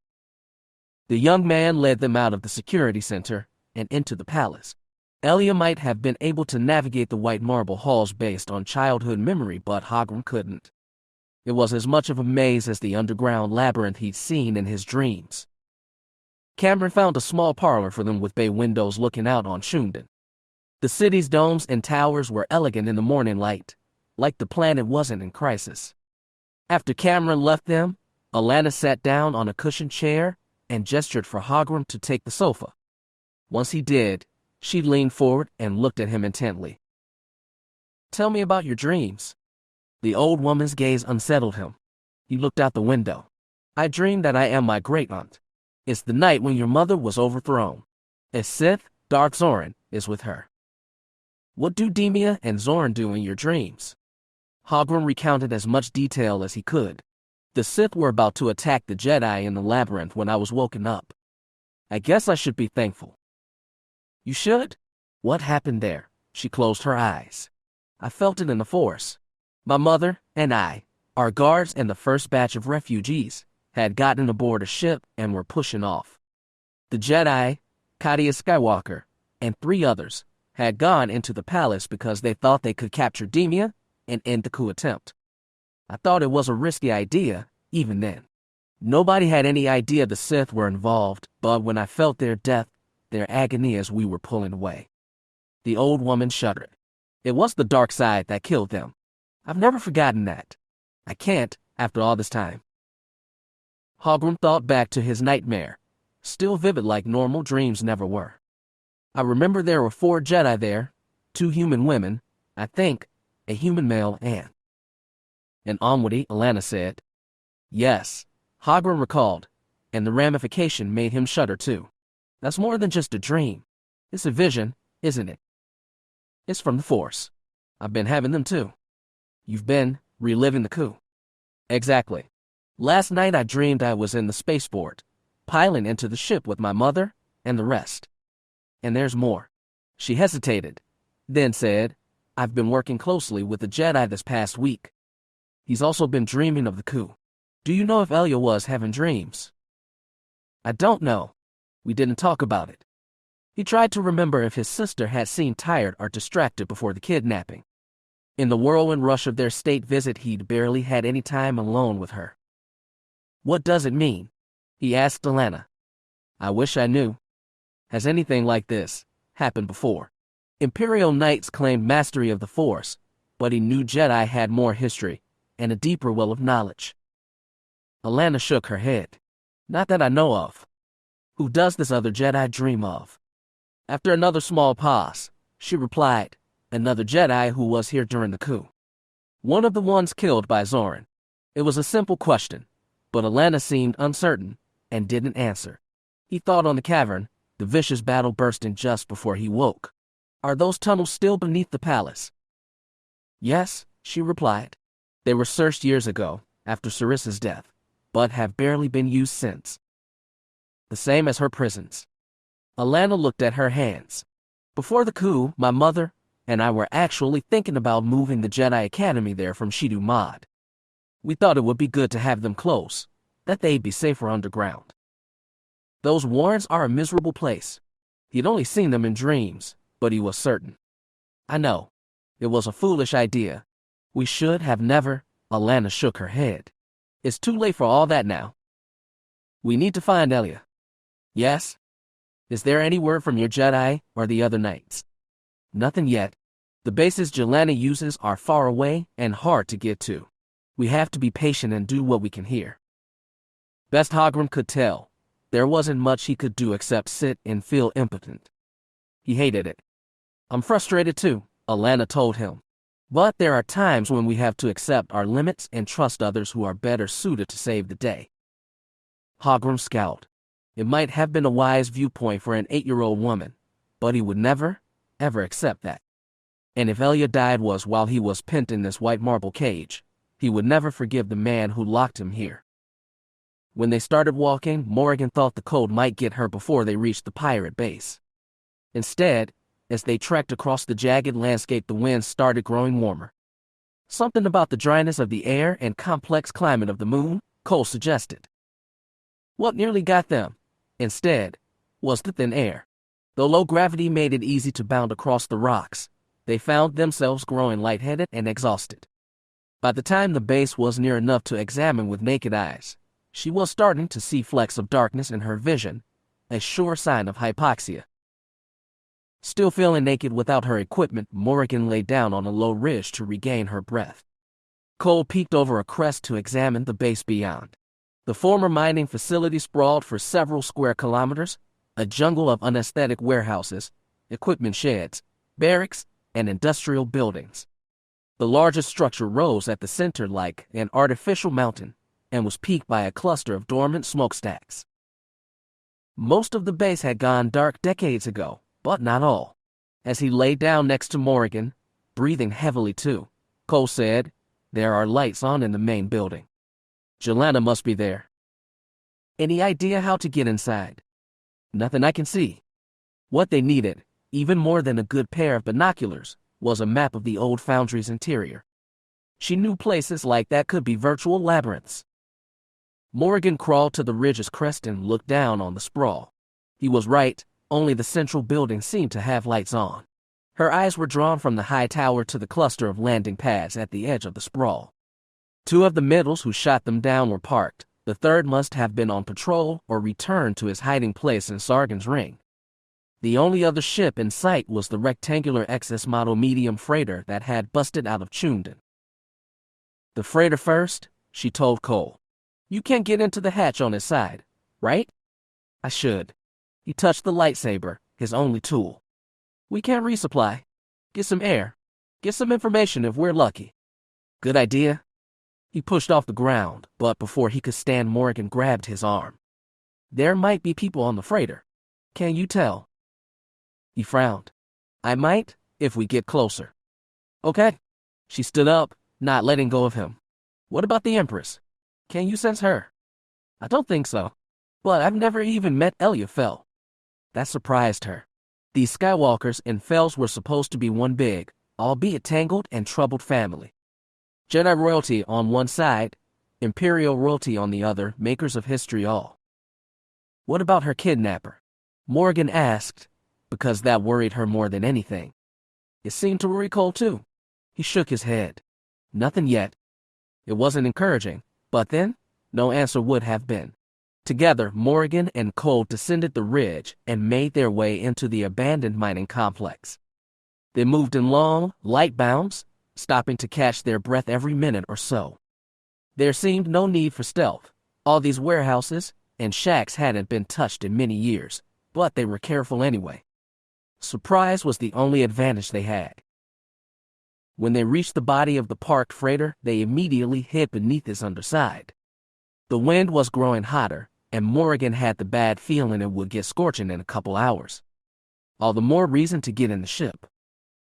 Cole reached up to run his fingers across the freighter's metal belly.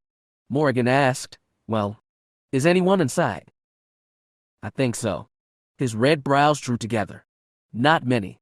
1, 2, maybe 3. She'd have preferred a more precise estimate, but it was better than nothing.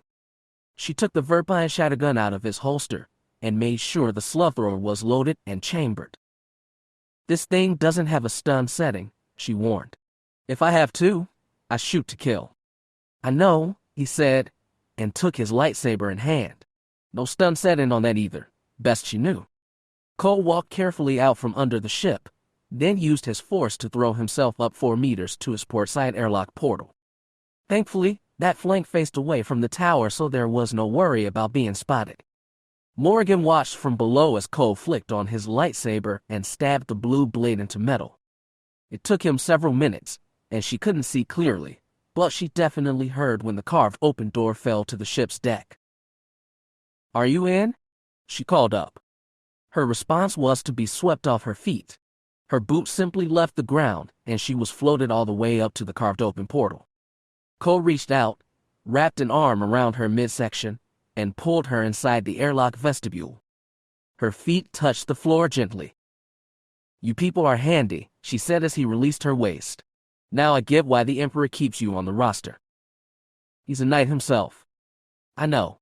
He's your, what, second cousin? Third?" It was her first time broaching the matter of his family aloud. Cole looked at her, face hard. "We're not close." "So I gathered." She flexed her fingers around the shotgun stock. "Anyway, do you think this set off any alarms?" "I haven't heard any." "Any sense where people are inside the ship?" "Not clearly, and I'm not familiar with this model. I've been on something close enough. Follow me." Cole shut off his lightsaber, but Morrigan kept her pistol gripped in both hands as she started into the ship.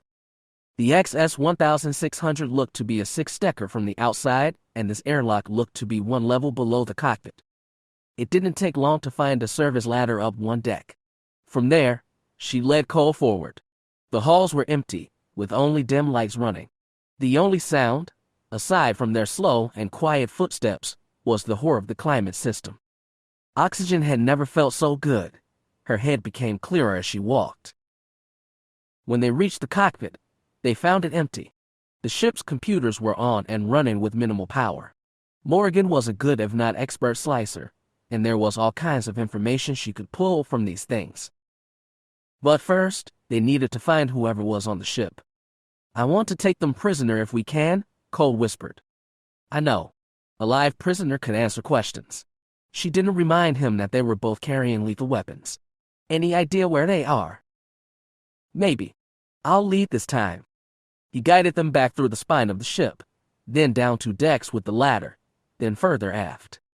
Morrigan's guess was that the freighter's lingering crew was catching some nap time or doing menial maintenance. They saw the rebounded light of a hologram first. It spilled from one room into the dim hallway. Morrigan and Cole stepped up the doorway and peered inside to see a holodrama being played from a projector in the middle of the room. It seemed to feature robed women talking urgently in hushed dramatic voices. Morrigan stuck her head partway through the door, but didn't see any occupants. Then a second light joined the first. This one stood from a 2-meter-high refrigeration unit. Its doors were swung open and a single human male stood before it, apparently deliberating between a collection of alcoholic beverages. He wouldn't deliberate long.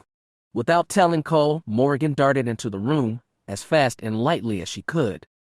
When she was right behind the man, he jerked and started to turn. He got halfway before he saw Morrigan's shotgun pointed at his face. "Don't move," she told him. She heard Cole enter, but not his lightsaber. "Put your hands up." He started moving them slowly. One hand was empty. The other held a bottle by the neck. Her eyes darted down from his face. He didn't seem to have a weapon on him. The glance almost killed her.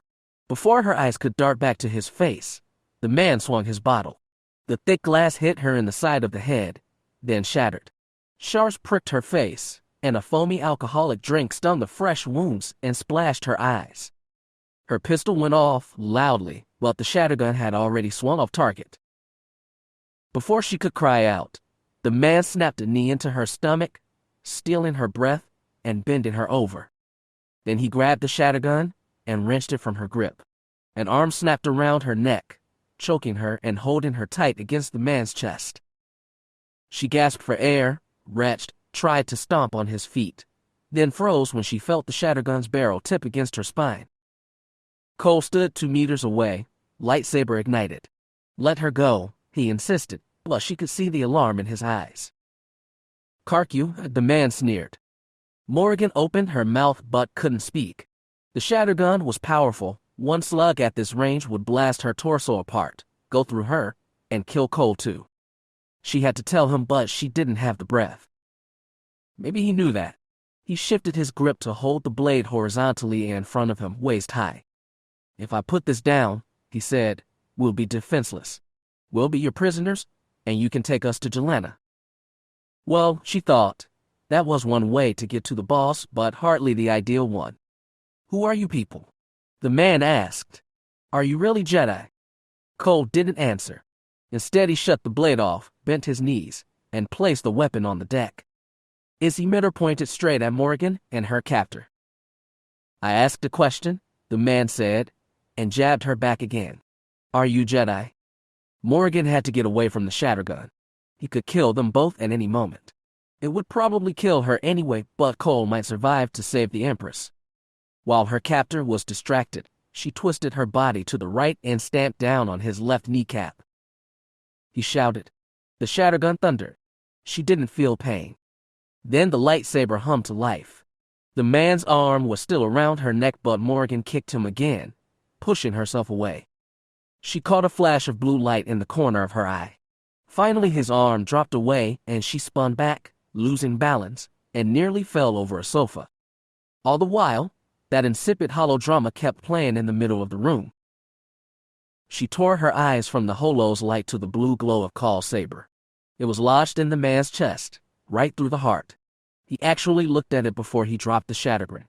His eyes rolled back, his body shuddered with a death rattle, and he collapsed to the deck, taking the lightsaber with him. Cole hadn't moved an inch.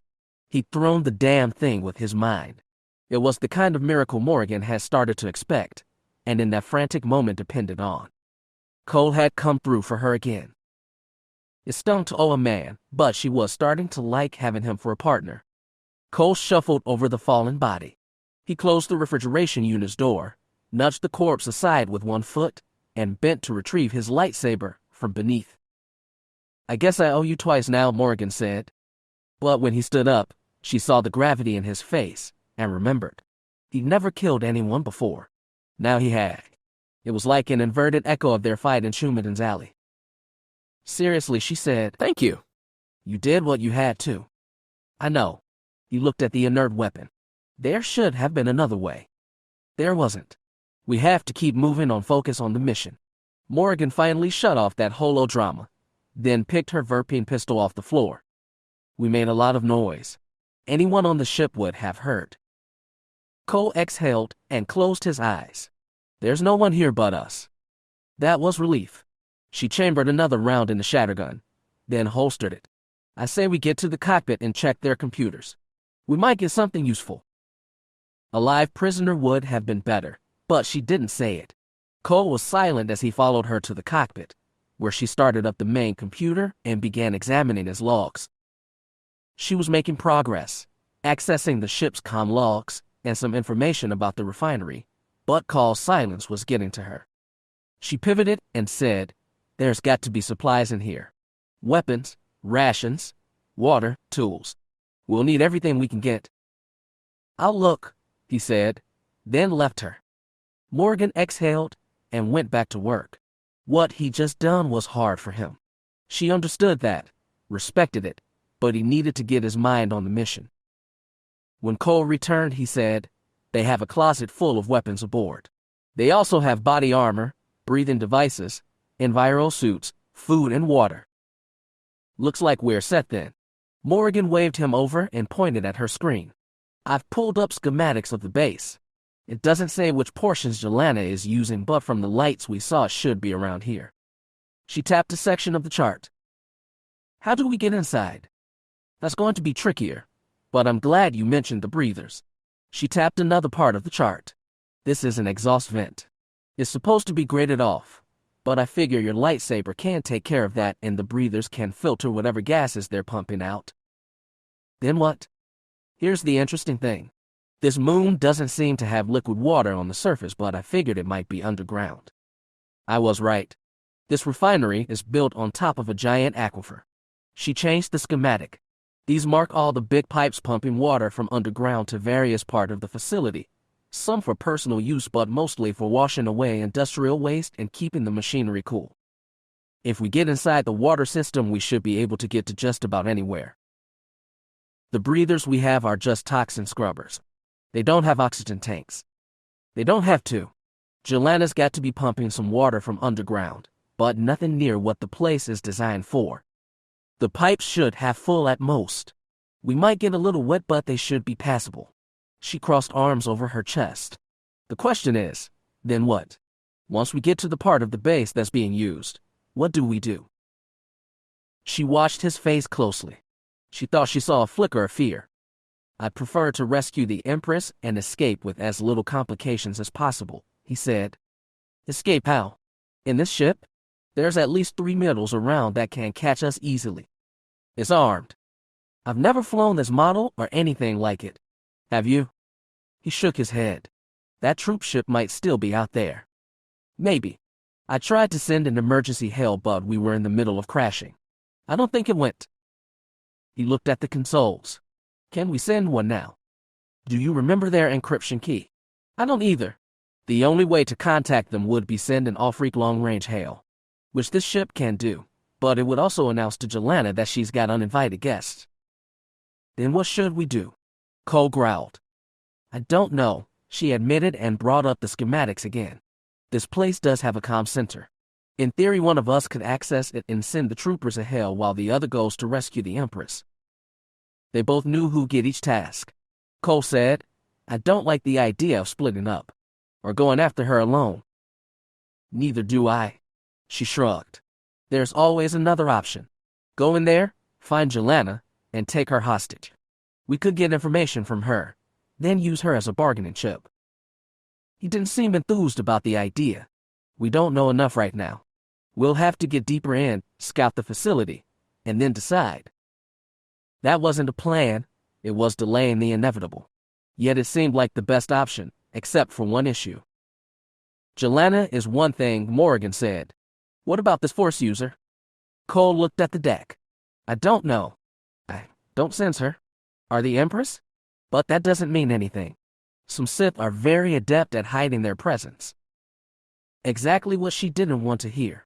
Do you think this is a Sith trap? The Sith on Hapes were wiped out 15 years ago. That doesn't answer my question. He looked up, eyes narrowed. What do you know about Sith? She should have lied. She should have told him that she only knew vague stories, what most people knew. After all, she just mentally scolded him for letting personal angst distract from the mission. But there was something about Call's eyes that bored into her. Morgan licked her lips and said, Sith killed my father. His eyes widened. She corrected, no, that's not exactly true. He got himself killed, working for the Sith. Cole thought a moment. Was this the Restorationist War? He was a spy, like me. He worked for Corrine Veers, personally. My mother told me was Veers' right hand, but I think she was overselling it. She looked through Cole into her own past. Childhood on Bastion during the Restorationist War, her mother revering her father and cursing Emperor Fel in private even while she, like everyone else, celebrated him in public. That was how Morgan first learned that everyone has a double life of some kind. I have a message from him, she said, still looking through Cole. A last recording. A farewell. I don't know how my mother got it, and she'd never tell me. But he said he was tricked. He was made into a pawn by the Sith, and that was what got him killed. She said nothing more. Silence lingered until Cole said, I suppose there's a lesson in there. About being prudent in the sides you pick. He was so wrong she almost laughed. The lesson is to only be your own side, never at the mercy of somebody else. But he was a Jedi. He believed in selflessness and service, like those Imperial Knights, except he was pledged to an abstract light side instead of a fallible man. A ridiculous idea, and she almost asked how that had worked out for his dad. "Believe me," as she said, "I won't make the same mistake he did." And she wondered if Cole had ever sworn the same thing about his father. After another pause, the Jedi asked, "Why did you become a spy?" She flinched and didn't even know why.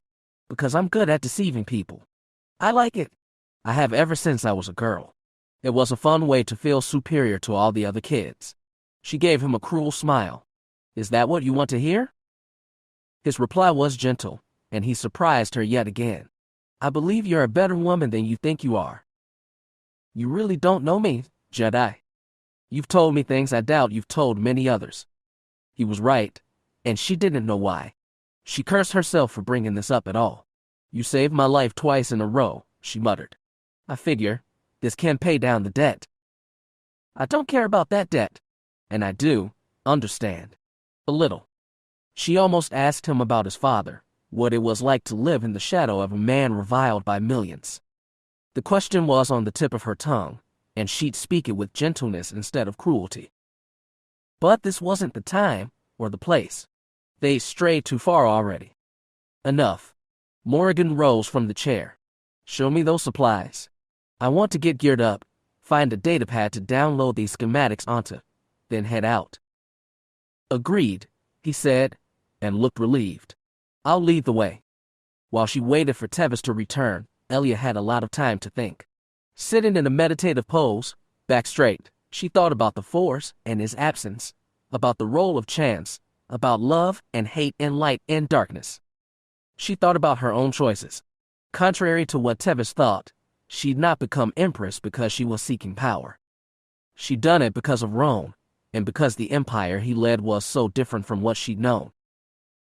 Through Roan, she'd become a different person, just as Tevis had been transformed through Sarissa. But now they were in the same place, just as Tevis had dreamed. She thought about dreams too. She remembered the unsettling one she'd had on coming to Hapes, and another that had followed her capture. She'd slept a little within her cage since, but the dreams of Hapes' fall had stopped. The Force had ceased to flow through her as well, and it couldn't be a coincidence. When Tevis returned, emerging without warning from the chamber's dark, Elia asked her, "You talked about sensing the future. Have you sensed the past too?" There seemed to be a tiny gleam in Tevis' eye. "Which past?" "Ours. I only have to remember it." "Have you ever gone deeper? Have you ever felt the past through other people?" A smile joined the gleam. "Which people?" Elia gripped the bars. "When I came here, I had dreams. I was Demia before she became queen. She was plotting with the Sith, a fallen woman, to seize the throne. I told you some places can be marked, scarred. The same is true for certain times. There are events that shift the balance not only of history, but the Force itself. And Demia's coup was one of those.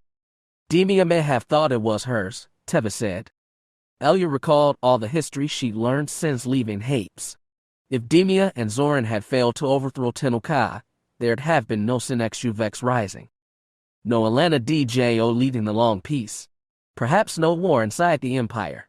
Certainly no violent liberation of Hapes. No Roan fell in her life.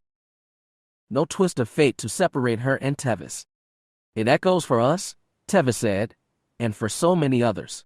I can reach into the past, stir it, rouse its darkest shades." "Why?" Elia asked, voice trembling. "Are you trying to hurt people? Scare them? To confound them? You, Hogram, and the other knights. Alana Djo most of all. She is an old woman now, but history has turned on her so many times before. I can't have her interfering. So you sent her nightmares of her own life. Zoran's victory was her greatest defeat." Elia grasped the bars and bent her head against the metal. She never suspected her dreams weren't unique.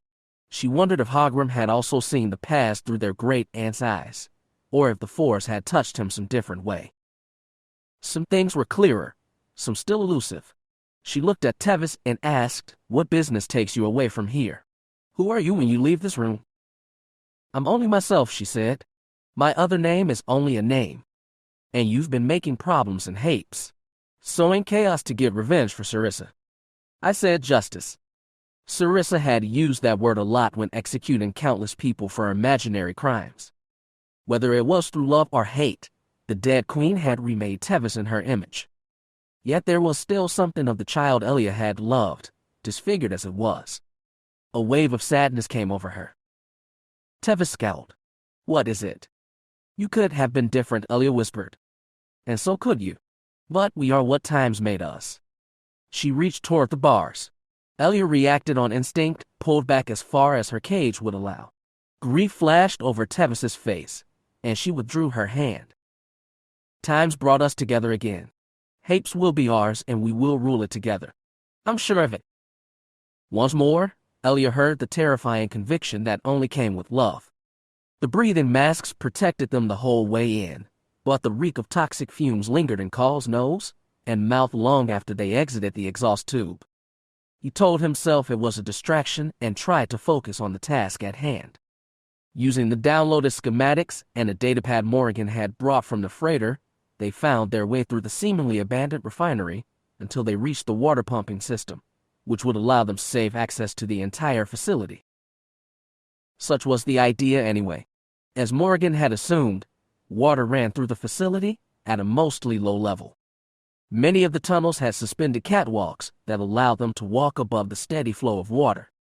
At other points, they had to climb up ladders 10 to 30 meters high while waterfalls tumbled inches away, dirted spray tickling their faces and leaping for their eyes. They worked for hours before they reached the area they thought Jelana's people occupied. On the plus side, they'd also retrieved water bottles and rations from the freighter. After their fifth or sixth ascent, they stopped at the top of a waterfall to rest their muscles and eat. Sitting on the cool ferrocrete ledge, back propped against a piece of pumping equipment, Morgan chewed her ration bar and asked, "How are you holding up?" "Light gravity helps, but I'm starting to feel it in my shoulders." "A big, strong Jedi like you. That's a surprise." He still couldn't tell when she was needling and when she was complimenting. Her confession about her father had shocked him. He didn't understand why she'd told him and didn't buy her talk about paying a debt. The funny thing was, Cole now felt like he owed a debt to her. A truth for a truth. A father for a father. But talking about his father was never easy, and now wasn't the time. He didn't feel anyone else nearby. Indeed, he felt only the faintest echo of other people at all, but they couldn't afford to drop their guard inside an enemy facility. Then she asked, "Do you feel the Empress now?" "No," he admitted. "And the Sith, or whatever it is. If I sense them, either of them, I'll let you know. I promise." He meant it, but the truth was that he didn't want to sense them. The idea of battling a Sith who'd already slain two Imperial Knights terrified him. He was still coming to grips with having killed someone for the first time. He believed he could do it again, if he was defending Morgan or the Empress or especially himself, but it was going to take time to process all this. If he survived, which was a substantial if, a large part of him wanted to fire up that XS-1600 freighter or steal a middle and just run. The chances seemed better, but he couldn't run. He wasn't supposed to. Alana and the Force had sent them to this moon for a reason, and that reason was to rescue the Empress. If he failed, he would shame his family and himself. Every Skywalker must be challenged, and every Skywalker must come to meet the challenge.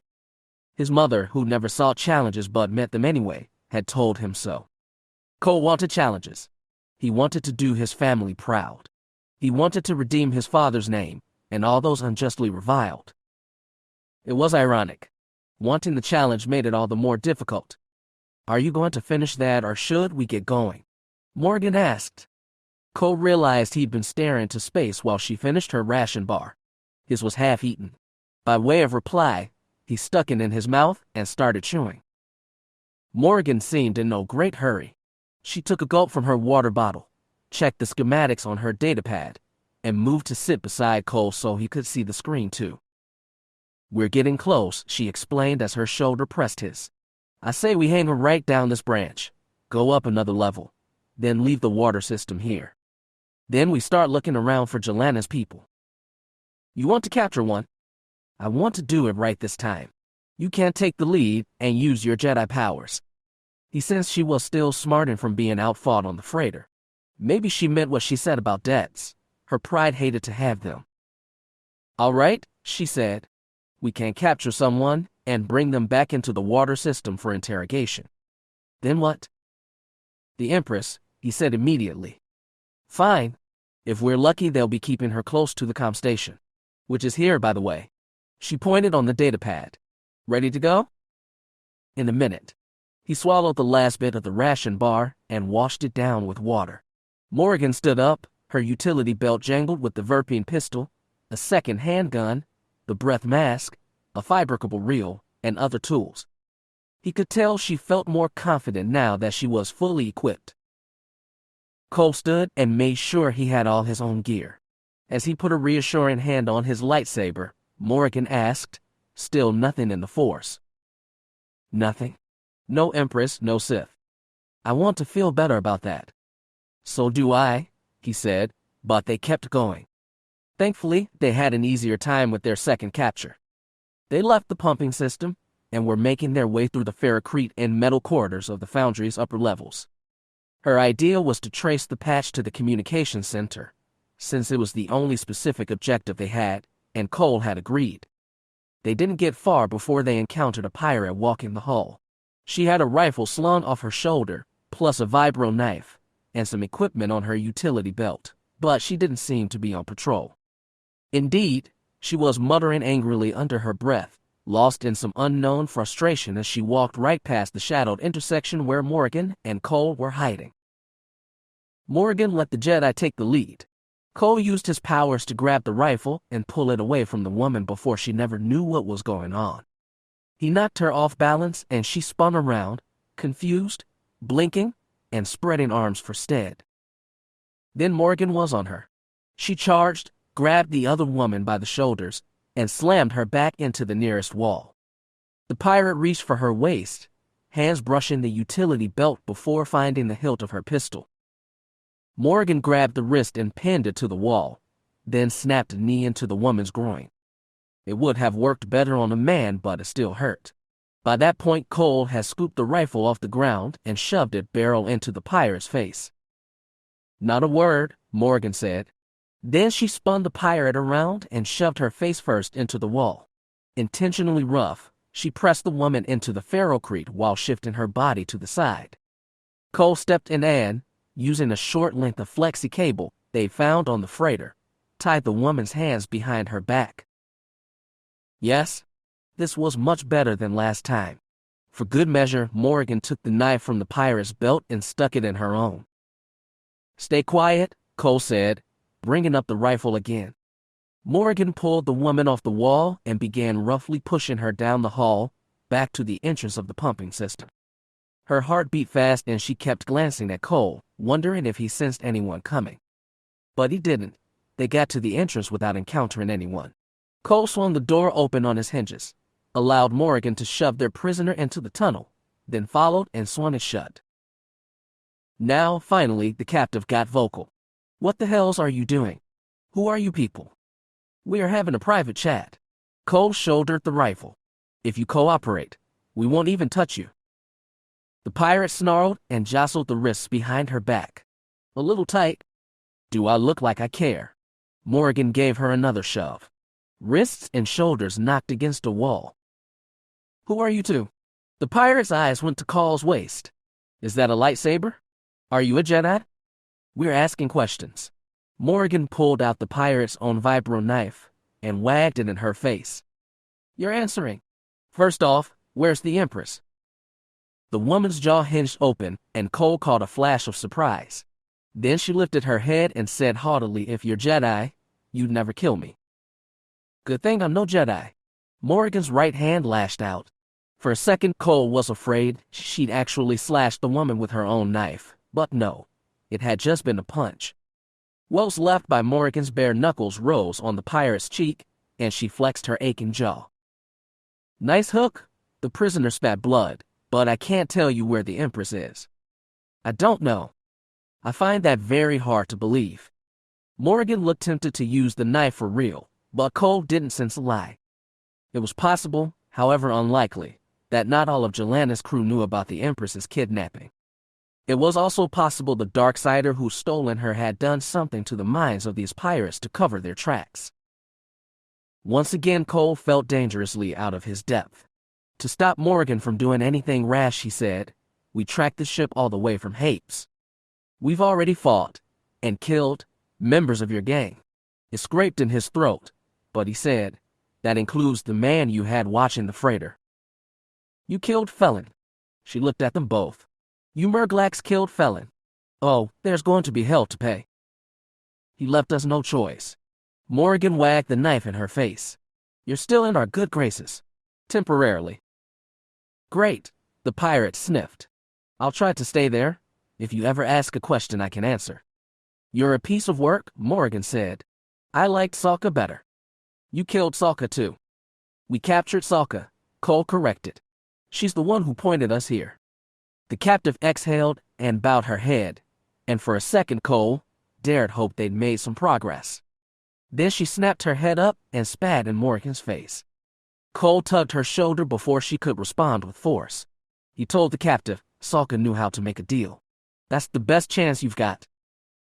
"Here's another question." "Shut up," Morgan said, wiping her face with her sleeve. "Where's your boss?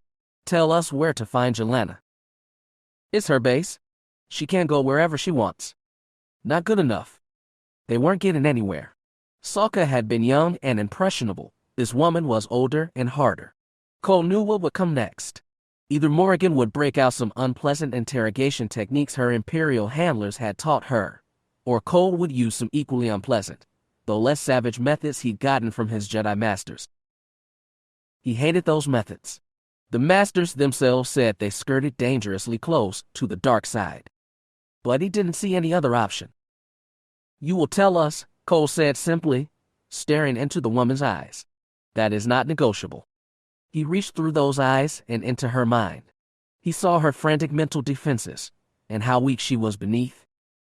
Then, just as he was going to break through the walls and violate her mind, the door that led outside swung open. "Get him!" The captive began shouting. "Shoot the Jedi first." Bodies charged through the door, and laser bolts flashed in their direction. Cole's memories flashed too, the woman frantically touching her equipment belt as she was captured, maybe flicking on a comlink. Morgan immediately pulled her captive from the wall and swung her in front like a body shield as her shattergun cracked through the tunnel. Cole ignited his lightsaber and began batting back bolts. The sight of their comrade held captive gave them pause, but the pirates were filling the narrow walkway that ran along the side of the tunnel. They were blocking the path downstream, and more were probably coming as backup. The only hope he and Morgan had was to run against the stream. Cole sidestepped close to Morgan and, still deflecting bolts, shouted, "Let her go." "What?" "Do it." With a snarl, Morgan shoved her captive forward. Cole did more than that. He picked the woman off her feet with the force and threw her into her comrades, knocking 3 of them down. He didn't have to tell Morgan to run. They turned and sprinted in unison. The tunnel slanted upward as they moved upstream, water flowing on their left. They heard the clamor of the pursuers from behind, but no laser bolts came at them. When they topped the incline, the tunnel leveled out to reveal a large sluice gate blocking the path, save for the small gap at the bottom through which water flowed. On the other side of the channel, a set of rungs climbed the wall to a sealed hatch in the ceiling. They heard shouts and knew their enemies were coming after them again. Morgan cursed, but Cole kept running until he reached the dam. The sluice was trembling and foamy flecks escaped from its sides. Clearly there was a lot of water trapped on the other side of the door. Morgan caught up with him. She saw the sluice and realized it too, then spun on her heel and looked around. "Where's the controls? How do we open the dam?" "I don't know. There's got to be a way." "There is?" Cole waved his lightsaber at the top of the sluice. "You see the metal cables? It's a pulley. If I cut them, it should." "I get it," Morgan said, then pointed across the channel. "There's a pulley on the other side too. We need to cut them both. That was when the first laser bolts came up the tunnel at them. Cole cursed and began deflecting with his lightsaber. He shouted to Morgan, "Go." She jumped across the 3-meter span of the channel, half carried by Cole. She landed on the platform on the other side, beside the ladder rungs, then spun and fired her shattergun downstream. Her slug took one pirate in the shoulder, giving Cole the tiny reprieve he needed to stand on tiptoe, swipe his lightsaber above his head, cut through the pulley on his side of the sluice. The metal dam shuddered and one end dropped, cutting off some of the water's flow and decreasing the amount in the channel. If this did the opposite of what they wanted. No time for that. Morgan, he shouted, switch. Cole threw his lightsaber in an underhanded toss. She did the same with her shattergun. The two arcing weapons crossed over the center of the channel, then flew into fresh hands. Cole caught the pistol, brought it up, and fired immediately. The slug thrower thundered in the tunnel, drowning out the sound of water. It caught the lead pirate in the chest, knocking him down and almost certainly killing him. He remembered that one too for later. He shot again, aiming higher, glancing sideways just in time to see Morgan swing the lightsaber wildly, as high as she could. It cut easily through the second pulley, and the metal gate dropped. It clanked hard into the base of the channel, shuddered in place, and then burst loose. Water gushed through the sluice, foaming and flecking, catching Cole in the face, knocking him off balance as his current suddenly swirled around his legs. He tried to jump to the ceiling. He never got there. As the water took them away, one of the pirates fired a parting laser blast that caught him in the shoulder. Heat and pain spread across his body. Cole lost balance, lost strength, and suddenly he was swallowed by waves. Water pulled him away and pulled him under. As he kicked madly, pain still resounding in his arms and chest, his head surged into the air. Gasping, blinking, he saw the top of the tunnel falling further away. He saw Morgan in green, holding his blue lightsaber, growing ever distant. Then the water succeeded in smothering him, and Cole drowned in deepest black. Cole was swept away, and Morgan did nothing. There was nothing she could do. As soon as the dam burst, he was hit. He fell into the inexorable rush of water. Morgan nearly was too, but she grabbed hold of the ladder rungs and pulled herself a meter above the initial gush. But soon the water died down. It still flowed strong down the tunnel, but the platform under her feet was dry again. She stood on it, holding Cole's lightsaber. What a strange weapon. The blade had no weight at all, but it cut so easily, no resistance at all. It could be so dangerous, she thought. Dangerous only to her. Everyone else was swept away. Cole, the pirates, that woman they trust up, all gone. She didn't know if Cole or anyone else was still alive. Couldn't know. But if he wished, she'd find him and pay back her debts. She swore it. In that moment, he meant more to her than the damn Empress ever could. She looked up the ladder to the hatch sealed at the top.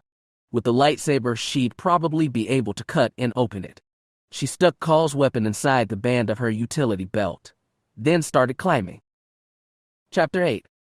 The heart of the labyrinth is a storm of violence. Soldiers above fire on those below. The higher tier is their advantage. They take partial cover behind the rock of tunnel mouths and the whirring blaze of Jedi, and their laser bolts, all red kill shots, because this is not a time for mercy, fall like rain on the exposed troops beneath. Some of Demias's guards hold their ground and are killed. Others scatter for the shelter of the lower tunnels. Many are speared in the back and fall. A loyal handful literally throw themselves on top of Demia, protecting her robed body with their armored ones. It would be a certain battle, but for the Sith. When the red blades extended, Katia didn't believe what she saw. The Sith haven't been seen in decades. They were supposed to be gone. Ben told her that the dark side seduces and Sith can't always be reborn, but this is not some handful of nascent villains. This is a trap, and Kata had led her people right into it. The Sith don't care about protecting Demias's troops. They are here to kill Jedi. They leap onto the upper tier's rocky path and begin attacking. Katia suddenly finds herself facing another woman. Her face flashes as gold and red lightsabers collide, and she thinks, with shock, that they must be the same age, But this woman's scalp is shaved and her face disfigured by hideous scarlet and black tattoos. Her eyes blaze hatred. Katia has never engaged in a real lightsaber battle, only sparred. The same is true of Drake, Esther, probably to use axe. Terror fills her. She isn't ready for this, but she had no choice but to fight. She tries to lead her attacker into the nearest tunnel, where she can be trapped and hopefully killed by Tenoka's troops. Instead of being pushed, the Sith bounds into the tunnel and begins hacking at the soldiers. Katia is nearly hit by the barrage of laser bolts aimed at her enemy. The Sith herself suffers scoring hits to her shoulders and limbs, but she does not slow down. She hacks one soldier through the chest, decapitates another, spears a third through the heart, all without stopping. She is savage, she is relentless. She does not tire or show mercy. She is no woman at all, but a vortex of darkness. Is this what all Sith are? No longer people, but something less. In another circumstance, Katia would be moved to pity. Instead, she does what she must. She fights back. Blades of red and gold crash again. Sparks fly in the dark. Katia catches heavy blows and slips a few thrusts in herself, but she can't get through. But she sees live soldiers stirring behind the Sith. She counterattacks, claiming her enemy's attention, so the Sith's back is left open. Then, with the tang of rifle fire, it ends. 3 laser bolts take the Sith between the shoulder blades. Katia isn't certain, but the angry gold in her eyes seems to darken before they close. The body drops. Katia looks around the tunnel, 3 soldiers still alive, their eyes on her, imploring. She holds her lightsaber high and leads them back to the central room. The first thing she sees is Teuzax's pale blue body sprawled on the lower floor, chest crisscrossed by black scorches. Then she sees another body, scarlet and black, fallen nearby. So many other bodies too, Happen guardswomen in green uniforms or white armor, all fallen, littering the floor like human debris. More blasters are shooting, more lightsabers crashing. Katia looks across the upper tier and sees Drake battling a violet-skinned Keshari. Directly across from her, Esther is fighting a tattooed man and losing. Without hesitation, Katia leaps. The force propels her from one side of the room to the other, through a flurry of red laser bolts, then drops her on the pathway's edge, at the Sith's right side. She attacks from one flank, Esther from the other.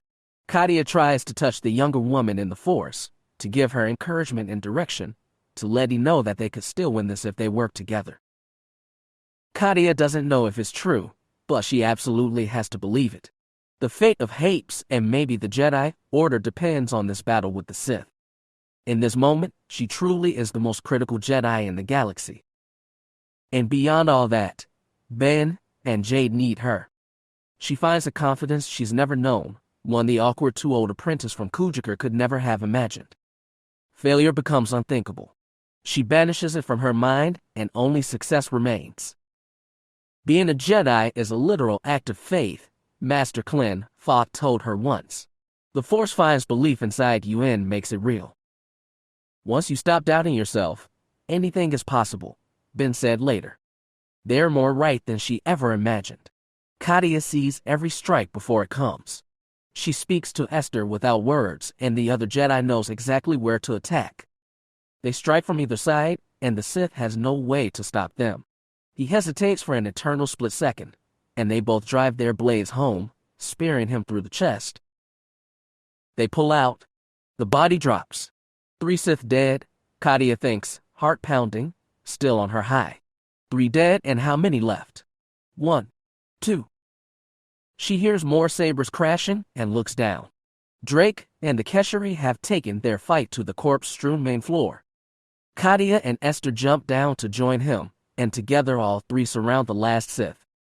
The Keshari looks around frantically, then lowers his lightsaber and releases a blast of chaotic lightning from his fist. The energy catches the Jedi by surprise.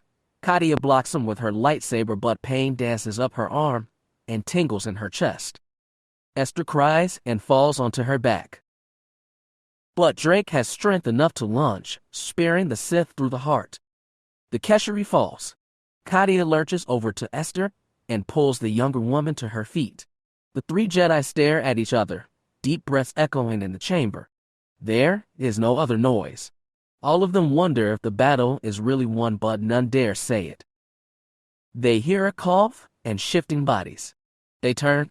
Katia sees a young man she recognizes, Rashan Tal, supposedly loyal to Tenel Ka, pulling armor and blaster-scorched corpses from a pile. Beneath the pile, a golden head emerges. Rashan tugs Demia Lore by the shoulders and tries to pull the would-be queen clear. A few more soldiers loyal to Demia emerge from the tunnel mouths or scamper off the floor. They put themselves in front of the noble woman, making a protective cordon between her and the Jedi, but they are battered and wounded. Some can barely lift their rifles. The three Jedi still flood with confidence from their victory. Katia calls, "Surrender," with a scraping voice. None do, but Demia remains where she is.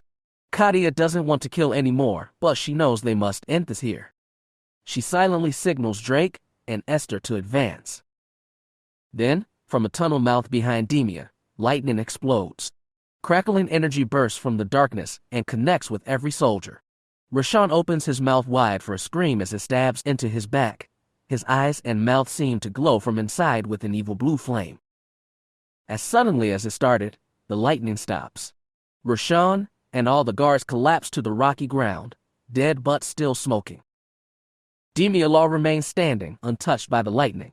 She trembles, too afraid to look behind her. One more Sith steps into the cavern.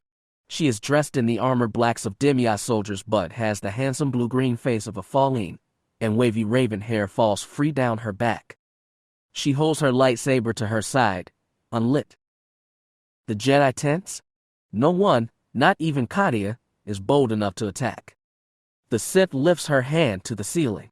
There is another burst of lightning. Katia looks up to see the remaining soldiers loyal to Tenel Ka writhing on the second tier. That decides her. She lunges at the Falling, only to be blasted away. Pain shudders through her body. Before she even knows she's flying, she feels her back impact hard stone. Her hand trembles and she tries to hold to her lightsaber, tries to stand. She pushes herself onto her elbows. Drake and Esther stay where they are, frozen in fear. The Sith walks beside Demia, then stops. The lightsaber burns to life in her hand. She pivots and holds out the blade, the tip stopping centimeters from the trembling noblewoman's face. Katia can barely hear Demia say, "Zorn, why?" Witness the Sith command. Then Zorn attacks. Her blade is a frenzy. Drake and Esther try to hold her back. Katia pushes to her feet and joins them. She tries to collect the other Jedi in the same union she'd had minutes before.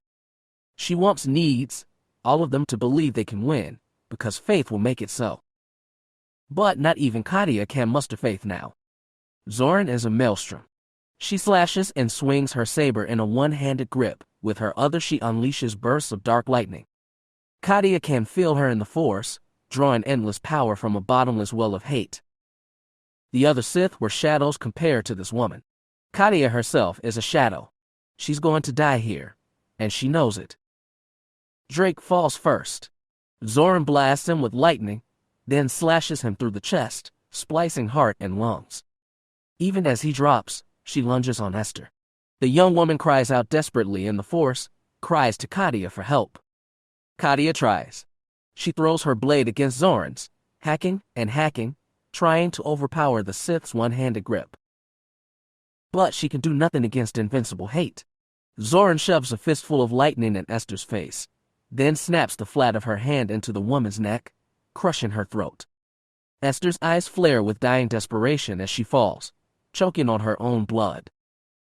Then it is just Katia and Zorn. Blades crash again. The Sith shifts to a two-handed grip and aims precise, powerful blows. Katia can barely block them. Each one pushes her back a step. There is nothing she can do, nothing. Her arms grow heavy. Her body is weak.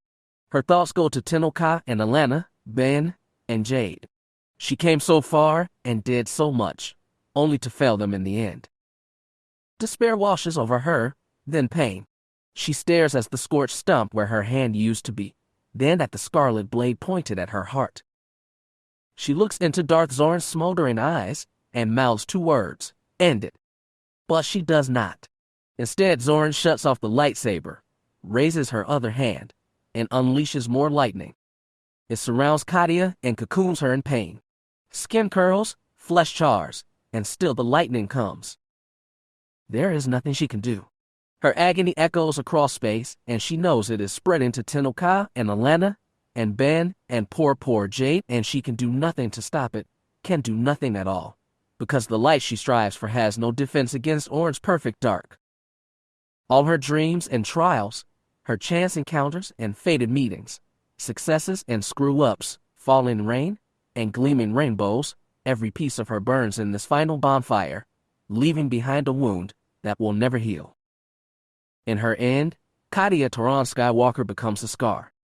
Cole awoke to tears and trembling. His grandmother's remembered agony shuddered through his body, joining with fresh pain in his chest. Cold water ran in thin trails down his cheeks. His eyes fluttered open, but at first all he knew were shifting shadows. All he heard were muffled voices he could not understand.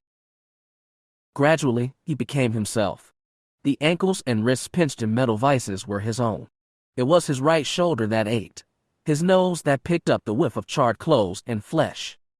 It was his own sweat he tasted, and his tears. A damp cloth brushed his face, washing some of that away. He realized he was bound but held upright against a wall with arms and legs spread. He blinked until his eyes focused on the woman in front of him, though he could tell there were others in the room. She was middle-aged and solidly built, with waves of long black hair and dark thick brows. She wore bangles at her wrists, necklaces around her collar, weapons at her hip. She carried herself like someone in charge. He struggled for her name. "I'm sure that blaster wound hurts," the woman said. "I can't say I'm sorry. You took out 3 of my people, not counting the ones on Hapes." He remembered. The syllables creaked out one at a time. "Jelena, you've caused me a lot of trouble, but now you're going to behave." She touched something on her belt. Electric shocks from the 4 cuffs racked Call's body. As he twisted, his shoulder screamed in fresh agony. Thankfully, it only lasted a few seconds. "Don't play with me, Jedi," she said. "You are the Jedi, aren't you?" He tried to collect his thoughts. They had him, but they didn't have Morrigan. She'd be bragging about it otherwise. He still had hope. "I have you. Now I need to figure out what to do with you." The woman tapped her belt but didn't press the device again. "Killing you is tempting, but I figure I'd do better selling you. I'm sure somebody would pay a lot." "It's safer to kill him," opined one blurry figure. "Better make him talk first," said another. It was going to be more torture then. Cole wondered how much he could take if there was even a point to resisting. Then he remembered why he was here. "Empress," he wheezed. "Where's she?" "You think we stole Oyafel?" Jelena leaned close and gave him a mocking pout. "You think we grabbed her from the palace and rushed her all the way here? Us poor little pirates did all that." People in the audience still blurry. Chuck. Cole stayed focused on Jelena. "Not you, a Darksider." "A what?" "Dark, Jedi, Sith." Her snide expression faltered. "Your brain's been scrambled." She really seemed to mean it. He insisted no. Maybe they did something to your memory, to your dreams. Even he didn't know what he was saying. He didn't understand. If anyone knew what was going on, barring the mysterious Force user, it should have been Jelena herself. "Empress," he coughed. "Where's she?" "Not here," Jelena said firmly. "Where?" She reached out and touched his cheek with ring-covered fingers. "Poor little Jedi. You really came all this way just to get her back? You're not even one of her knights, are you?" "Where?" He coughed again. "I don't know," Jelena said, and she radiated truth. "But she was never on my ship. I never saw her. I've never been near her. I was told to break that lockdown, so I did it. Apparently, it was all so I could lead you on a wild bantha chase." "Told? Who?" She considered, and seemed on the verge of telling. Then she touched her belt. An electric agony racked Call's body. Once more it was brief, and he was left shaking and sweating in his binds. I never thought a Jedi would be this pathetic, Jelena said, and her audience laughed. They'd come into focus, finally, almost 24 men and women of various ages, all armed and dangerous.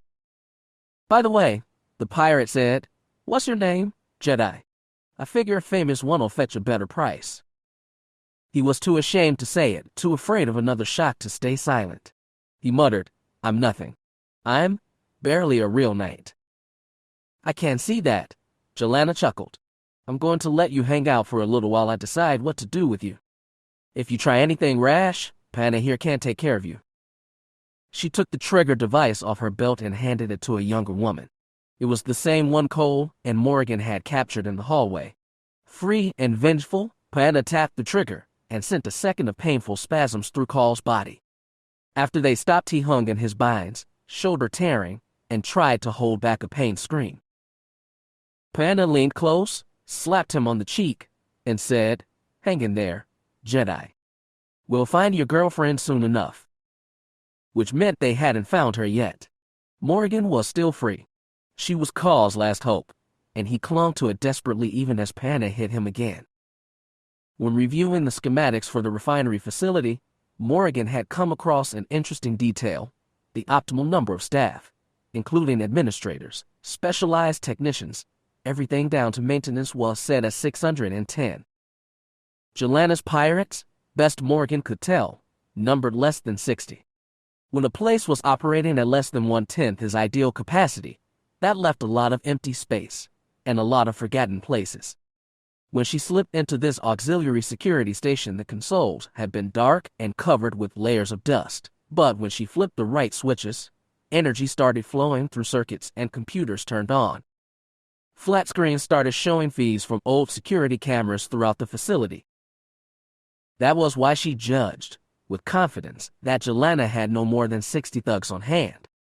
60-1 was still terrible odds, but there were other factors in her favor.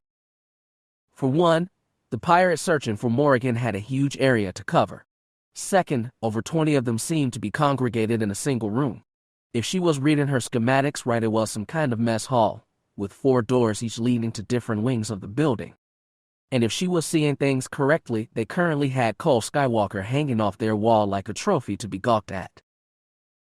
Morgan didn't know if he was awake enough to be angry, but she felt furious on his behalf. She had to calm her anger and remind herself she had a mission to find the Empress. But as she scanned every available security feed, so found no trace of Elia Fell. She was aware there were dead cameras and rooms without them, but Morgan was patient. She waited and did her best to mark individual men and women drifting across her screens. She saw no guards posted outside any door, no signs of them changing shifts. Everything was pointing to the Empress not being here. That should have crushed her. It meant they'd come all this way and been nearly killed multiple times over for nothing. Instead, Morgan felt relieved. It meant she could adjust her mission parameters to focus on a singular goal: rescuing Cole Skywalker. To do that, she needed to get around the 60-1 odds. Not beat them, because that was impossible, but circumvent them entirely. It seemed an impossible task, but to her own surprise, she didn't doubt or panic. The solution was right in front of her, and she just had to recognize it. She tapped through the schematics she'd already loaded on her datapad. One displayed the layout of different rooms, another routing of the waterways, a third the energy grid, a fourth the air circulation vents, then climate control, then the waste extraction and exhaust systems. As she toggled between them, pieces fell into place. Because the moon's exterior was so hostile, the facility was sealed airtight and regulated as much as a vacuum-proof spaceship. And just like on a spaceship, little things could go wrong and cascade into big problems. The exhaust system could shut down and cause toxic gases to back up in the air vents. The regulators used to keep subsurface water cool could be modulated to make it hot instead, theoretically, so hot it started to pump steam into the air vents. And if some of that steaming water was in fact wastewater, because sewage, like the exhaust system, could be shut down or plugged up, then the air inside this facility could become quite noxious indeed. Morgan hoped the breather mask she'd brought was good enough to handle it. She also hoped Cole still had his. Before beginning, she checked her schematics once more to confirm. It would be easy to stop by the comm station on the way here, and right now there was only a single woman in the room. Taking care of her wouldn't be a problem, nor would sending an all-frequency emergency flare. And by the time that went out, Jelana's people would have bigger problems. 60-1 odds didn't seem so bad anymore. Confident in her singular goal, Morgan got to work. The one small advantage to being stuck in the Fountain Palace was that Hagram got the latest news the instant it happened. After Vana Chesso defended herself at a press conference, her rival Ella Sorum put out her own announcement that afternoon. He watched in the security center, along with Alana and Cameron, as Sorum stepped onto her stage, backed by a group of supporters, and began denouncing Chesso for her dalliance with criminal elements and flagrant attacks on their imperial allies. A technician, seated at Hagram's elbow, muttered, "The gloves are coming off now." Cameron added, "They've never gone after each other openly like this." "I don't understand," Hagram admitted. "What would Chesso gain from kidnapping Elia?" "Her faction is viewed as less friendly to imperial influence," Alana explained. "I know that, but a kidnapping, it's preposterous." Cameron and Alana neither agreed nor disagreed. They watched the broadcast intently, and he knew that had something else on their minds. As Sorum's speech went on, Alana gestured to Hagram to follow her. Leaving Cameron and the technicians to watch the broadcast, they moved to a quiet corner of the chamber. "Before your sister was taken, I had agents investigating recent attacks on both Chesso and Sorum," she explained. "The Jedi, among others. They found evidence that a shooting attempt on Chesso's life was orchestrated by Sorum's chief of staff." She nodded toward the holo, "A woman named Kaelen. She's on the stage now, on the left side." Hagram's jaw dropped. "Then why don't we arrest her? The evidence comes from illegal surveillance, and Kaelen is only a piece of the puzzle. She seems to be working with a powerful businesswoman named Sina Fall, who in turn is rumored to be connected with Jelana." Hagram felt like shouting, "Why didn't you tell me this before? I don't care if it's legal or not. You have to let me question both women. If we detain Kaelen, it would enrage Sorum's supporters. And as for Fall, we're not sure where she is." "What do you mean? You said she's famous, important." "We contacted her office yesterday. Her personal secretary claims she left Hapes for a business trip to Savoria. Local authorities have no record of her arrival." "Then she's behind it. Or she may be conducting very private business that's unrelated to the kidnapping. We don't know, and we can't jump to conclusions." "No, they couldn't jump anywhere, so instead they sat on their backsides while Elia was captive, maybe tortured, maybe killed. If his sister died, he'd hold them all accountable. Roan, Alana, every knight and Jedi who failed to save her. Himself most of all. This isn't just about politics and pirates," he growled. "The Force is at work here. Our dreams have to be connected to whoever took Elia." Alana braced herself against the wall. "I know. I think we're dealing with a Sith. A Sith who survived the liberation of Hapes and has been laying low for 15 years. They say Sith are patient. They are good at deception. Someone, maybe this Fall woman, one of the candidates, or even Jelana, has been living a double life all this time, hiding her Sith nature while plotting revenge. I've thought the same, but that doesn't get us any closer. What about the dreams? Do you think they're a deliberate way to confuse us?" "It's possible," she admitted. "When did you say yours began? When you reached Hapes or before?" "When we entered the consortium, I think. Are we being targeted? Does the Sith have influence that can spread across an entire star cluster?" "Hagram, I don't know any more than you do," Alana insisted, and her voice had a creak of self-pity.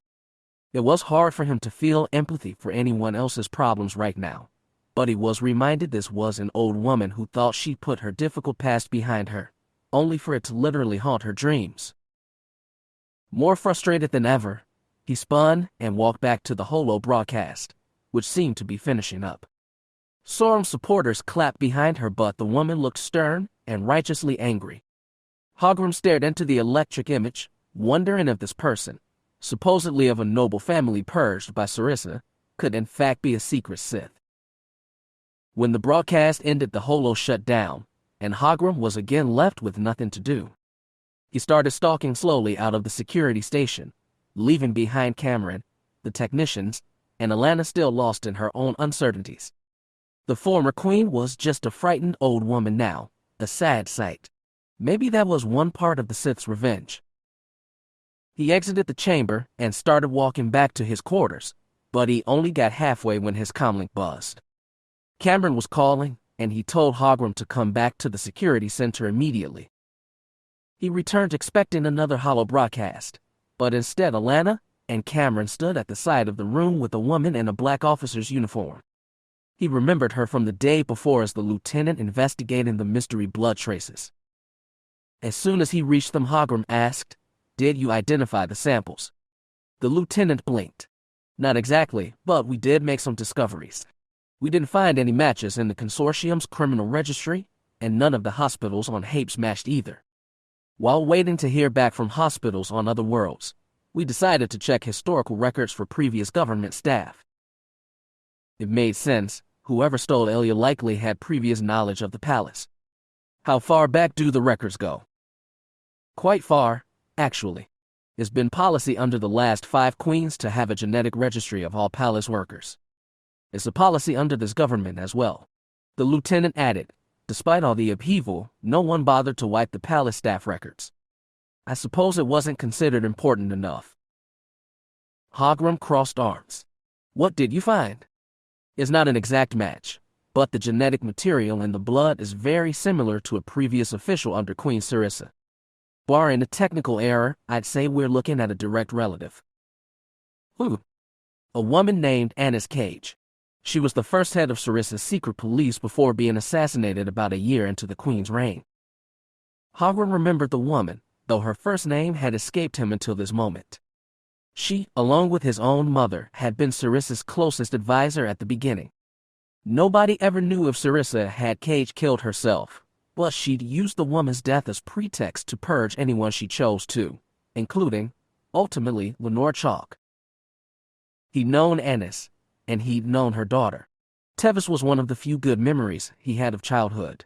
He remembered chasing her and Elia through the hedge mazes, telling stories in the night, sharing meals, helping, in the awkward way of children, to console Tevis after her mother died.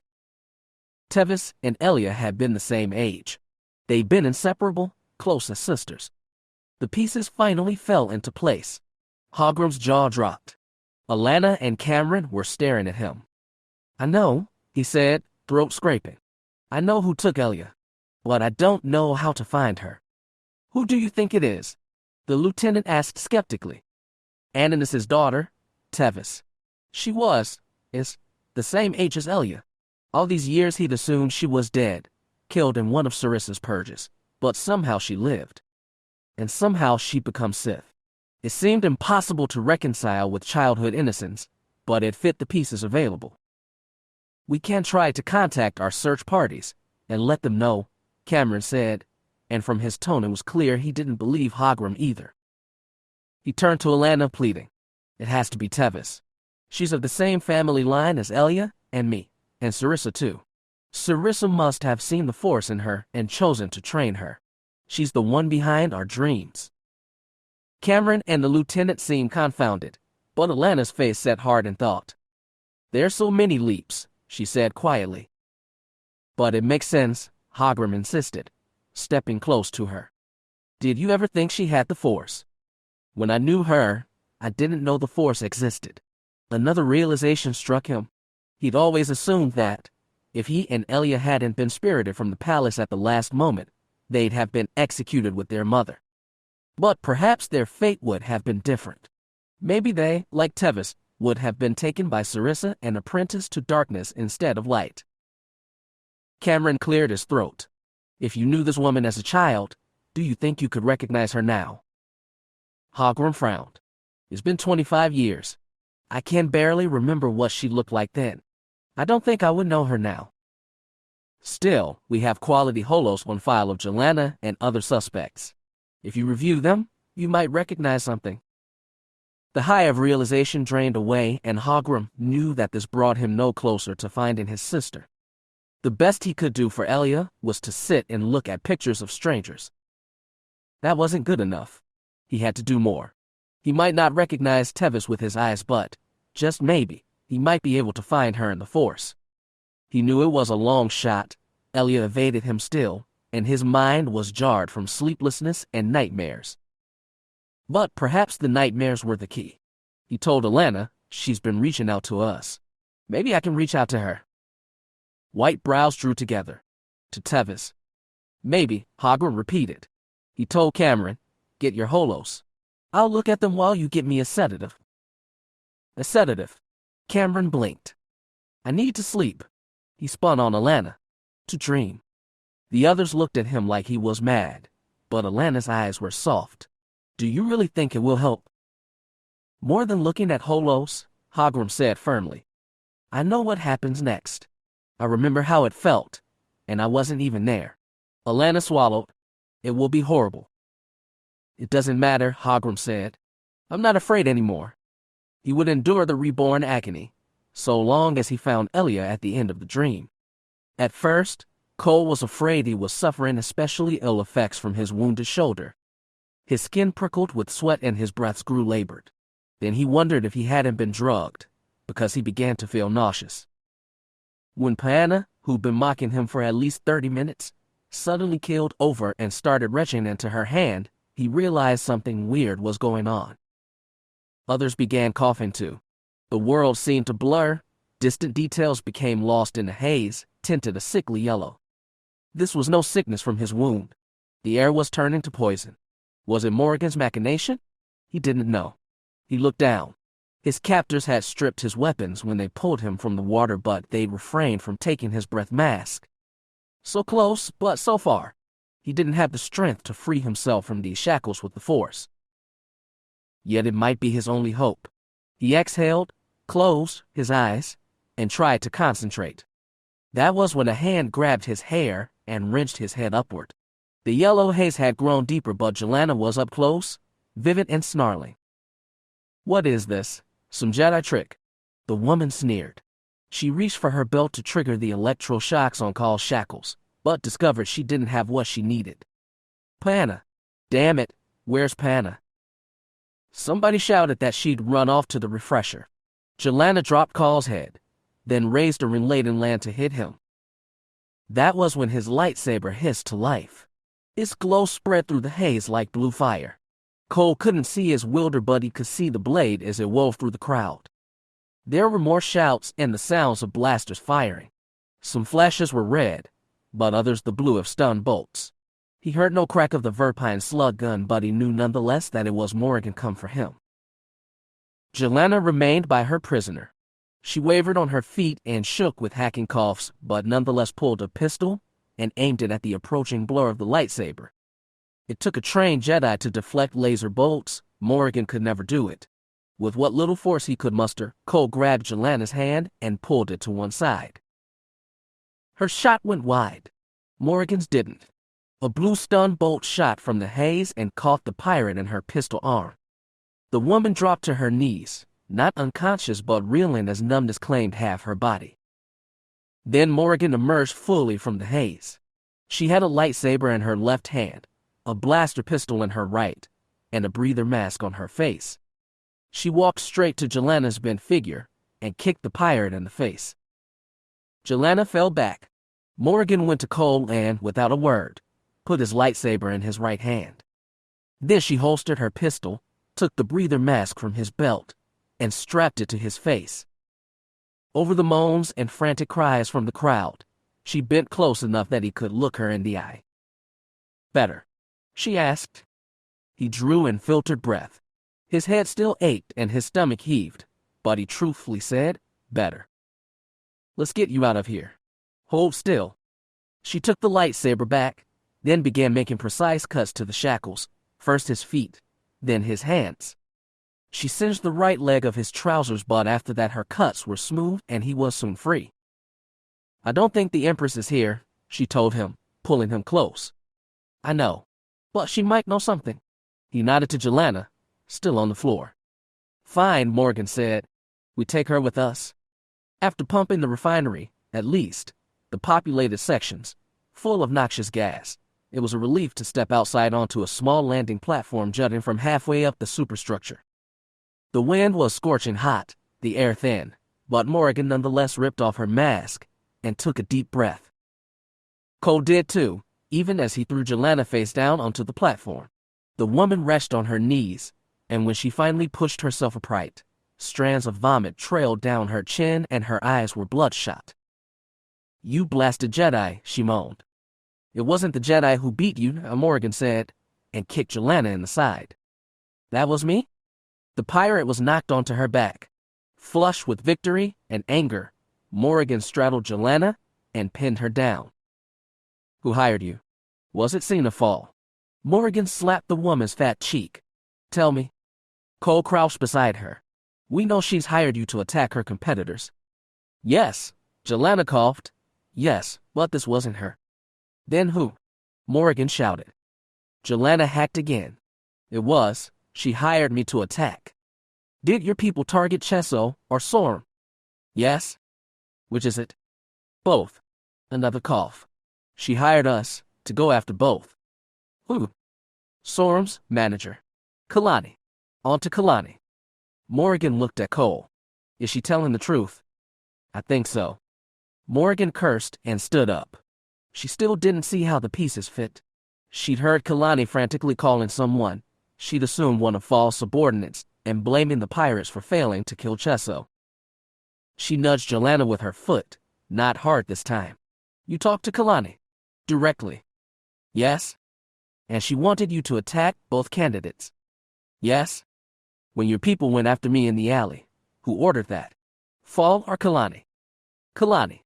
"It's all Kalani. I haven't worked for Fall in months." Then the conversation Morgan recorded had been staged. Kalani had discovered the bug in her office and used it to send them on a false trail littered with deadly traps. Morgan hadn't thought to question the false lead. She'd just taken it. "I don't understand," she told Cole. The thrill of successfully winning a 60-1 gamble was gone. They'd been played from the start. They'd failed to rescue the Empress, and they still didn't know the reasons behind any of this. She saw it on his face too, confusion and crushing disappointment. They'd won the fight but still failed their mission. Then there was the sound of rendered air. Morgan and Cole looked up to see the bulk of the Happen troop ship cutting through the sky. Cole ignited his lightsaber and waved it high, beckoning them in. "I don't understand," Morgan said once more. "Neither do I. If there's answers, we'll have to find them on Hapes." He spoke with a tone of defeat. If anyone was going to find the truth and save the Empress, it would be someone other than them. Chapter 9. Every step takes Tevis deeper into the maze. She spent her entire life, all 13 years of it, inside the Fountain Palace. She knows about the prisons burrowed into the rock, and a few times her cousin has taken her to witness the interrogation of captives, plus she's never been to the tunnels beneath even that. "This is a maze no one knows about except you and me," Sarissa told her when they entered. "It is our precious secret." Her cousin keeps leading her deeper. Their footsteps echo against endless paths of stone, and the only light comes from the glow lamp Sarissa holds in her hand. It is cold and damp here. Tevis wishes she could go back above ground, but she knows there's a purpose in their descent. Everything Sarissa does is to make her stronger. Her cousin insists that. Tevis believes it. Finally, they reach a point where the passage widens.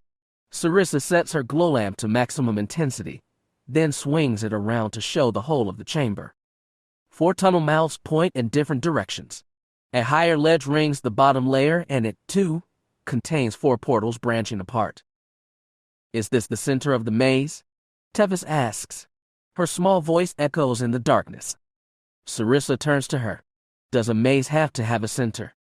Tevis thinks about that. If not, what's the point? Maybe there is no point. Maybe a labyrinth is just an endless tangle where you lose yourself and are never found. Sarissa often asks her questions. Sometimes she's satisfied with the answers, sometimes not. Sometimes her lessons are cruel, because cruelty, she insists, breeds strength, but today she does not seem cruel. She seems thoughtful. Her cousin is the Queen of Hapes. She is also a Lady of the Sith, and her peers call her Darth Sadal. Sarissa insists no name or title encompasses all she is. She exists beyond those things. Her names and titles keep her busy, but Sarissa always finds the time to meet with Tevis. She is Sarissa's secret apprentice, unknown even to the other Sith. Tevis is being made into something truly special, and she loves her cousin for giving her the honor. Sarissa bends her knees and places the glow lamp on the floor. It rests so the light shines upward, splays across the ceiling, and spills across the walls. Veins of rocks cast jagged shadows, but the light rests softly on their faces. In a way, this is the center of the maze, Sarissa says. Can you feel it? It's been 4 years since Tevis started her training, but she still has to concentrate to use the Force. Sarissa insists it will come easily in time, but when Tevis closes her eyes, centers her thoughts, and reaches for the mystic power around her, she finds nothing. If she keeps struggling, Sarissa may get angry. Tevis tries again to locate the Force, but she finds nothing except a faint resonance, and it chills her. She whispers, "There's something wrong here." "What is it?" Sarissa asks. "Tell me." "It's like the echo of an echo, and I can't tell the sound, but I think it was an awful sound." "Very good. Open your eyes." She opens them. Sarissa has left the glow lamp shining in the center of the chamber, but she's walked 4 or 5 meters away. She stares at the ground beneath her feet and moves one foot to touch the stone. "What happened here?" Tevis asks as she comes closer. "Death," Sarissa replies. "Many people died here. Many vermin, but also 4 Sith and 4 Jedi. It was over 30 years ago, but there's still a stain. It's hard to see for the dim light in the streak of shadows, but Sarissa seems to be rubbing her foot across a dark scourge mark left in the stone. It's large, perhaps the size of a person." "I've told you about Darth Zorin," Sarissa continues. "She was a visionary. She understood that to truly change a place like Hapes, blood must be spilled. She started that bloodshed right here, in this room. I carried the fire she started." Tevis drops into a crouch. She reaches out and touches the dark stain, wondering if she may receive a shock in the Force, but all she feels is the roughness of rock. This whole chamber seems devoid of the Force, except for those unsettling echoes. "Was this a Jedi?" she asks. "The last one Zorin killed. This one's death was the most agonizing. Zorin drew it out as long as she could, to gain strength from it." Sarissa wheels away, skirt swirling, and walks back toward the glow lamp. Sometimes, when there is enough agony, the fabric of the Force becomes torn. This place is a scar where healthy tissue can never grow. I didn't know the Force could become wounded like that. If a Sith is strong enough, powerful enough, and determined enough, she can do anything. Even while the Force itself. The idea is dizzying to Tevis. She always thought the Force was something to draw power from, not something that can be acted upon. "How long will it stay like this?" she asks. "I don't know. Perhaps forever." Sarissa stops beside the glow lamp. Its light is bright on the underside of her face. There are no limits to what can be done with the Force, but truly great accomplishments are difficult. On Shidu Mod there are Sith scholars who collect old knowledge. They believe the ancients had ways to control space, light, sound, even time itself. I can't risk sending you to Shidu Mod, but I'll try to bring their archives here when I can. Anything I have for my own learning, I'll share with you. Tevis looks around this unsettling room. Her eyes are drawn back to the stain where the last Jedi died. There's a question that's been in her mind these past 4 years, but she's never had the courage to ask until now. She looks up to her cousin and asks, "What do you want from me?" All these years she's been afraid Sarissa might rage. Instead she looks amused. "What?" frowns Tevis. "What's funny?" "I ask the same thing of my teachers," Sarissa replies, almost wistful.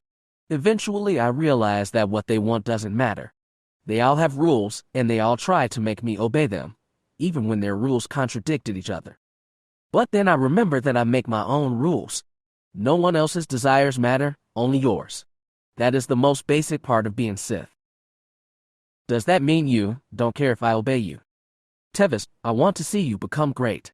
I want you to stand by my side so we can destroy the sleeping Dark Lord together and makes Hapes utterly our own. But if you become something different, even something that challenges me, I'll still be proud. Then she reaches out and brushes Tevis on the cheek. Her touch has never been gentler. I am remaking 63 worlds with blood and fire, but you are my true legacy, just as I am Zorn's. And I know you will make us proud. It was not the dream he'd expected, but when he reached his ends, Hogrim had what he needed. He awoke on the softness of his bed within the palace's northwest wing. He examined his face in the mirror and saw his sisters, sorceresses. His dream had been through the eyes of Tevis, yet he felt certain that if he saw her now, over 20 years since their last meeting, he'd know her instantly. Because he could have been her. If chance had played a little differently, Sarissa could have taken himself or Elia to that cavern in the dark instead.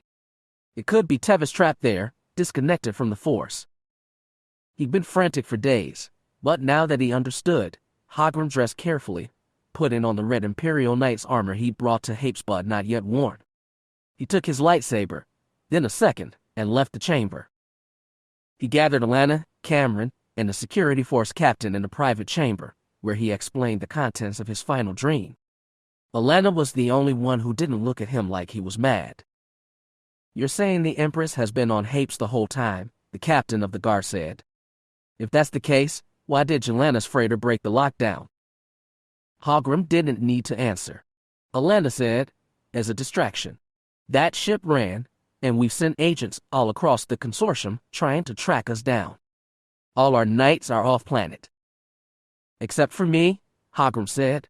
But now I know where she's keeping my sister. With all respect, you don't, Cameron corrected. There is a labyrinth under the Fountain Palace, beneath the old prisons, but neither the prisons nor the tunnels have been used in decades. What I saw was a junction point where 8 different tunnels converged. Hogrim looked around the group. Don't you have a map? Having a readily available map of our secret tunnels defeats the purpose, Alana said. The chief guard added, there were expeditions sent down there after the liberation. Sarissa's people destroyed many of their databases, and we couldn't find any maps of the maze, so our searchers had to sketch ones themselves. Do those maps still exist? Hogrim pressed. The guard exhaled. Probably, he said, but they'll take time to recover. Do it, Alana said, eyes on Hogrim. This is the best lead we have. The guard looked skeptical, but he nodded and left the room. As soon as he was gone, Alana said, I'll issue a recall order to the other knights. And your Jedi agent? Hogrim asked. And him. There are reinforcement Imperial Knights on their way too. You should wait to go into the labyrinth together. Hogrim knew she'd say that. He also knew that Morgan and Alton were nearly a day away, the other knights further. He was no longer panicked, but he couldn't wait that long either.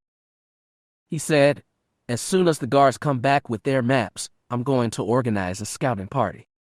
You don't know what you're facing. 2 knights are already dead. There may be other Sith in those tunnels beside Tevis. Beside her, Cameron visibly shuddered. His grandparents had died beneath the palace, fighting a Sith conspiracy. The idea that more Sith might be waiting directly below, like pests that hid from daylight, filled them all with revulsion. Alana was right. It would be wiser to wait. But that was something he couldn't do. Once the guards bring back their maps, I need troops to secure every entrance and exit. I will oversee the operation personally. Hogrim. It's my right, as the Emperor's highest-ranking delegate on this world, to command the recovery of the Empress. I have authority here, not you? Cameron's face slackened in shock. Alana's tightened with unspoken disapproval. But neither argued, because he was right. Even if she was still treated with deference, Alana Djo had surrendered her crown 15 years ago. She had no power to stop him. There was only one woman who could keep him from his sister, and he would deal her by any means necessary. Tevis only had doubts when she was in the dark. The irony wasn't lost on her. When she was in the light of day, she knew exactly what she had to do, and everything happened as she wanted. As Auntie Kalani, Alisorm's chief of staff, she could spread discord through the oncoming election without the scathing scrutiny which the candidates faced. Her connections with Jelana's pirates and other criminal clans gave her means of acting against enemies without being suspect herself. Some things surprised her, like Alana's recruitment of a Jedi agent. But as Auntie Kalani, she had the tools to deal with him. It was only when she retreated from daylight and became the person she truly was, Tevis Cage, daughter of Annis, legacy of Sarissa Lore, that her sense of invincibility wavered. Maybe it was because, when she joined Elia in the underground labyrinth's junction point, the Force deserted her. Or maybe it was Elia herself. She'd been watching Holos of the Empress for years. She knew that her childhood friend had developed into a stately, confident woman who projected regal authority no longer found on Hapes. But seeing Elia in the flesh was different. The Empress became human again. She became, however changed, the girl Tevis had known in another life. It was discomforting, but Tevis couldn't turn away. The currents of past and future were hard to grasp, but she was certain that her fate lay with her childhood friend. So, when she could finally wrench herself away from the demands of Sorum's frantic campaign, she donned a cloak and slipped through the afternoon streets of Chundan. Not far from Sorum's headquarters, there was a populated residential building with a locked utility closet in the basement. Beyond the sealed door was an entrance to the warrens that ran far below the Fountain Palace. Once she entered the pitch-black path and turned on her glow lamp, Tevis began navigating the maze. She could do it by memory now. This darkness should have been hers alone, but as she neared the blank empty space where Elia was caged, Tevis felt the presence of others in the Force. They were scattered throughout the maze in small groups, and she knew instantly that her hiding place had been discovered. She didn't know how didn't matter. She needed to reach Elia before they did. She followed the memorized path through the maze, always reaching out to sense the intruders. She knew that if they'd already reached Elia, she'd be blind to it. Before she reached that blank place in the Force, she sensed a group of searchers drawing near and blocking her path. She moved in the darkness, one hand along the rough stone wall, guiding herself with memory and the Force, and, when she drew close enough, the sound of footsteps. Soon she was close enough to see the spillover from the searchers' glow lamps as they advanced down the hall away from her. Their backs were turned. She had to strike now. Tevis counted 3 of them, black shadows against dim light. She crept toward them slowly, soundlessly, and reached within the folds of her robe to grasp her lightsaber. It was a weapon Sarissa had taught her to build, and she made it in imitation of her teachers. The Force was still with her, and when she got close enough, Tevis brushed the minds of the soldiers ahead. A subtle suggestion convinced them that they'd seen something down the hall. All stopped. One turned his glow lamp to maximum while the others pointed their rifles ahead. Tevis leaped in from behind. She was fast and soundless, and she didn't ignite her lightsaber until she was upon them. 2 scarlet blades extended from either end of the weapon. She spun and twisted deadly fans through the air. Within 2 seconds, all 3 were dead. They didn't have the chance to shoot or cry for help, only fell in smoking pieces. She turned off her lightsaber, then stepped on the fallen glow lamp, crushing it. The corridor returned to utter darkness. Darkness was where she belonged, but everything she'd spent the past 15 years constructing stood on edge. If she lost Elia, she lost everything. Tevis hurried unerringly through the black. Elia didn't need the Force to know that someone besides Tevis was coming for her. Her ears were enough to mark the sounds of multiple approaching feet. It was distant at first, then grew louder, but she hesitated before calling out to them. Without the Force, she had no way of knowing if they were friends or something even worse than her captor. Because, as she'd had plenty of time to consider, there could be worse than Tevis. For all the evil she'd done, there was still part of her that remained the girl Elia had loved long ago. Tevis knew that and recognized the same in Elia. It was why she'd gone through so much effort to kidnap and hold her here. It might be foolish to think she could save Tevis, but Elia wasn't ready to destroy her either. She owed that to the children they'd both been. When the footsteps drew close enough, she could make out faint voices. Finally, she called for help. Light emerged from a rocky tunnel first, then the blinding flare of glow lamps. Elia shrunk in her cage and covered her eyes. When she opened them, she saw 3 figures come close to her. The glare of their lamps eclipsed most details, but a 4th man, dressed in immaculate red armor she'd forgotten he'd brought, was her brother. She lunged forward, reached through the bars, and grabbed his hand. "Oh, Hagram," she gasped. "How did you find me?" Her brother was often a serious young man, but his smile now was almost giddy. "It's a very long story. I'll explain once we're safe and out of here." She squeezed his hand. "Hagram, it's Tevis. She's the one behind all of this." "I know." He squeezed back. "You know? But how?" "I saw it in a dream," he grinned, which only raised more questions. Before she could ask them, he withdrew his hand and removed a lightsaber from his belt. She noticed he had two on his person. "This is Katrin's." He put it gently into her hand. "I thought we might need it."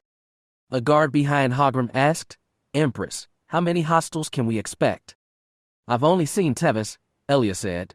"Can you please step back?" All of them did. She thumbed the trigger on the fallen lightsaber, and a pure white blade shot out. She angled it down and swung her wrist left to wrist, easily shearing through the bottom of 4 bars. Then, angling higher, she cut through them again, and the metal pieces fell noisily away, metal against stone. She shut off the lightsaber and took Hagram's hand. Stepping gingerly over the remains of her cage, she asked, "Where are we, anyway?" "The tunnels deep below the palace," he said. "A group of Jedi were killed here by a Sith 50 years ago, during Demia's coup. That's why this spot is dead to the Force. But once we get out of this cavern and into the rest of the maze, it will come back to us." She wanted to ask, yet again, how he knew all this, but getting away from here was more important. "I hope you have a good map," she said. "We have pieces of one. There's search teams spread throughout the maze."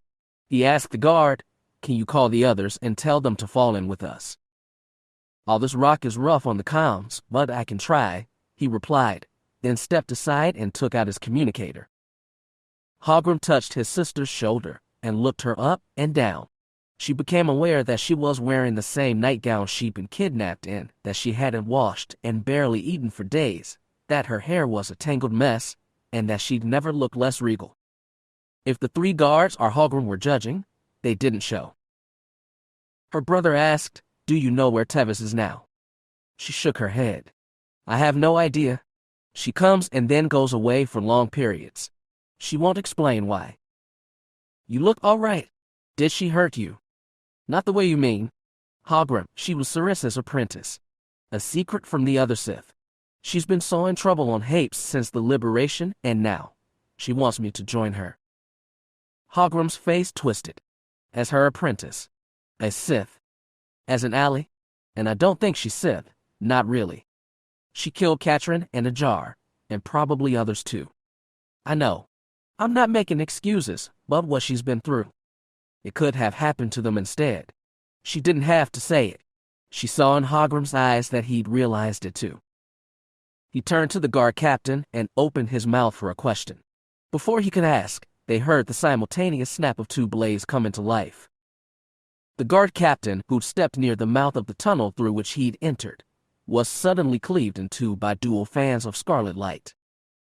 Then, fast as they'd appeared, the lights went out. The 2 guards shouted, turned on their glow lamps, and swept them wildly across the chamber, revealing high rocky walls and the dark mouths to branching tunnels. Hagram ignited his lightsaber, and Elia turned on hers, adding soft white glow to the center of the room. The guard spun around, strobing light across stone, but there was no sign of Tevis. "Where's she?" one squawked. "Did she go back up the tunnel?" "We stay together," Hagram warned, and Elia could hear the fear in his voice. She wanted to tell him that without the Force they had a 4-to-1 advantage on Tevis, but that didn't feel like much in this strange dark place. Another snap, another flare of vicious red. This one came from behind, and as soon as Elia and Hagram pivoted, the other 2 guards collapsed, simultaneously cut down by the spin of twin blades. Then it was just the 3 of them. There was no force to flow between them here, but expression said enough. Tevis's face, dyed red, showed eyes wide in desperation and lips curled in anger. Hagram's, in white, revealed shock at what the girl from childhood memory had become. Elia only wanted this to end. "Don't do it," she pleaded. "Tevis, don't." Tevis attacked. Hogrum stepped forward and caught one of her blades on his own. Elia hesitated, then tried to attack her from the other side, but Tevis twisted and parried with her second blade. "You don't have to do this," Elia insisted. "Put the saber down. We can help you." Tevis ignored her. She focused her attacks on Hogrum, twisting her blades and crashing them against his white lightsaber as he held it in front of him. Tevis left her back exposed, but Elia couldn't bring herself to cut the other woman down. She only acted when one of Tevis's blades smoked across Hogrum's armor. As Tevis ready to spear him through, Elia slammed into her shoulder first. The thrust went wide as Tevis staggered off balance. By then Hogrum had recovered and was attacking again. They tried to take her together. Tevis used both blades to counter. Without the force, it was harder for brother and sister to coordinate. Elia's reflexes felt slowed, like she was battling underwater. The only grace was that their opponent was fighting with the same handicap. Tevis made the first mistake. She extended too far for an attack on Elia, who parried the blade and knocked her off balance. Hogrum leaned in on her other side and jabbed the tip of his saber into her left thigh. Tevis let out a cry of pain, her leg buckled, but she adjusted footing to keep standing. Her dual spinning blades were still a powerful defense. She pushed Hogrum back, then shifted grip and thrust a blade at Elia. The other woman barely dodged. Scarlet energy burned easily through her loose, flimsy gown. Neither sibling attacked. They stood on either side of Tevis, panting, blades pointed forward, waiting to see if she could still move. Despite the cool of the cavern, all of them were sweating. Tevis's face was twisted with additional pain. "You can't win," Elia said, not sure if it was true. "Please, surrender." "And then what?" "A cage. Execution. You need help. What Sarissa did to you." "Don't. If you chose your fate, Empress, so did I." But had she? Or had the journey from innocence to Empress been mapped out when she was just a child, on the fateful day when she and Hogrum were whisked away, but Tevis was not? Tevis saw her doubt, pivoted, and swiped. Elia tried to block but was too slow. Scarlet light tore through her soft gown, then through skin, flesh, and ribcage. Elia staggered, fell, pain spreading from her abdomen. Hogrum shouted and began attacking Tevis again. As her legs collapsed beneath her, Elia put a hand at her side and felt the burning wound through her flesh. The pain was agonizing, but she could still breathe. Her heart still beat. She watched as Hogrum and Tevis battled, red and white blades flashing in the cavern's darkness. Red light scored red armor once again, and Elia winced as Hogrum took a skirting blow to his left forearm. He still battled, scoring his own cut on Tevis's shoulder, then stabbing her left foot. They were both slowing down. They were wounded, exhausted, and couldn't draw on the force to sustain themselves. When Tevis staggered back and halfway lowered her blades, Hogrum didn't come closer. "It won't end like this," Tevis gasped. "It can't?" "It will," Hogrum said, "unless you put down your saber." Tevis wavered on her feet, and for a second Elia thought she might. Then she raised her blades with one hand, while the other darted inside her robes. Something small and metal appeared within her fist, then flew through the air in Elia's direction. Hogrum immediately scrambled toward his sister, chasing the bouncing object, while Tevis lurched away. Elia, too weak to stand, reached out for it too, but Hogrum got there first. He dove and slid across the floor, armor scraping stone, and when he grabbed the object he reared up and threw it as far as he could. The grenade burst a half-second later. Elia ducked her head, covered her ears, and braced for a concussive blast that might collapse the whole chamber. Instead, there was a bright flash of light and an ear-splitting bang, only partially muted by the hands on her head. As a high noise whined in her ears and the red slowly faded, she saw Hogrum beside her. He touched her side and mouthed words she couldn't make out at first. "Where's she?" Elia said, and her own words sounded distant and deep. She looked around the dark chamber and saw no light from Tevis's red blades. Hogrum's was dark too. The only light came from glow lamps dropped by the dead guards. Hogrum spoke again and touched her side, then withdrew his hand when he saw her agonized face. He took her shoulders and lay her on her back.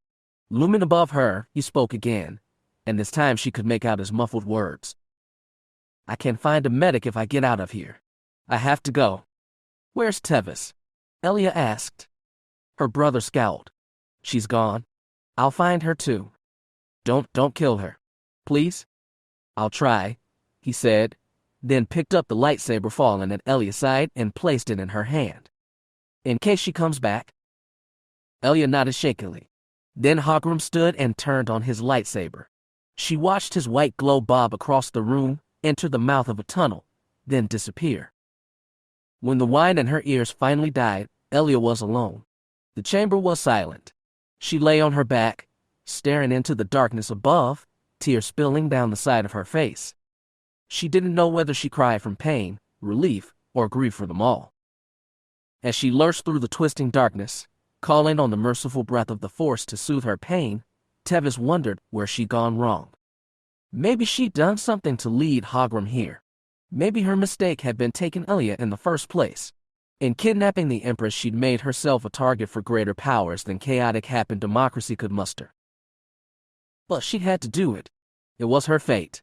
Long ago, Sarissa had told her that it was a Sith right to destroy what you loved. Sarissa herself had defied that creed and instead remade Tevis, into someone new. She felt compelled to do the same. The Force had told her that a love that ended in light would end in darkness. Far-off days in a distant garden had remained within her, in the precious place that demanded to be destroyed or remade. Maybe she should have chosen destruction. If she had killed Elia that first night in her palace bedroom, it might have been enough. But even now, she didn't know if she had the will. During the fight in the cavern, she and Elia both had been holding back, using shallow strikes to injure, not to kill. It was enough to make Tevis wonder if she could ever escape the child she'd been. She didn't know what she'd do now. Her machinations as Auntie Kalani were surely ruined. At best, she could escape Hapes and create a new life elsewhere in the cluster, but no matter where she went, she would always be a creation of Sarissa and a far-off garden. She was exhausted, physically and emotionally, when she reached the same basement portal through which she'd entered. She felt ready to collapse and, as soon as she emerged from the ostensible supply closet, she hobbled to a bench and sat down. It had become night, and only faint streetlight shone through the narrow windows along the basement ceiling. It would be easier to reach the spaceport in the dark. When she'd do then, she had no idea. She touched the double-bladed lightsaber at her belt and wondered if she'd have to use it. She was preparing herself to rise when the door to the upper level opened. She covered the lightsaber and squinted against the glare from the stairwell light. Hogrum Chalk said, "Stay where you are. We have the building surrounded." She watched his silhouette enter the basement alone. She'd seen Holos of Hogrum, just as she had Elia, but when they fought in the cavern he'd seemed a total stranger, utterly separate from the boy of memory. That Hogrum had been 3 years younger than Elia, or Tevis, a huge gap for small children. He'd been the little brother whom Elia always protected, but now he was a man and a protector in turn. And for the first time, she felt him clearly in the Force. She felt his anger, his grief, and his unyielding resolve. "How did you find me?" she asked, and was surprised how her voice cracked. Her throat was so dry. "Did the Force guide you through the maze?" "Always," he said. So much had changed, and so little. "You've become stronger," she said. "We all have." "Yes, but not strong enough." He stepped closer. She saw the lightsaber in his hand, dark and quiet. "Are we going to fight again?" she asked tiredly. "Elia wants you to surrender." "Does she think she can save me?" Tevis smiled bitterly in the dark. "Does she want to turn back 20 years and be innocent again?"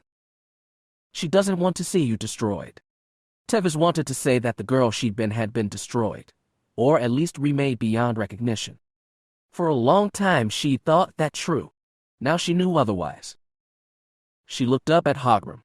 His face was unreadable in the gloom, but in the Force his intentions were so clear. Yes, the boy was now a man capable of doing bitter, necessary things not even Elia was willing to do. Tevis was so tired.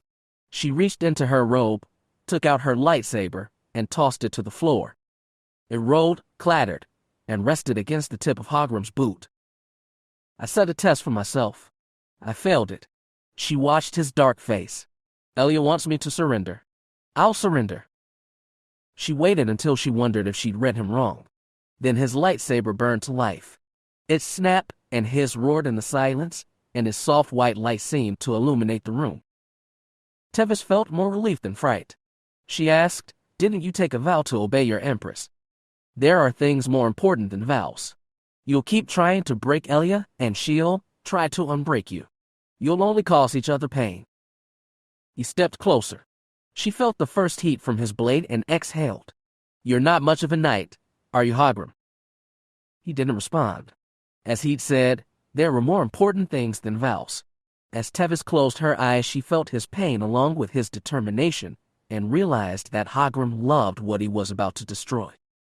How those dead Sith would have approved. Burning light plunged into her chest. The agony was overwhelming. Her eyes popped open and stared into Hogram's narrowed gaze. He winced but didn't pull out until he'd wrenched the blade to one side, carving a deep and fatal cleave through her heart. Revelation took Tevis in a dying flash. She had seen a love that began in light and ended in darkness and assumed, all the while, it was Elia to whom her fate was tied.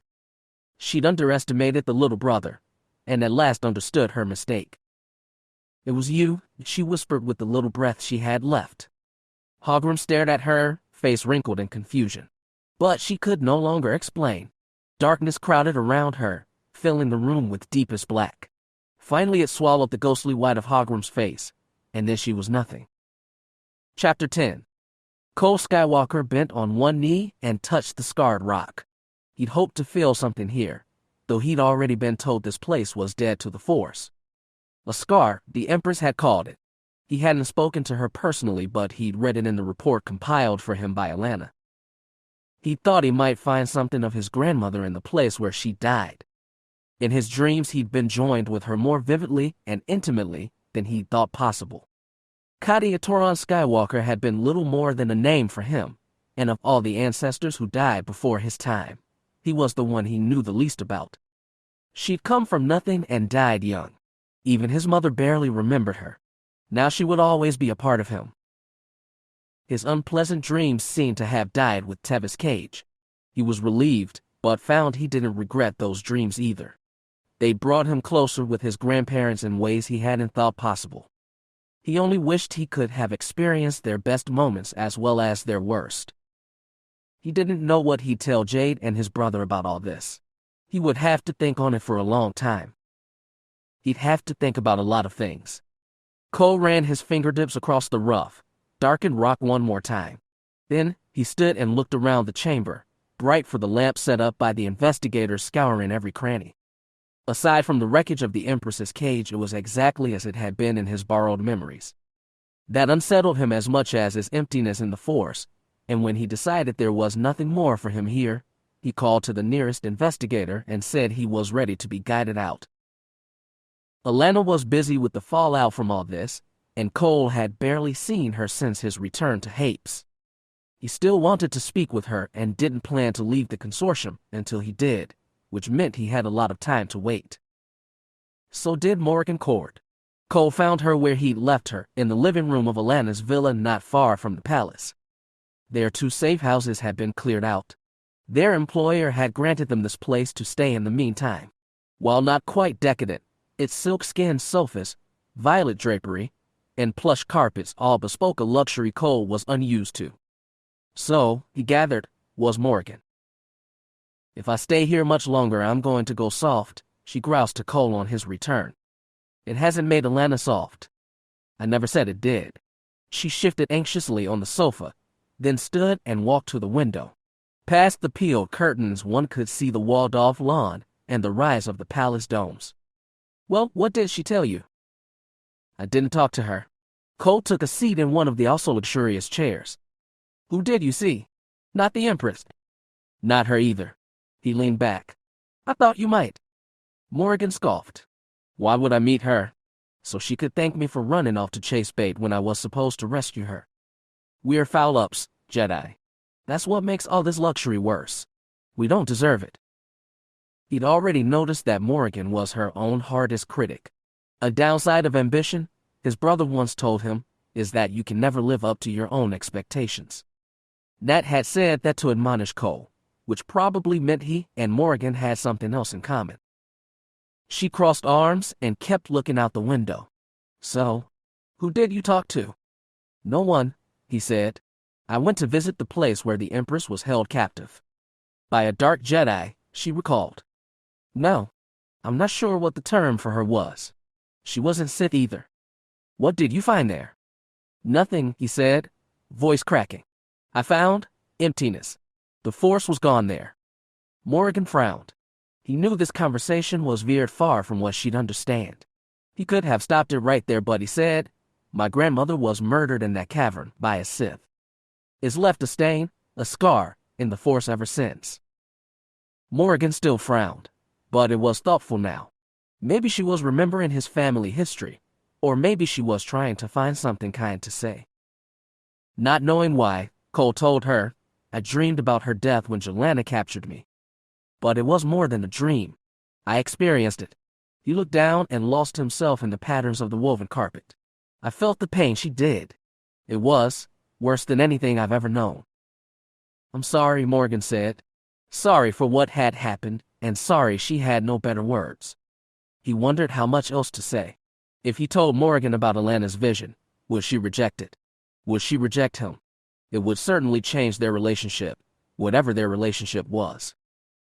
Then she said, I know all about the hurt your family's gone through. Your grandparents, your father. In the face of all that, why become a Jedi? I could ask you why you became a spy after what happened to your father. You already did. And you brushed me off. Their eyes held. So did the silence. Finally, Morgan walked back to the sofa, sat down, and angled to face him. I didn't brush you off. I enjoy this kind of work, and I am good at most of the time. You were more than good at Sargon. You were brilliant. He was rewarded with the unthinkable. Morgan cord blushing. She quickly recovered. When you're good at something, you get to advance. And I want to advance. To what? Empress. I'd settle for Moff. She crossed arms. Where do you want to end up? Jedi Grandmaster. Lobaka still has a few centuries left.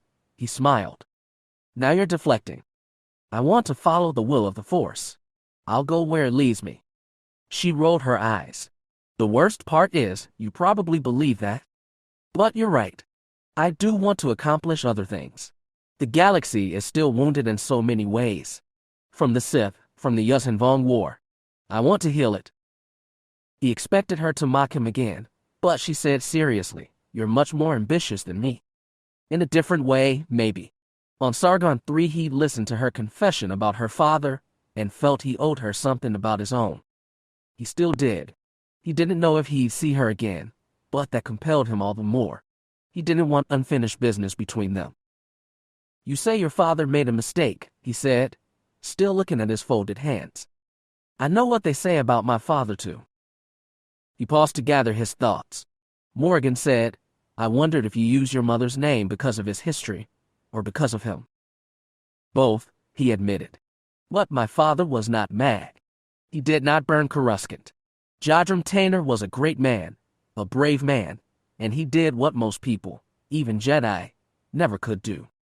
He knew if he tries to explain the whole of it, Abelleth's possession, his father's heroic sacrifice, she'd think he was mad. What really happened is hard to understand, even for Jedi. It's easier to blame my father, so that's what people did. And that's something else I want to set right. You want to be proud of him, she said. He looked up and met her eyes. I'm always proud of him, but I want people to know it. She flinched from the intensity of his stare, but said, I believe you, even if I wouldn't understand. She seemed to mean it. He hadn't known how badly he wanted that. Thank you, Cole said, and again, thank you. He looked back at his hands. At some point he twisted them together, fingers wrestling fingers. Do you know what I think? Asked Morgan, leaning forward now. I have no idea. I think you're someone who never gives up. I think one day you're going to be running the whole Jedi Order, and you're going to shove your heel the whole galaxy, writing the unredeemable agenda down everyone's throat whether they like it or not. You make me sound like a dictator. That's all right, her lips quirked. I like men who aim high. Cole might have blushed there. He wasn't sure. Well, if I can do that, you shouldn't have any problem reaching Moth. Maybe, she settled back, still smiling slightly. But that's a long way from now. What happens today, Cole? It was, he thought, possibly the first time she called him that, instead of Jedi or Skywalker. I think we are at the mercy of our employer. She made a face. I don't like being part of some special Jedi destiny. Yes, it was a good thing he hadn't mentioned those visions. I'm not talking about the Force, he said. I'm talking about Alana. Despite the surrounding white marble grandeur, the medical ward in the Fountain Palace could have been mistaken for an infirmary anywhere in the galaxy. It was small with pale plaster walls, standard suites of equipment, and a busy complement of doctors and nurses attending to the wounded. It was also an egalitarian place. There was no special room for an empress, and Hogwarts relied on drawn curtains to give them a little privacy. Elia had sat half upright in her reclining bed. Her torn nightgown had been replaced by loose hospital clothes. Her hair and skin were cleaned, but her face was pale and eyes sunken. She still looked little like royalty. But she was his sister. As he took a stool beside her, Hogwarts touched her hand. Have you talked to Roan yet? He asked. After the surgery. She glanced at her abdomen. The bedsheets hid the place in her side where doctors had micro-stitched bone and muscle tissue. It had been a long operation, and even with Bacta it would leave a scar. I saw Morgan and Teeman too, as soon as they got back. Good? He hesitated, then asked, what did Roan have to say? She tilted her head. Have you spoken with him yet? Not for days. Not since his emperor had ordered him to stay put on Hapes, where it was safe. If Roan Fell had commanded his presence, he'd obey, but that hadn't happened yet, and he didn't know if his brother-in-law would thank him for saving Elia, or scold him for disobeying his instructions in spirit, if not in fact. Likely he'd do a little of both. Roan was like that. Thanks for scolding, Hogwarts could take it. As he'd told Tevis, he valued something more than his imperial vows. We didn't speak about you, Elia said. Her hand was still beneath his. We talked about the attack. About Katrin and Ajar. And Tevis too. Had you ever told him about her, before all this happened? I wondered that too. Elia stared into nothing. I may have, a long time ago. But when I started describing her to Roan, he didn't seem to remember her. It had been so long. There was no way of knowing that she was still alive. I'd given her up for dead. Her words became whispers. That time seemed like another person's life. I stopped thinking about her years ago. Hogwarts had too. He wondered how long it would take before he stopped thinking about her again. Still whispering, Elia said, I wish you hadn't been forced to kill her. She wouldn't surrender. I had to defend myself. I know. She shifted her hand to squeeze his. I wish there'd been another way. Hogwarts didn't trust himself to speak more. A part of him felt sick telling the lie. Another part was pleased that she believed it. He'd never deceived his sister before. For a time he hadn't even believed it possible. They'd always seemed so in tune. Growing up in hidden refuges, they'd only had each other. Joining the Empire, and her marriage to Roan Fell, had put some distance between them, stretching the bond without breaking it. And it still wasn't broken, but the lie would always be there, a crack in their bond. They'd never be as perfectly connected as they'd been long ago, in the garden. Hogwarts could accept that. He had no regrets about his actions. His sister would heal, and Tevis Cage would only be a shadow between them. A little darkness was a small price to protect the thing he loved. Even when it all felt over, there was always one more thing to do. That would have made a good summary of her life. Alana thought as she returned from the palace at sundown and found Cole Skywalker and Morgan Cord waiting in her villa. They had plenty of questions. She was very tired, but she sat down in the living room and tried to answer them the best she could. We've confirmed that the woman known as Auntie Kalani was actually Tevis Cage, she said. There's no indication Alice Sorum knew about her chief of staff's activities, but her campaign is going to be investigated to be certain. Doesn't bode well for her election chances, Morgan said. She and Cole sat side by side on the sofa, he leaning forward, her bent back with arms crossed. No, Alana said, but ultimately that's for voters to decide. What about Cena Fall? Asked Cole. We've located her at a private retreat on Galenor. She's also under investigation, not for direct contacts with Cage but because of her dealings with Jelena. Since being taken into custody, she and her pirates have been more than happy to spill information about certain clients in exchange for lenient sentencing. We have you two to thank for that. At least we accomplished something in all this, Morgan drawled. You two uncovered corruption that's been plaguing Hapes. Now we'll deal with it ourselves, Alana told them. More impressively, you subdued an entire base full of pirates, just the two of you. It was mostly Morgan, Cole said, with a self-deprecating smile. Seriously, the younger woman asked Alana, did the Empress ever find out about our operation? Not for me. I have, however, relayed a summary report to your handlers. Morgan nodded. I guess I'll find out from them if they approve. They should. You accomplished what I brought you here to do. Matters with the Empress, she shrugged loosely. They were more complicated than anyone could expect. Morgan gave no response. Cole exhaled and stared into the carpet. It was clear neither of them was happy with how their mission had turned out, and nothing Alana could say would change that. Nonetheless, she felt compelled to try. Cole, would you like to step outside for a moment? He looked up dully, pulled from his thoughts. What? She wants to talk, Morgan nudged his shoulder. Go on. Get some fresh air. He rose. With greater effort, Alana stood as well. He generously offered her his arm, and she took it as they moved out of the living room, leaving Morgan behind. It was dark now. The air was cool but clean, and beyond the garden walls the palace's domes were brilliantly lit against the violet sky. Still holding onto his strong young arm, Alana said, I know this was hard for you.